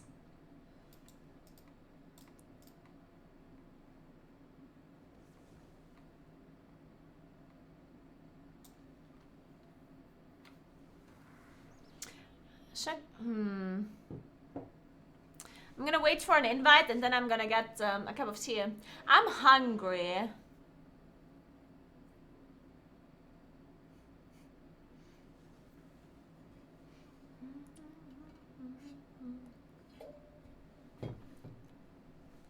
You can feel hunger? Yeah, lately I feel hungry sometimes. It's horrible. I don't know what's going on. I think it's because I'm actually like working out and stuff and doing things that, you know, that burns calories. It's the worst. I should stop doing that. It makes me hungry. It's horrible. What's for dinner tonight? I don't know. I think I'm gonna make pesto pasta and some salad. Who knew that spending energy made you hungry? Yeah, I still have some tomatoes and some salad. And a bell pepper. And pesto. Pasta. Kind of pesto? I have basil pesto, the normal one. And red pesto. I think it's made out of red tomatoes. Like dried red tomatoes pesto, something like that. I think.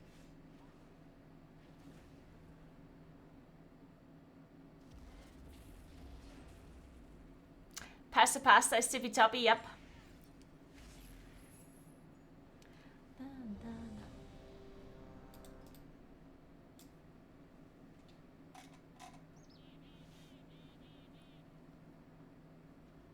Red tomatoes, well, I didn't know they come in red.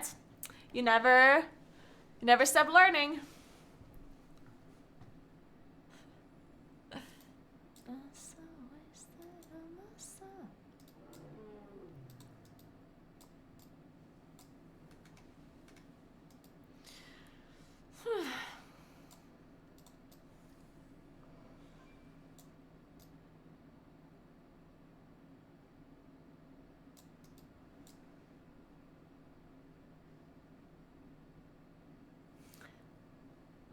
You should become a vegetable, never eat again. Yeah, I agree.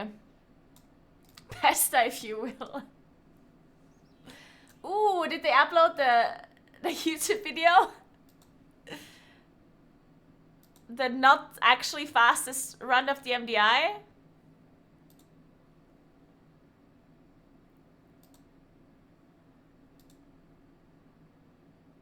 Perfect. Guys, go ahead and watch the video on the Warcraft channel and make sure you comment how good the video is. So they keep hiring me again to make videos like these. Go watch it. It's right here. We need more viewers than Dreadnought's view. Actually, that's impossible. Dreadnought did actually have a fun video. Mine is boring. Wait, actually, mine is very entertaining. You should watch it. But it's not going to be as entertaining as this one. The MDI. Can't listen to myself. It's horrible.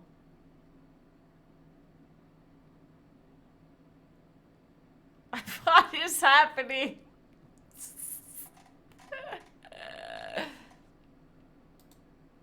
Oh, he condensed it into 5 minutes. Damn, that's crazy.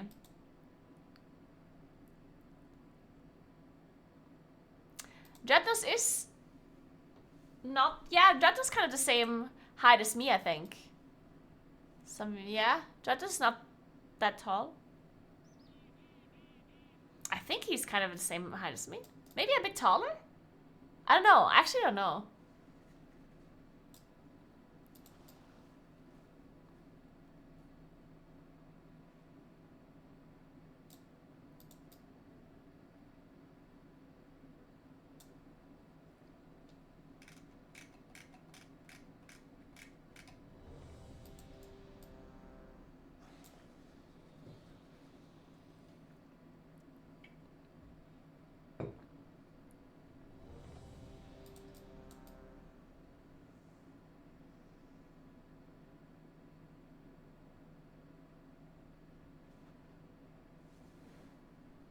Yeah, Krista is very small. It's funny because Krista is pretty small, and then OK Mage Jordan is also very tiny. I felt like the tallest woman next to them, which is incredible because we were in Sweden. And in Sweden, everyone's tall as fuck. and I felt tall at the Echo broadcast just because Chris and Jordan are so tiny.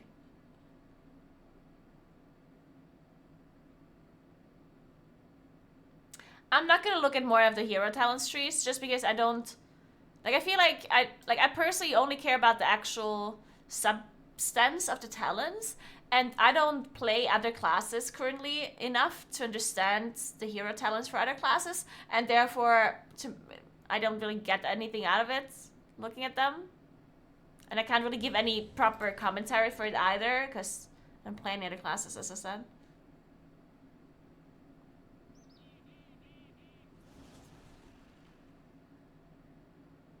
Aren't you also tiny? I'm not that tiny, no. It's just a meme that I'm really small. I am 168. I am certainly smaller than what people think I am. Somehow people think I'm really tall. Not sure why. I think sometimes when you see a person on camera sitting down, you have a certain idea of how tall they are from like, I don't know, like the size of their hands or their face or their proportions or whatever. And something about me makes people think that I'm really tall. But I am not. You give tall girl energy? Yeah, I don't know why.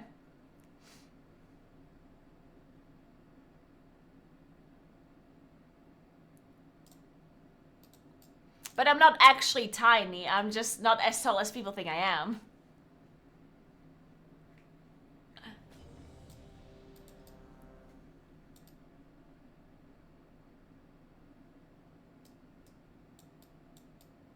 It's not tall? Yeah, I'm not saying I'm tall. I'm just saying I'm not, like, out of the ordinary small. Roddy. Okay, Roddy, you're just a fucking giant, okay?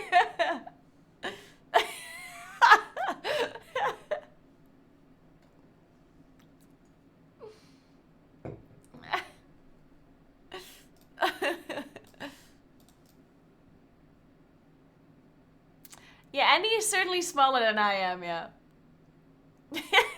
Roddy.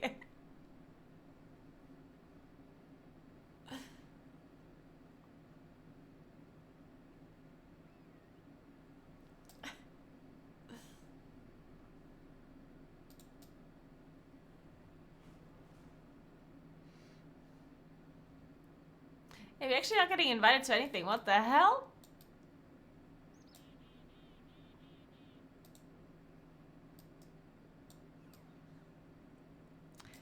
$168 is Disney Princess Soul. You can apply it in Disneyland. Oh my god, I can apply as a Disney princess? Let's go.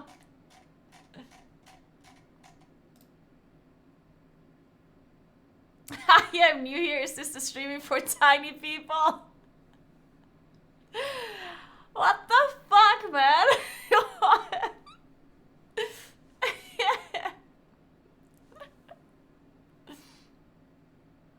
This is horrible.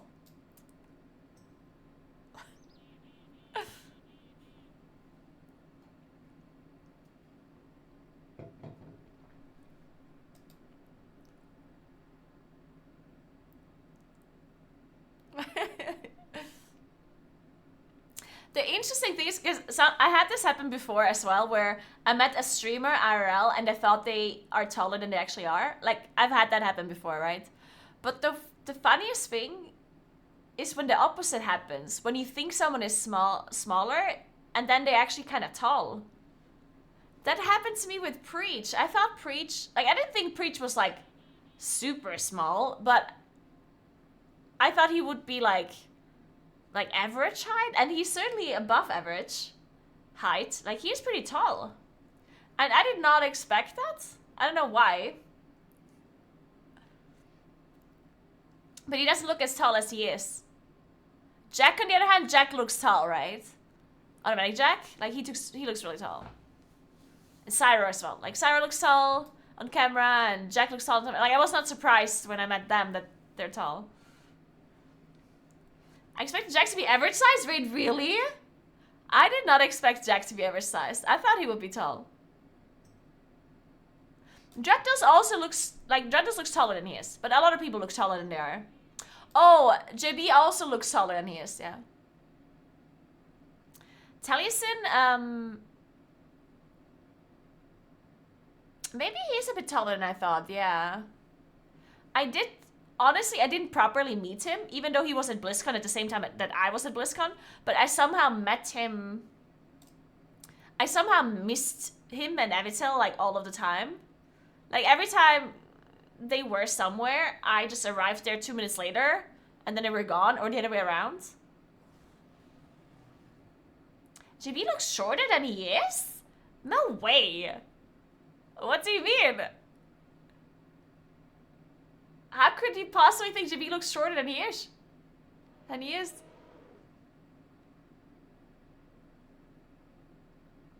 JB is smaller than I am. Right? Or? Wait, JB is small, right? I think... Or? Yeah, I think he's smaller than I am. No, he's not tall, Sebla. Yeah, he is smaller than I am. Yeah. JB is really small. He doesn't look that small on camera.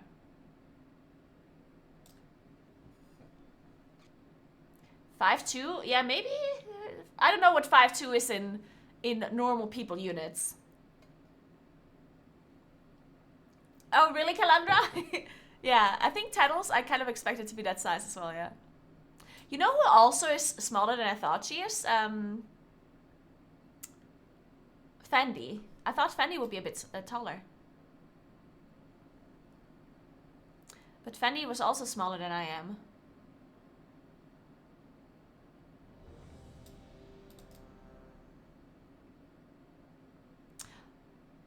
And, I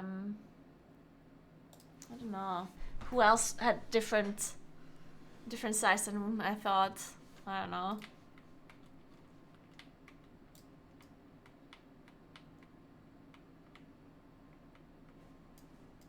I think Megasite is not that small. I think she's taller than me. I think Megasite was taller than me. Yeah, she's not that small. I think she was kind of the height I thought she would be. Wait, is Megasite smaller than I don't remember. Like, I met her and... Dude, maybe she was smaller than me. Wait, I don't remember now. Now I'm confused. 5'2" is 157 for the record. No, Shan JB is the tiny. Oh, it's 157. Yeah, I think JB is a bit taller than that for sure. I mean, actually, I'm not sure. He is really small. Like, I'm trying to remember. He is really small. He's smaller than I am, and I'm 168. Like, he's noticeably smaller than I am. It's not just like 2 centimeters smaller. I think. I think he's like around 160 probably. But I am not sure. I have a hard time remembering.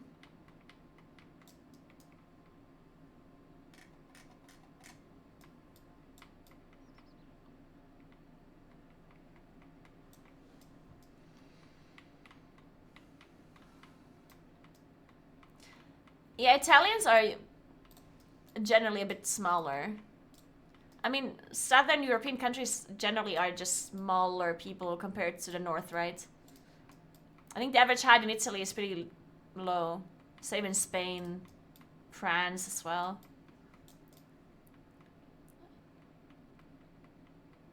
The tall people are in the north.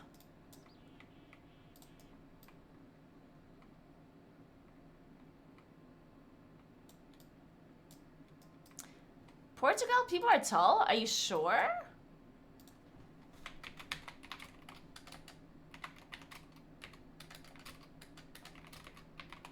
That seems wrong to me, but maybe?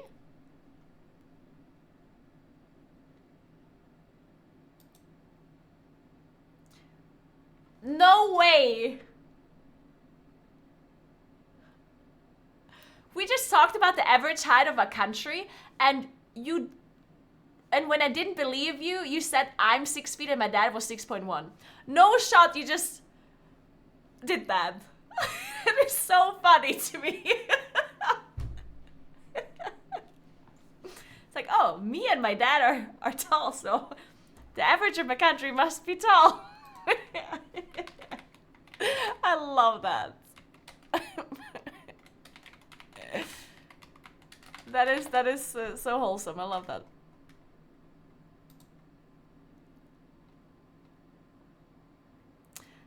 So for Portugal, the average height is 170 for men and 161 for women. That is a little bit more than Spain and Italy, I think, though. I think. Oh no, never mind. That is... Oh my god, that's very small. Italy is 175? No. Is it? I need a proper statistic for this. Average height, Europe.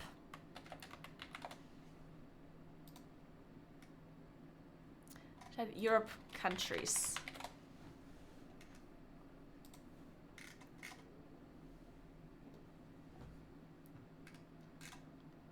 Austria 179. Oh, that's pretty high.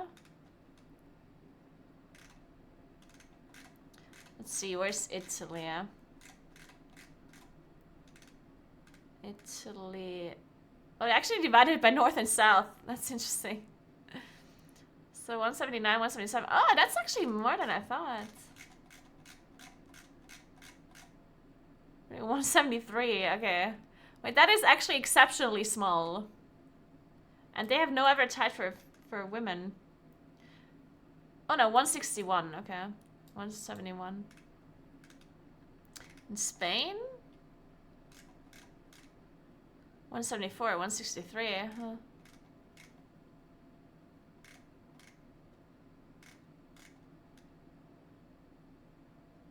$171, 161 for the US as well. Wait, so Italy's not even that small then.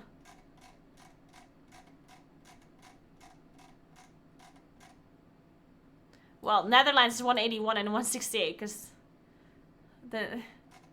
they're huge people.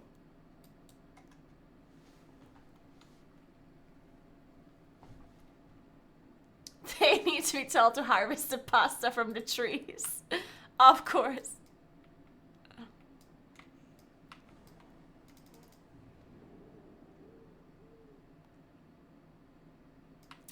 Yeah, the south of Italy seems a bit high on that statistic. Hey Teddy, what's up?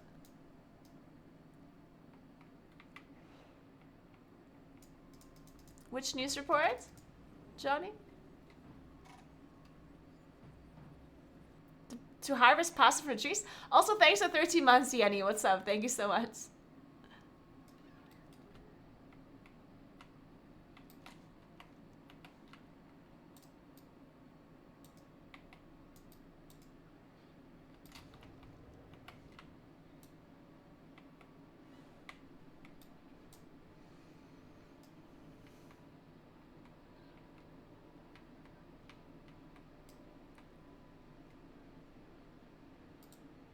Yeah, I don't know what the lore behind this is actually.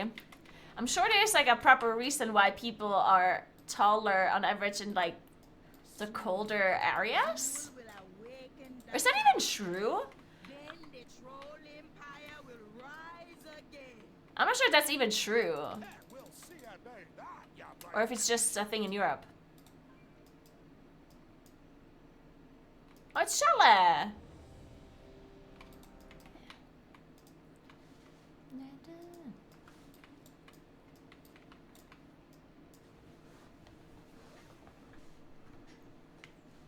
1 year for April Fools, the BBC, like decades ago, reported on the pasta crop that year. I love that.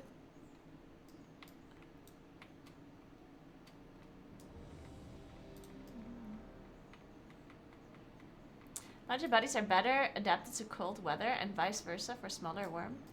Really? Why would taller bodies be better for cold though? Mass barrier.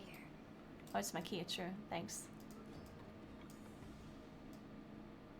How does that make sense? 5, 4, 3, 2, 1. Thank you, Johnny. Thanks for that one.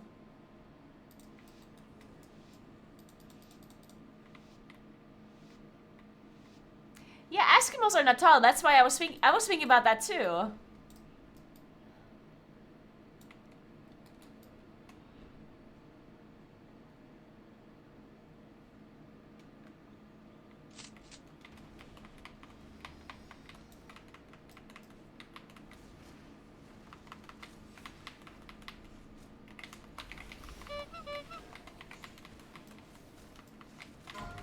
Four, 3, 2, 1.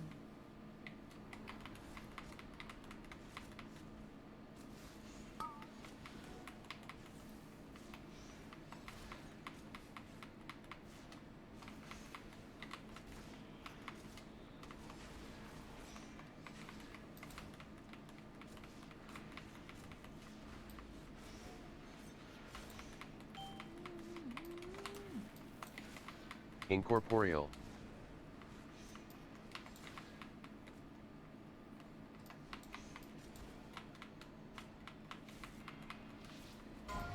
4, 3, 2, 1. Mass barrier.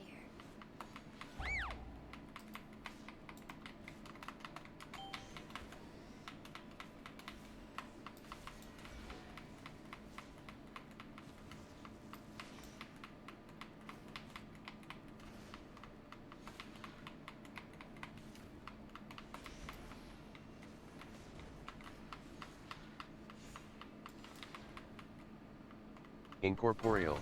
4, 3, Incorporeal. 1.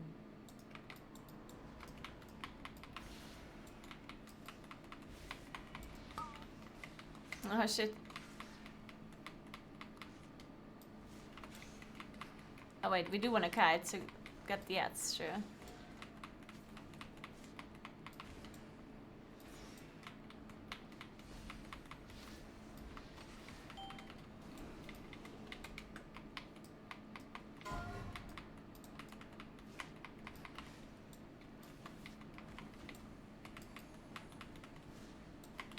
Oh.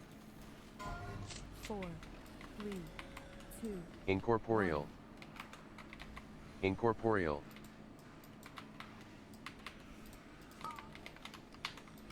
Oh my god.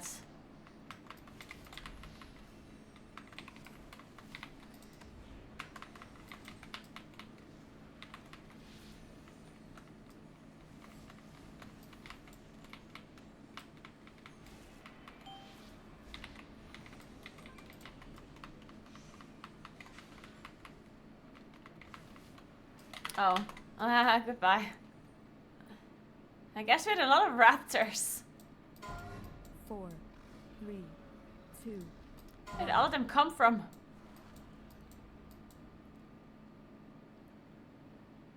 Hey, Keenan.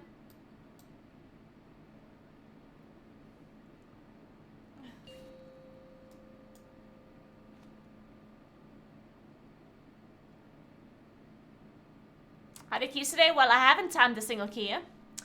So, make of that what you will. Does it mean the keys went badly? Maybe not. Up to you.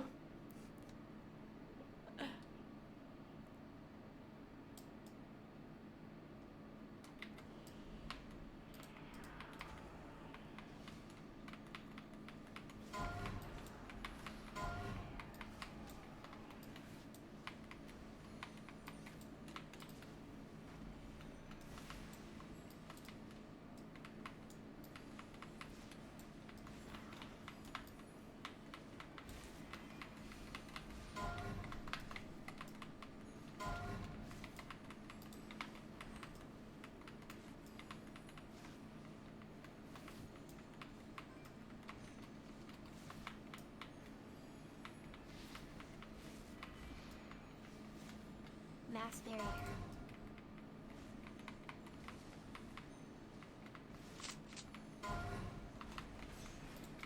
Oh my. 4, 3, 2, 1. What is this song?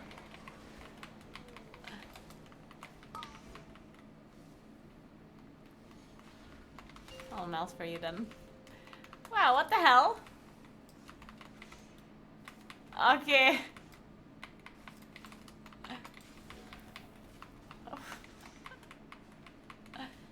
Hmm.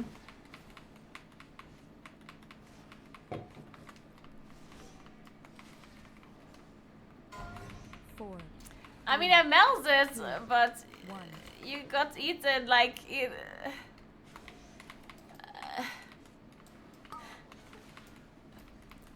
I mean,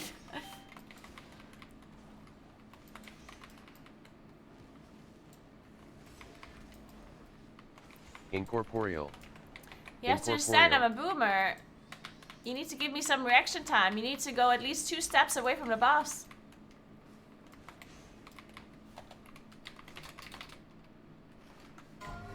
Four, 3, 2, 1.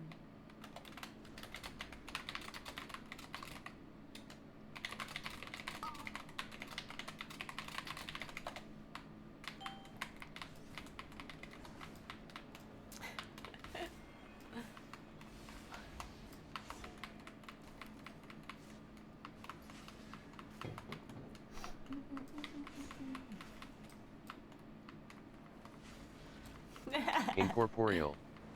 Incorporeal. Wait, I'll let this guy spawn. 3, 2, 1.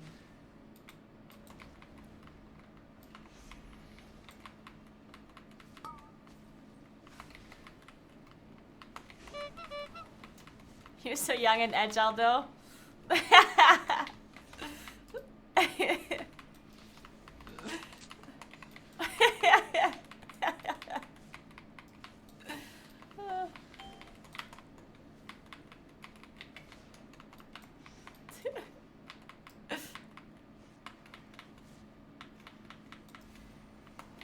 Mass barrier. 4, 3, 2, 1.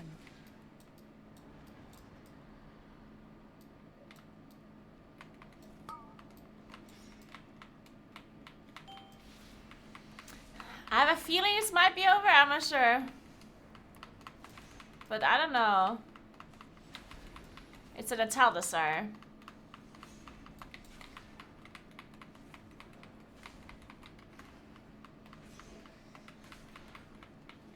Timer is 4, 3, 2. is One. just optional. What pull does Shelly want to do? Oh. Yeah, we can do this pull. Without lust? Oh, our mage just got devoured. Well, that is a problem. I have Incarn, but I don't want to press it if we want to do that big pull afterwards. But now I have to. This boss is 20 million HP. 4, 3, 2, 1. I don't want to kite the boss.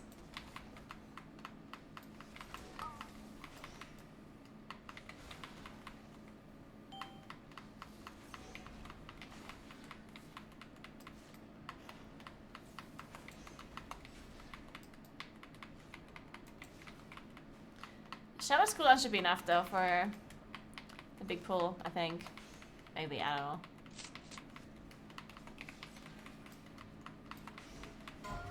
Four, 3, 2, 1. I have melt, but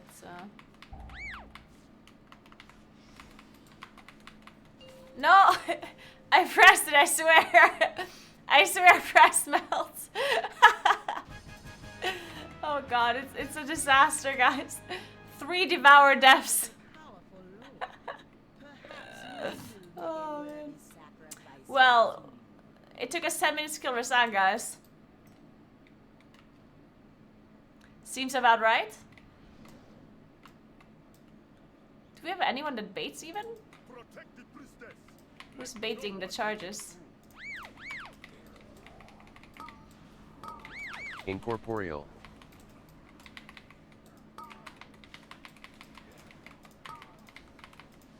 Let me beam this.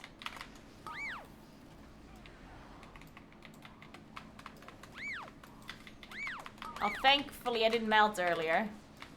So now I can melt this instead. Wait, are the incorporals getting charged if it's mind controlled?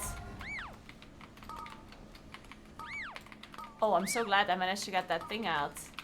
That knock. Oh, I'm dead. Okay, well, this is over. We tried.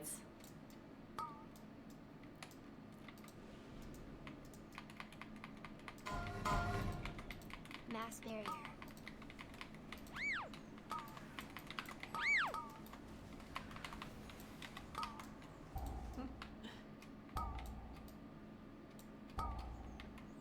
We tried.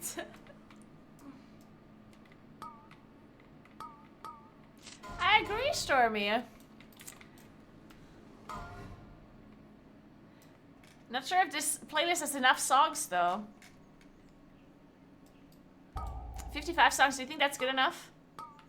For my stream forever? For the rest of eternity?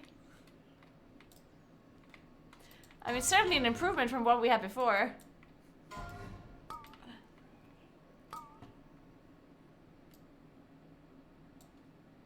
Wait, I think this light is too bright. I'm turning down this light.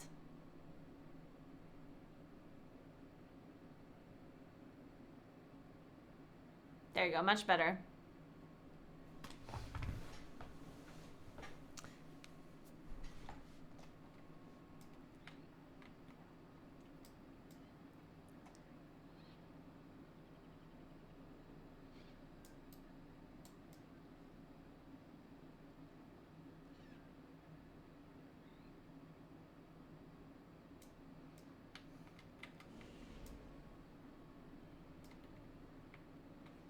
Charlie.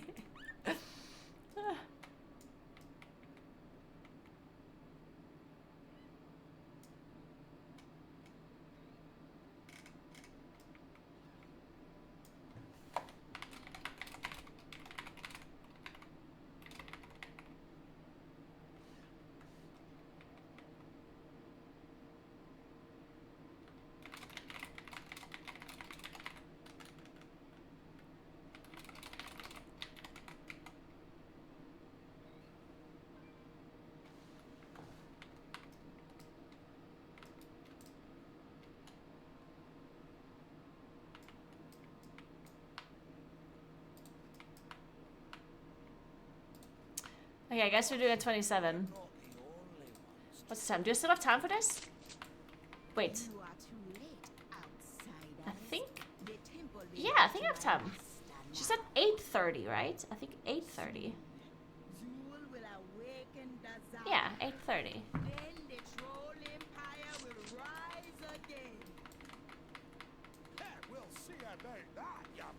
Wait, I'm gonna double check. Because that's what I saved in my calendar. Oh, yeah. Okay, good. Because I'm bad with times. Sometimes 8:30 could also be 7:30.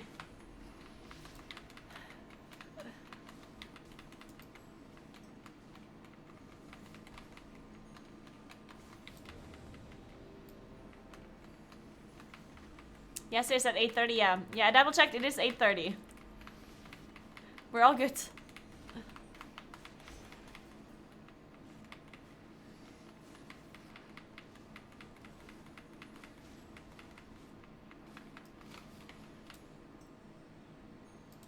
Okay, let's do it.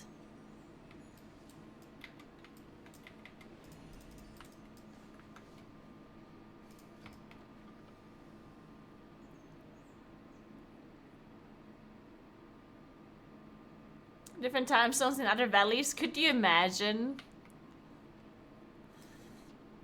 Did you know that there's time zones that actually don't go full hours? Like, there's time zones that have a half-hour differences. How horrible is that? Yeah. And even 15 minutes, I think, too, no? Or is it only half hour? Yeah, it's horrible. 5, How could you possibly do that? 3, 2, 1.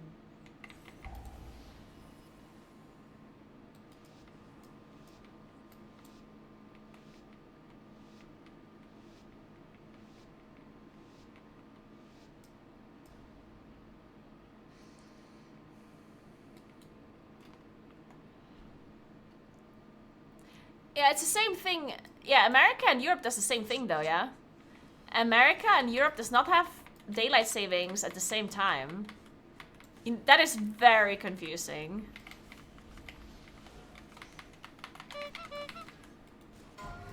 Four, 3, 2, 1. Mass barrier.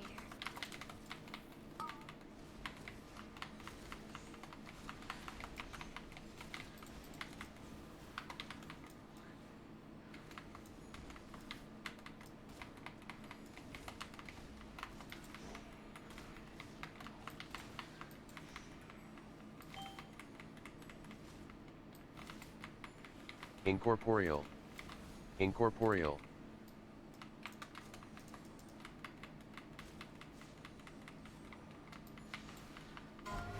4, 3, 2, 1.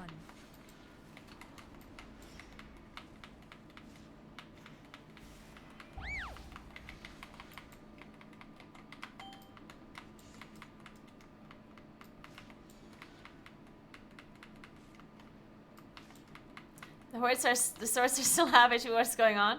Well, we're not fully focusing them, right? Because we want to do boss damage. Because the swords are not that big of a danger. Incorporeal. 4, 3, So you would rather not full out the AoE if you can. If it costs you boss damage.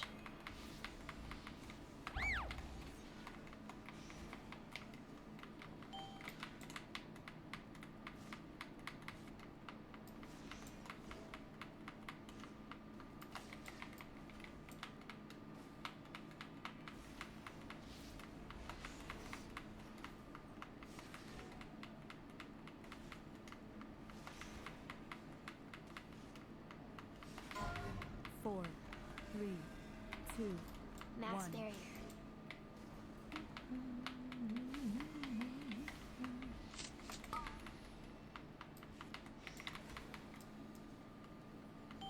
Oh, we need to cut it the other way if we want the Sky Screamers, right?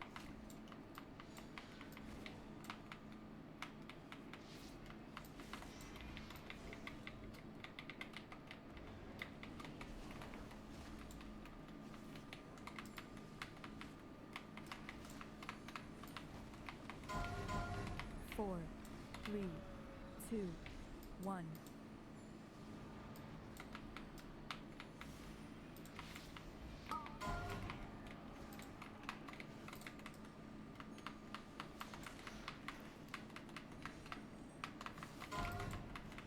Incorporeal. Yeah, the swords are not... Incorporeal. Huh? Why are you...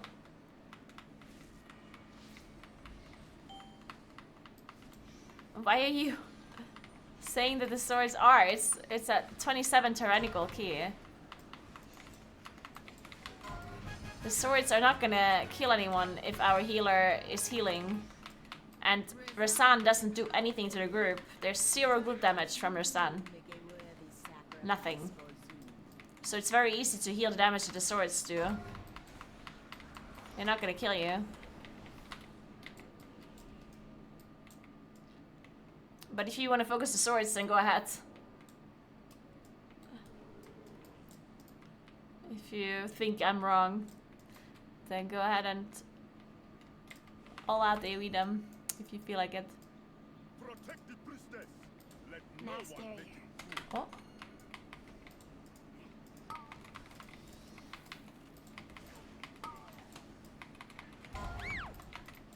Sorry, I used beam too early.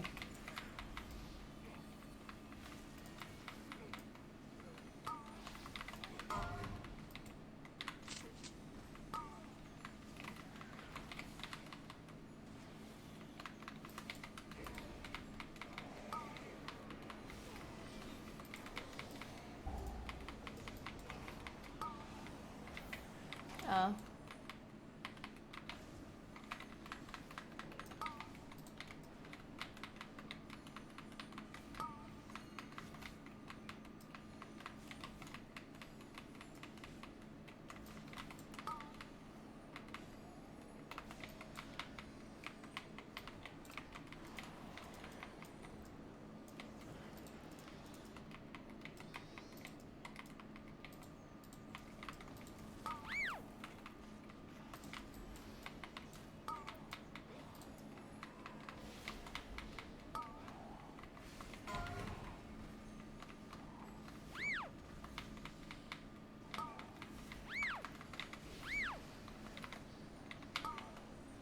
Incorporeal.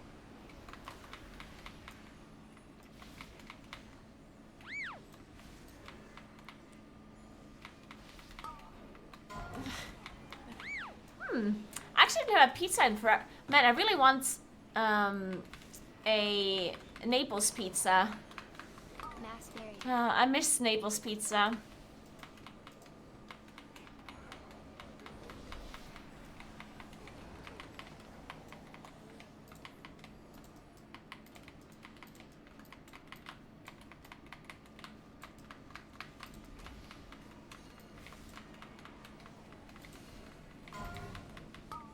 Oh.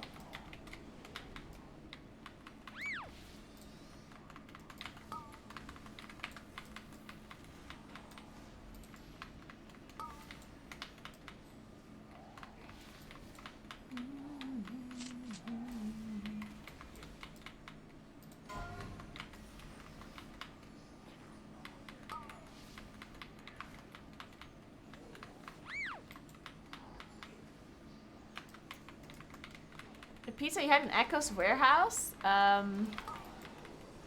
Wait, was it the one with pizza salad? Man, that pizza was not that good. I have to say. There was some food that was really good in Sweden, like from the catering. But the pizza was not one of the things that was good. Incorporeal. I liked their salad that wasn't actually a salad. Like the pasta salad kind of thing. That one was really good.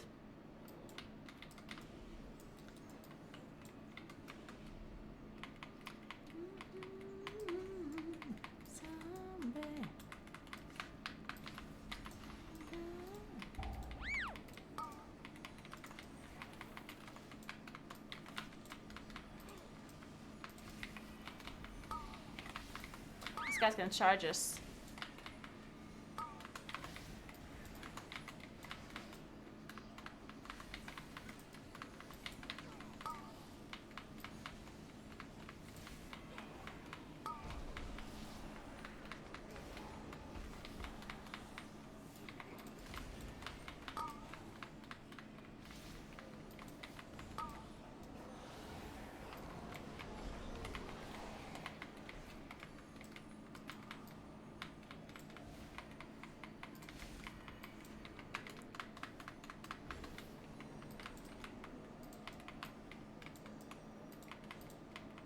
Massberry. Servants of Yasma are not welcome here.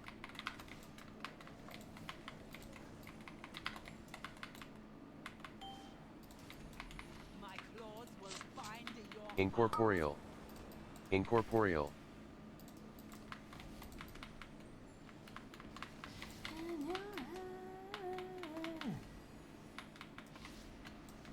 corruption be purified.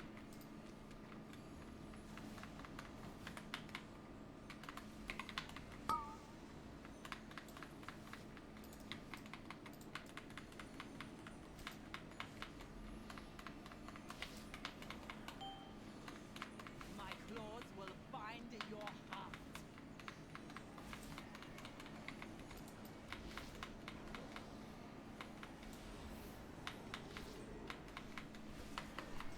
Incorporeal.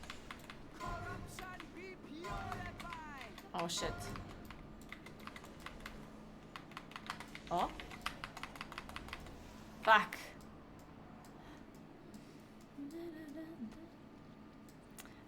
We're wiping. Probably. Maybe? Until does Unless? power flows through me. This is 15%. They still have to do 10% of the boss.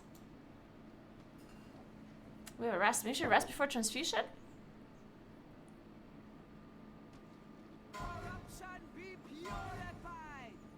Okay, they should be fine. 6. Oh!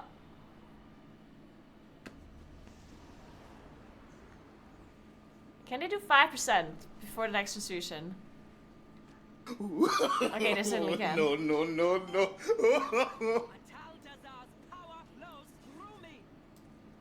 Please focus the boss, guys. The boss.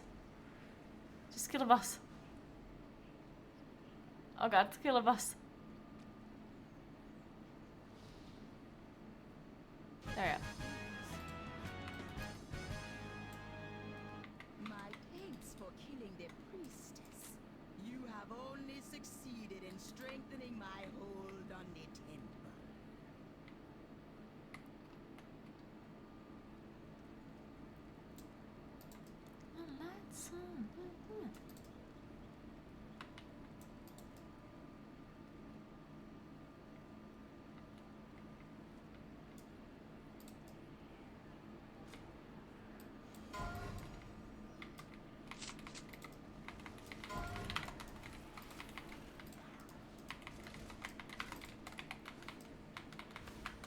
Incorporeal.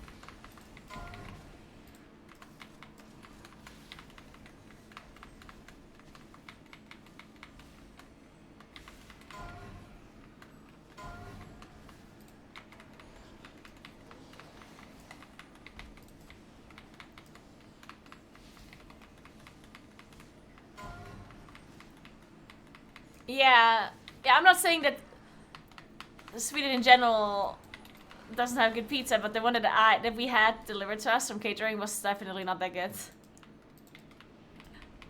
They had some good food though in general.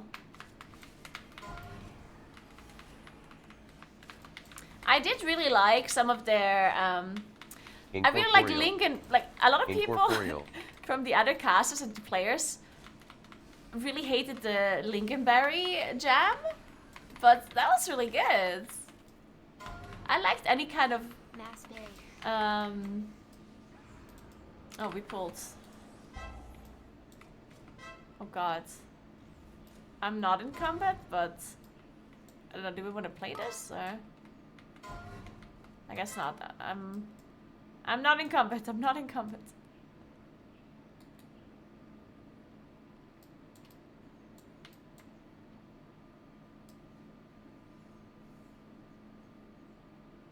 The lasagna, honestly, the lasagna wasn't even that bad. It wasn't an actual lasagna, but it's hard to mess up lasagnas so much that it's not good anymore. I think the only time I had that was in Austria. Like, cause, I mean, honestly, what can you really mess up with lasagna that much? Like, it's just a bunch of, like, it's just pasta sheets that is hard to mess up. Pains up. And then you put some bolognese sauce, which, you know, most bolognese sauce I mean is good. And there's some bechamel sauce. And the only way you can fuck it up is if it's like super watery or something. Or if the bechamel sauce is not an actual bechamel sauce. If you like use something else instead. And other than that, or if it's like not cooked through all the way, or if it's cooked too much. But yeah, like these things, like the typical things that you can do wrong with pasta in general. Now, of course, there's a big difference between a really good lasagna and an average one. But an average lasagna is still good. The thing is, like this one time in Austria, like I don't fucking know what they did with it, but it was like swimming in sauce. It was like a soup. It was lasagna soup. Like, it was horrible.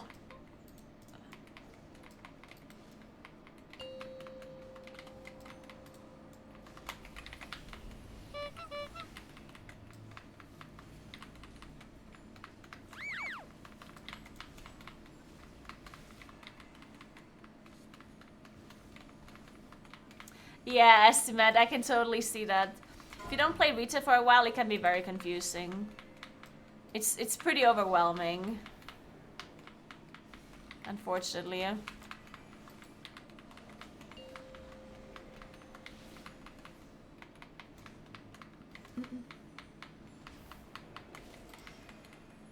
Wait, is lasagna soup an actual thing? What would that be?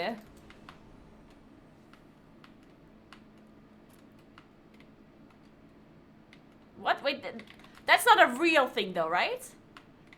That's just like something that Americans made up, right?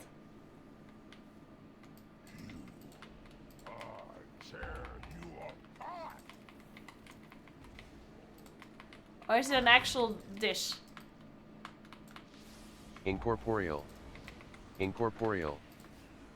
Incorporeal. Incorporeal.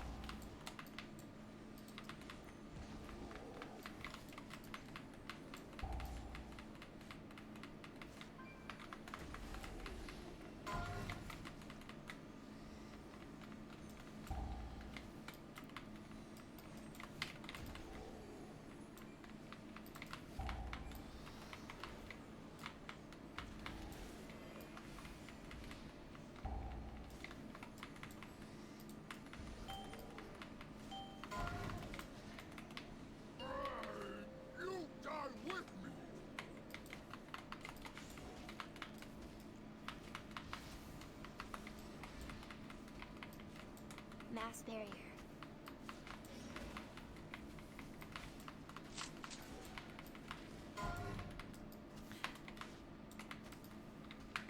It's thick, flat noodles in soup similar to my mom's.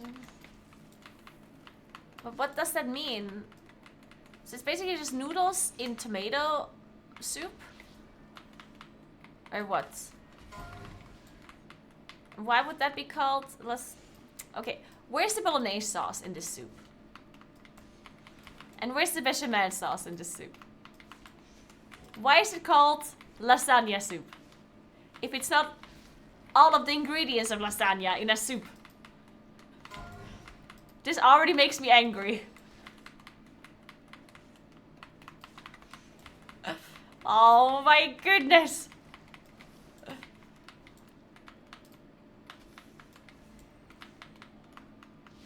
Because it sounds cool for marketing, probably. I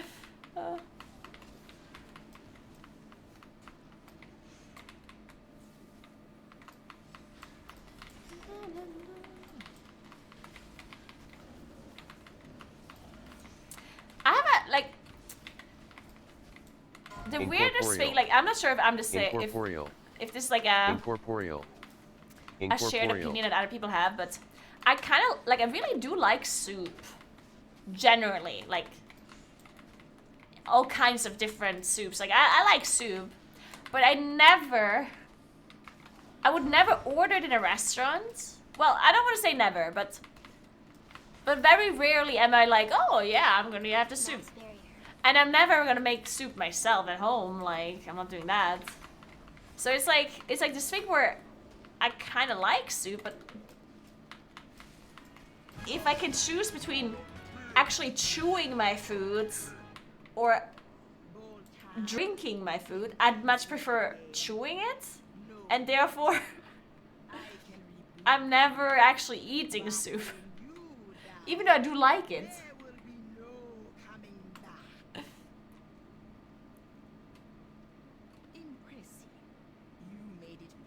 Yeah, it feels like a waste. If it's like a first, I sometimes will order food if it's a first course. If I know that I'm getting something as a second course that I can actually chew properly.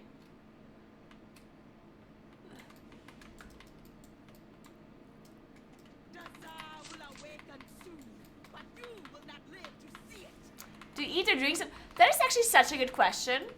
I guess you're eating soup because sometimes soup does come with like some bits, right? Like sometimes there's I don't know, like bread in it, or like tiny little pasta, or cheese, or I don't know.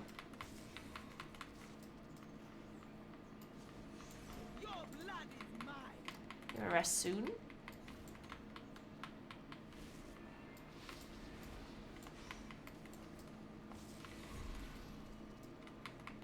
Oh god.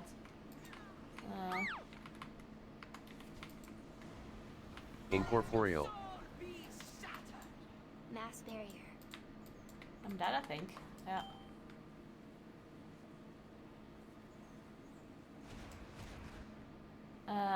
Let's go again, I guess.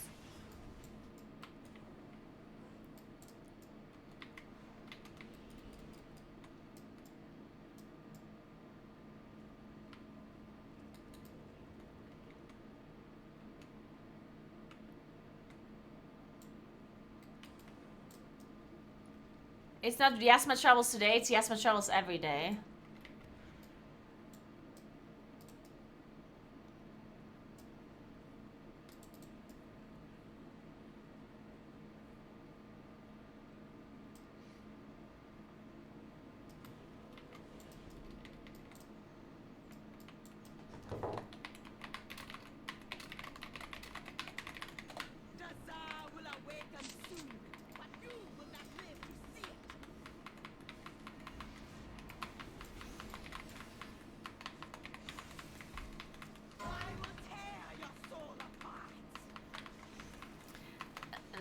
Well, I died because our healer that was dead, yeah?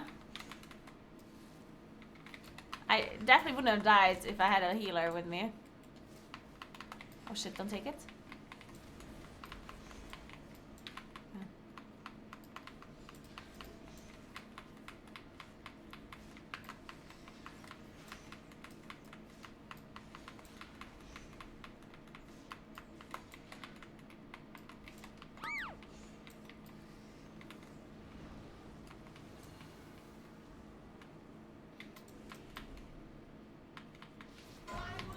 Mass barrier.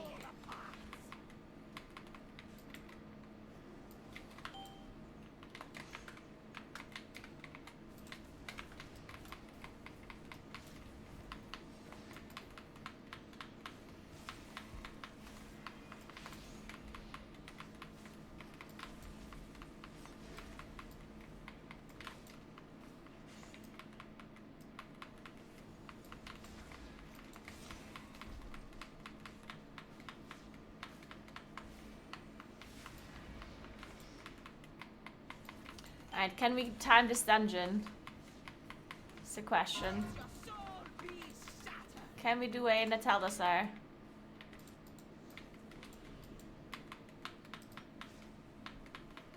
Is it possible?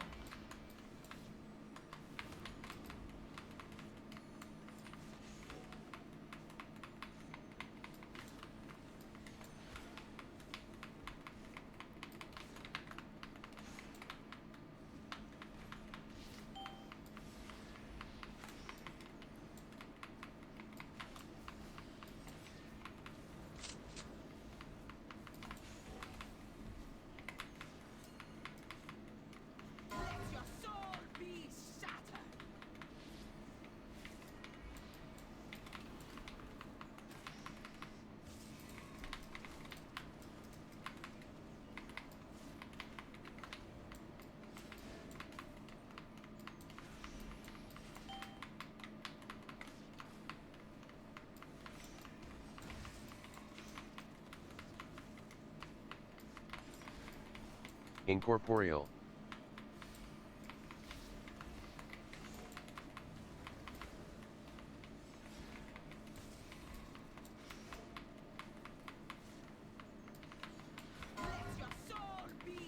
Mass barrier.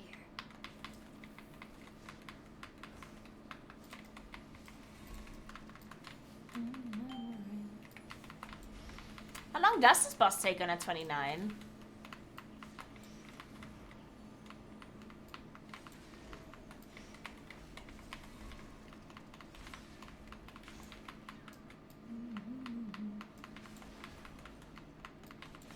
It feels like it never ends. Incorporeal. Incorporeal.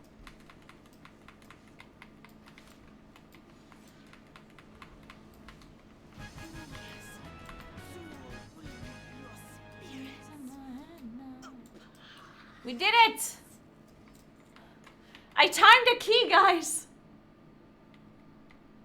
Can you actually believe it? It's, I would like to thank my viewers for supporting me for the last 5.5 hours. I would like to thank my parents for believing in me. This really means a lot to me. I knew I could do it.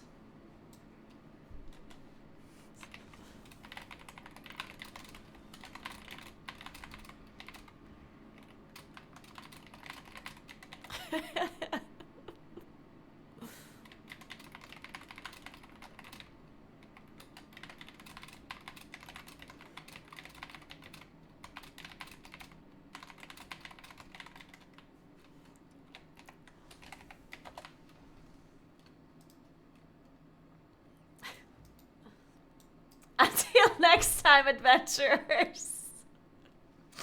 May your blade stay sharp and your spell hit true. I said it in a video, by the way. Did you hear it? I said it in the official video.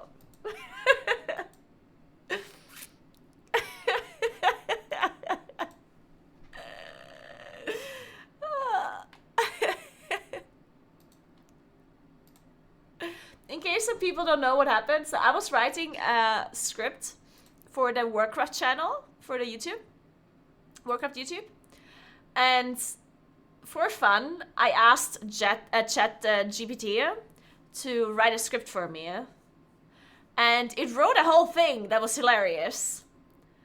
It was super funny, and then at the very end of the script, it said, what did it say? Until next time, adventurers, may your blade stay sharp and your spells hit true. And I said it in the actual official video.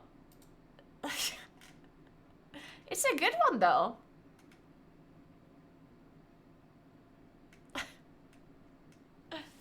On Earth.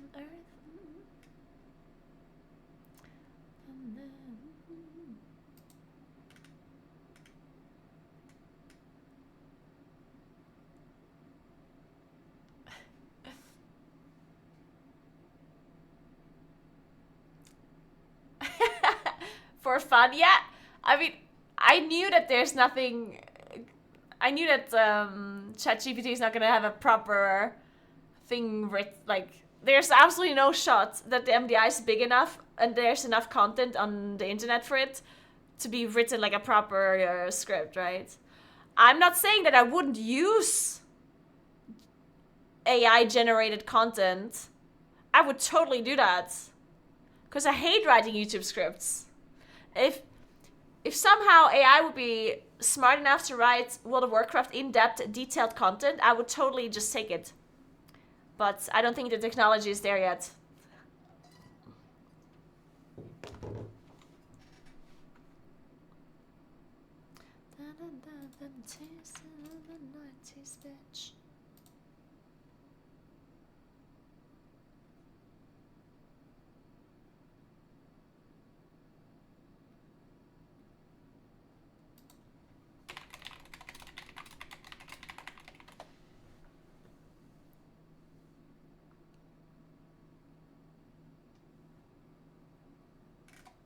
Love it.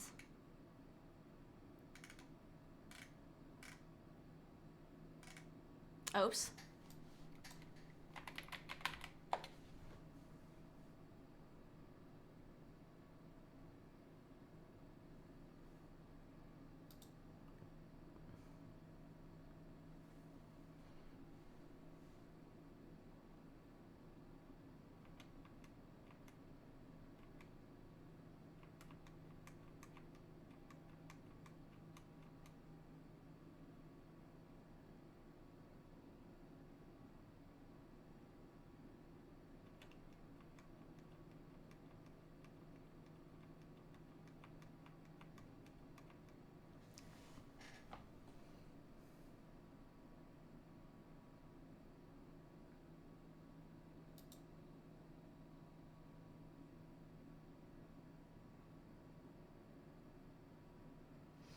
Alright guys, I'm gonna have to leave.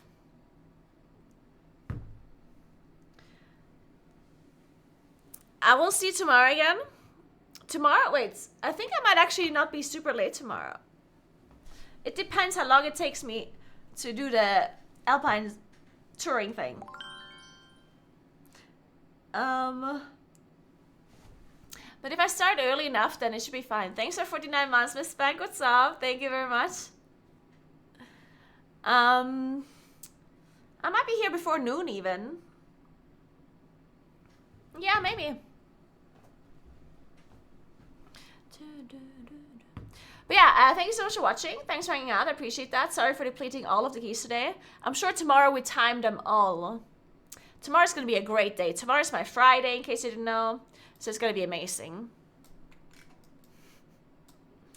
But yeah, thanks for watching. Remember to follow my stream if you haven't yet. Check out my YouTube channel. Follow me there as well. If you want to know what I'm doing in real life, then you should follow my Instagram. I post stuff on Instagram story all the time whenever I'm on a real life adventure. You should check it out.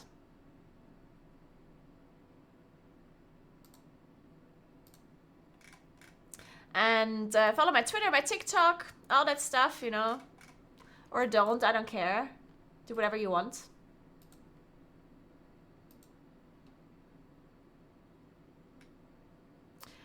Let's host somebody, yeah? Let's host Shella. Because I let him die earlier. May your skis stay on your feet.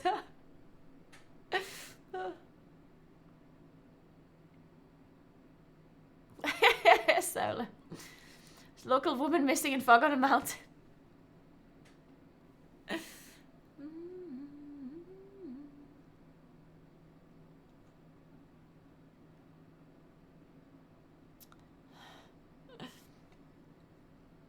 Alright guys, have fun watching Shella.